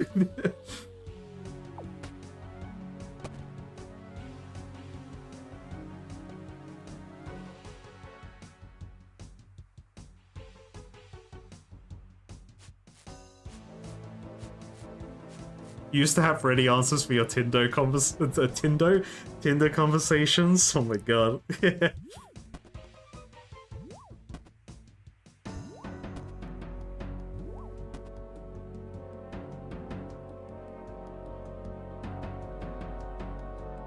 Yeah, I think it's probably just like in-house moderation for YouTube, I guess. Yeah, because there were like really bad bots on YouTube, you're right. And there was like nothing you could really do about, like, there was nothing people could really do for really bad bots back in the day on YouTube. It's only been recently, I think, they've kind of sorted out those bot comment issues they had.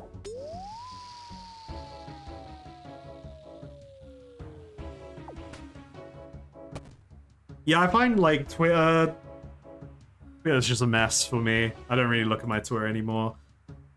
I didn't really use Instagram that much. I'd only use Instagram for my Warhammer stuff, really. Which I haven't been doing for a while. And then other than that, yeah, I barely use Facebook even when Facebook was the thing. Because I would be on Xbox, and the people I want to talk to also had Xbox, so I was just talking to friends on Xbox rather than Facebook. Because I didn't have a PC or a laptop at the time. We had a family computer, but obviously it was just easier to play the Xbox. Yeah, social media is just a mess. Social media is honestly just brain rot and misinformation and echo chambers as well, unfortunately. Which is what Twitter is, I guess. Twitter's full of people just in their own echo chambers, and people forget to learn things and realize why other people are wrong on subjects. Or seeing their points of view and then maybe finding the middle ground. You know, how you should deal with scenarios where two people don't agree.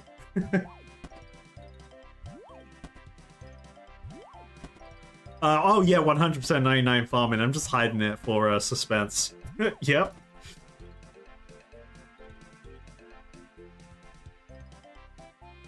I mean, the next step of weaponized social media has already started.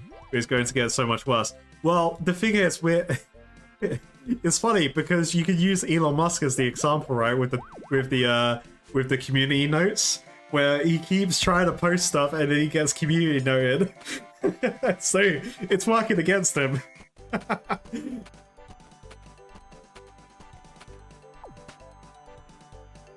So I want 79, so I unlock the best shortcut in the game, so I can make nature runes easier at the nature altar.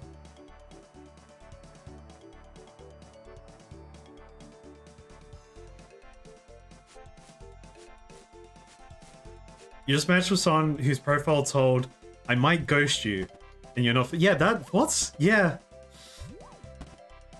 Yeah, that's annoying. Yeah, I mean, it is a mess, unfortunately, trying to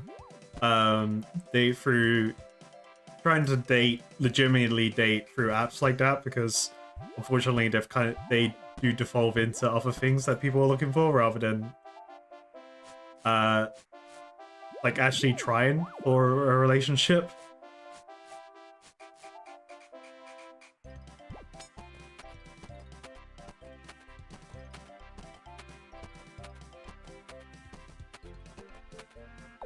Wait, Tinder doesn't have RuneScape as a game that you can put as your interest? Sorry, I just read that message from earlier. But you can put Fortnite and League? That's funny. Like, you got, come on, man. It's you gotta have other games on there. Yeah, I Fortnite. Yeah, I Roblox. Like, what?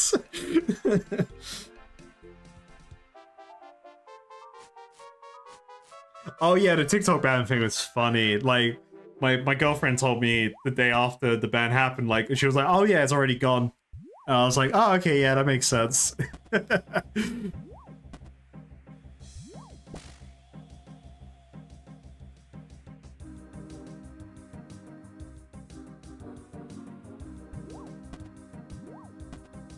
Yeah, the whole TikTok ban thing was like so weird. Just the whole thing. It was funny. It was funny, like, looking at it from the outside in. Yeah, like, it was just bizarre.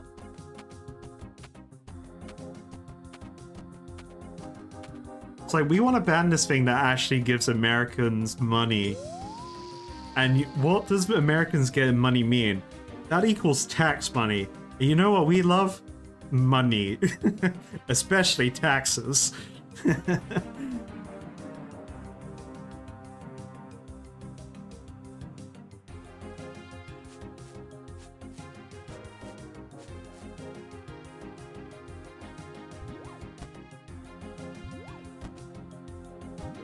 But what if you find the other person on the dating app that is also a RuneScaper, and you can both AFK together? Now that's the best of both worlds. Because then they would appreciate the XP waste, all right? And they'll be like, "Yo, what are we doing? We need to start grinding. We can hang out and chat, but we gotta be grinding at the same time." You're like, "This is perfect."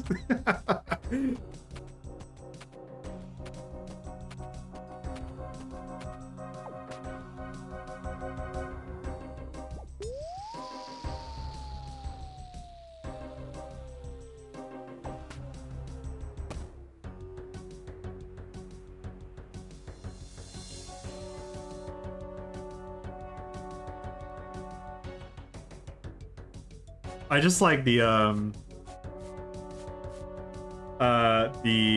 memes that were happening from the Red Note app, where loads of Americans were downloading Red Note and then actually like talking to people in China, and then, like, you know, both sides of the countries were like actually in conversation being like, "So does this happen in your country?" It's like, no, that doesn't happen. Wait, but does this happen in your country? It's like, no, that doesn't happen at all. Like, those kinds of vibes. But then also the memes that were happening where people are like, "Hey, I'm new here after the TikTok ban," or like the whole meme with the Chinese spy on your TikTok account, and then it's like saying goodbye to your spy on your account, and then people replying with pictures on Red Note being like, "Don't worry, I'm coming to save you."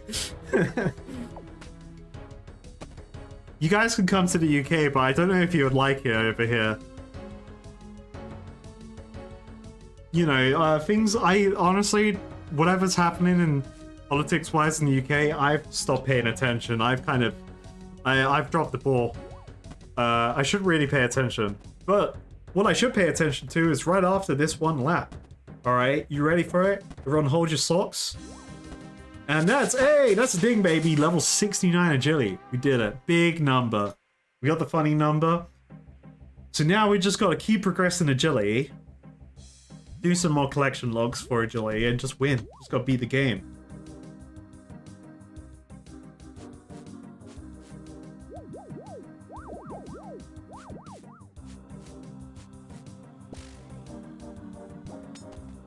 And again, the 79 agility goal is a long-term goal.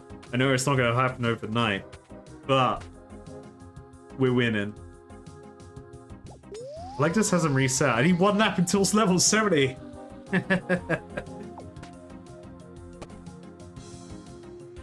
102 laps. Okay, interesting. So it's not that bad. Per XP, boom. Can't talk anymore. Boom.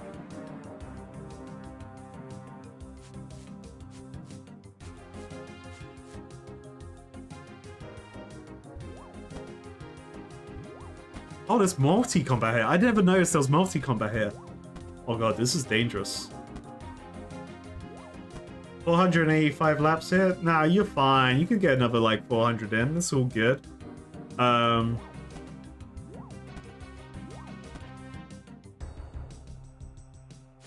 Alright, well. I think this is gonna be my last lap of the day. Do your laps in a PvP world, you won't? On my way. Yeah, catch me offline. How about that?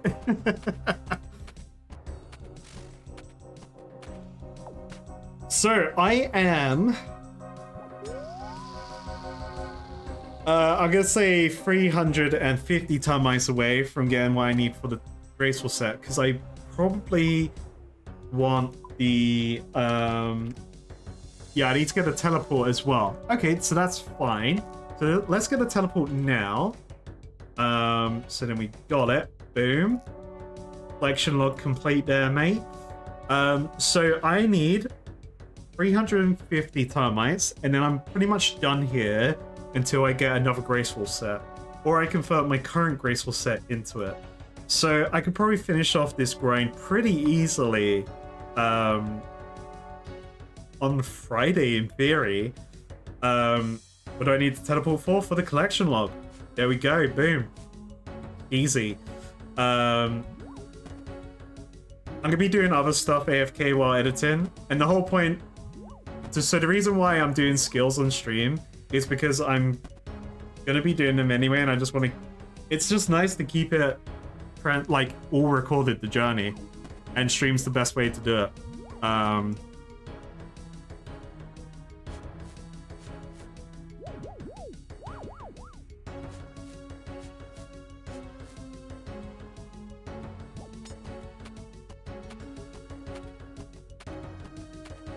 Because that's what streams that's what always the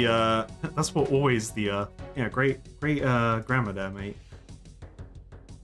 Because my streams have always been for like helping number go up and getting resources for the main series anyway, so this is just all part of that.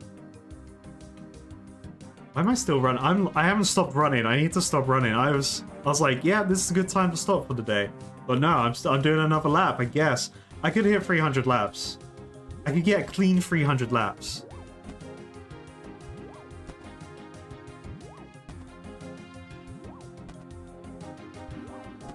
Yeah, and it also allows me to kind of help level up collection logs. Level up collection logs. Get collection logs, and then kind of like at least have some form of a recording of getting the collection log, rather than having to worry about recording every single bit of gameplay while I play the game.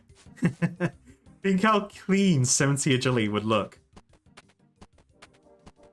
Yeah. Yeah. But 69 though. 69. Okay. 69. That's a good number. That's a really good number.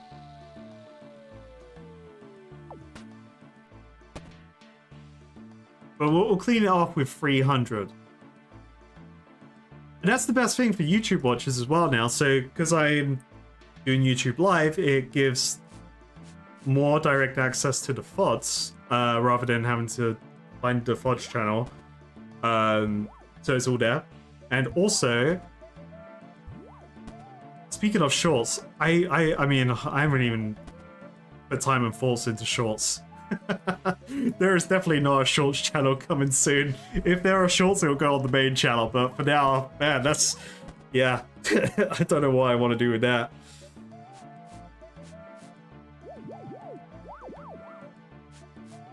Sleep is overrated.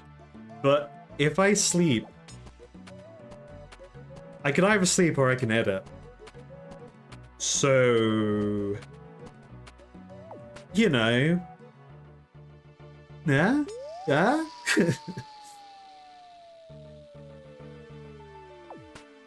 I mean, I can get the... actually, to be fair, I can get the last 300 termites AFK, actually. It wouldn't make much difference, because I wouldn't complete the collection log on there. So I could.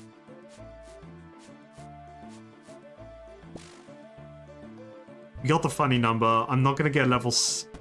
I don't think I'll hit level 70 if I AFK'd it. But then there's always a chance. And to be fair, this is quite active for me for an AFK skill. So if I was doing this while editing, there's a lot of clicking. Or a lot of pushing my finger down on my phone. Whereas I could get it done much quicker if I'm actively playing the game. Ah. I can AFK Rune Essence way easily. Way more easily.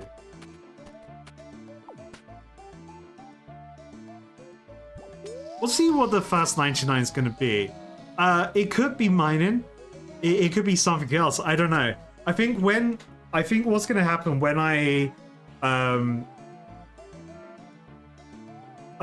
when I'm like level 98 on a skill, right? We're probably going to do something stupid like some kind of stream event where I guess this is all hypothetical. This is not guaranteed because I need to figure out the logistics of it. However, you never know. There could be a stream where it's like the skill is level 98 and it's the like 99 push. The stream don't end until we hit 99 on this skill. I don't know. It could be something silly like that. But I would have to think of the logistics of it and how much time that would actually mean, depending on the skill that I'm doing. Which I guess I can use this canvas thing to be able to determine that, maybe. I have to actually test it on other skills, because I've only really looked at it for agility with the plugin. So, yeah. 99 agility would be pretty funny, though, because... I think like a lot of people think I'm crazy for getting 99 agility first.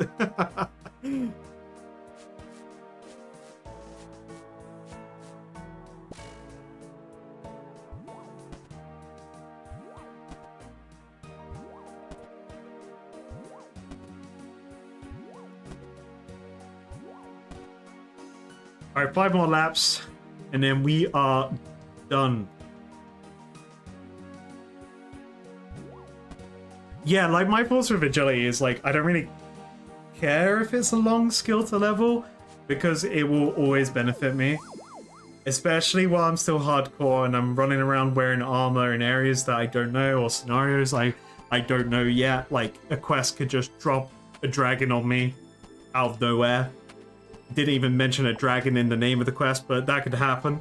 I need to be prepared to not die while I respect my hardcore status.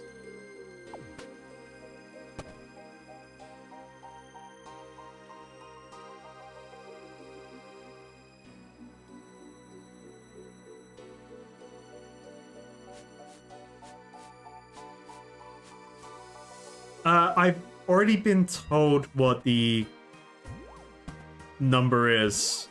It's like 12 million, right? For 99. In total, 20 million in total XP or something. I know it's a big double-digit number around that range, right? Because I mean, I have I have over 2.5 million, well, 2.6 million mining XP. It definitely go up. Number do go up. Is it 12 mil?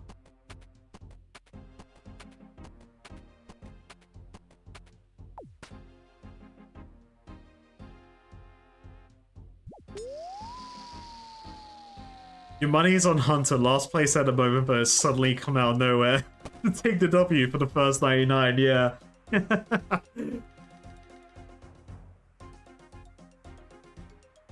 Is it 13 mil? Okay, that's the number.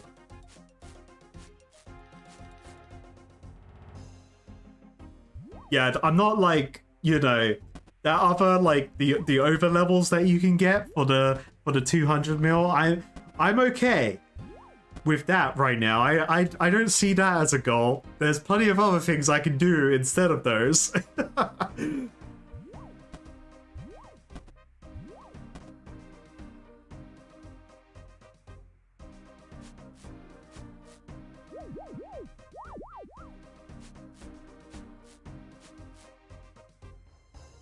Do I become a real gamer when I hit my first 99?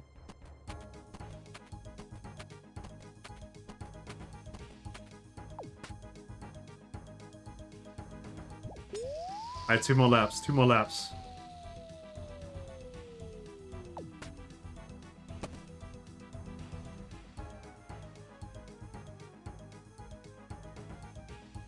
You're right, I should make my first 99 fire making.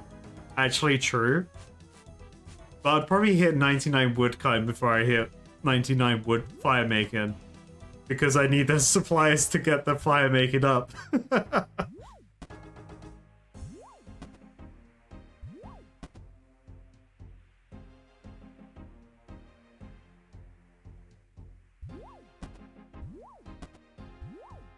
Now, I reckon in theory, like one of my AFK skills, or seeing as more of an AFK skill, will be my first 99.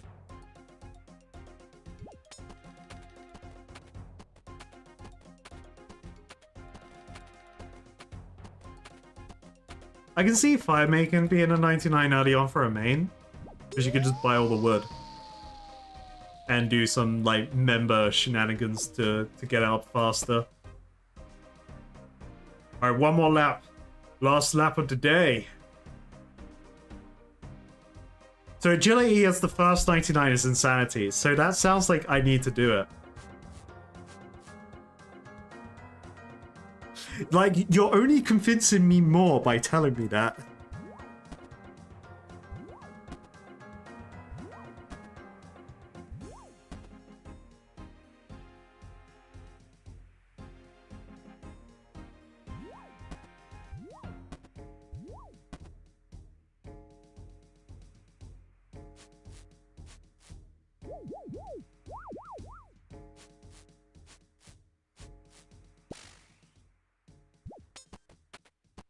More bug.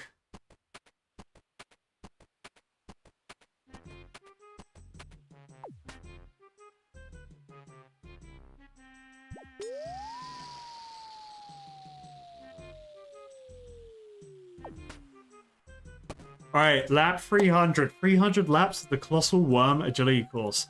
Complete. Alrighty, alright. I can't... The camera doesn't move here. Go from A to Z agility would be first. So true. Okay, the camera is like that. Alright, everyone. Thank you all so much for hanging out today during Agility Madness Round 2 Electric Boogaloo. There is going to just be more agility grinding streams happening, but we'll mix it up over the stream. So there may be some days that I'm not doing the grind for 79 agility. There may be other days that I am, but you'll be able to probably tell from the title. You're not allowed to tell me anything. That's the rule of thumb. And if you're ever unsure, ask in the spoiler zone on the Discord. So if you're not in the Discord, join the Discord. It's in the YouTube descriptions. And if you do ! Discord on Twitch, you'll get the link. But guys, I will be back on Friday. There should be a video out before the stream next Friday, which will probably have some context of the activities that I'll be doing on Friday's stream. But anyway, I hope everyone has a good evening, morning, or afternoon, whatever time zone you're in. And thank you for the follows and all the bits, all the subs and all that jazz. What is this tune I just played? Country Jig. Hell yeah. Alright guys, I don't know who to raid. I'm going to pick someone and we're going to just raid them. But I will see you all on Friday or the next video. I'll see you later. Bye bye bye. Bye bye bye.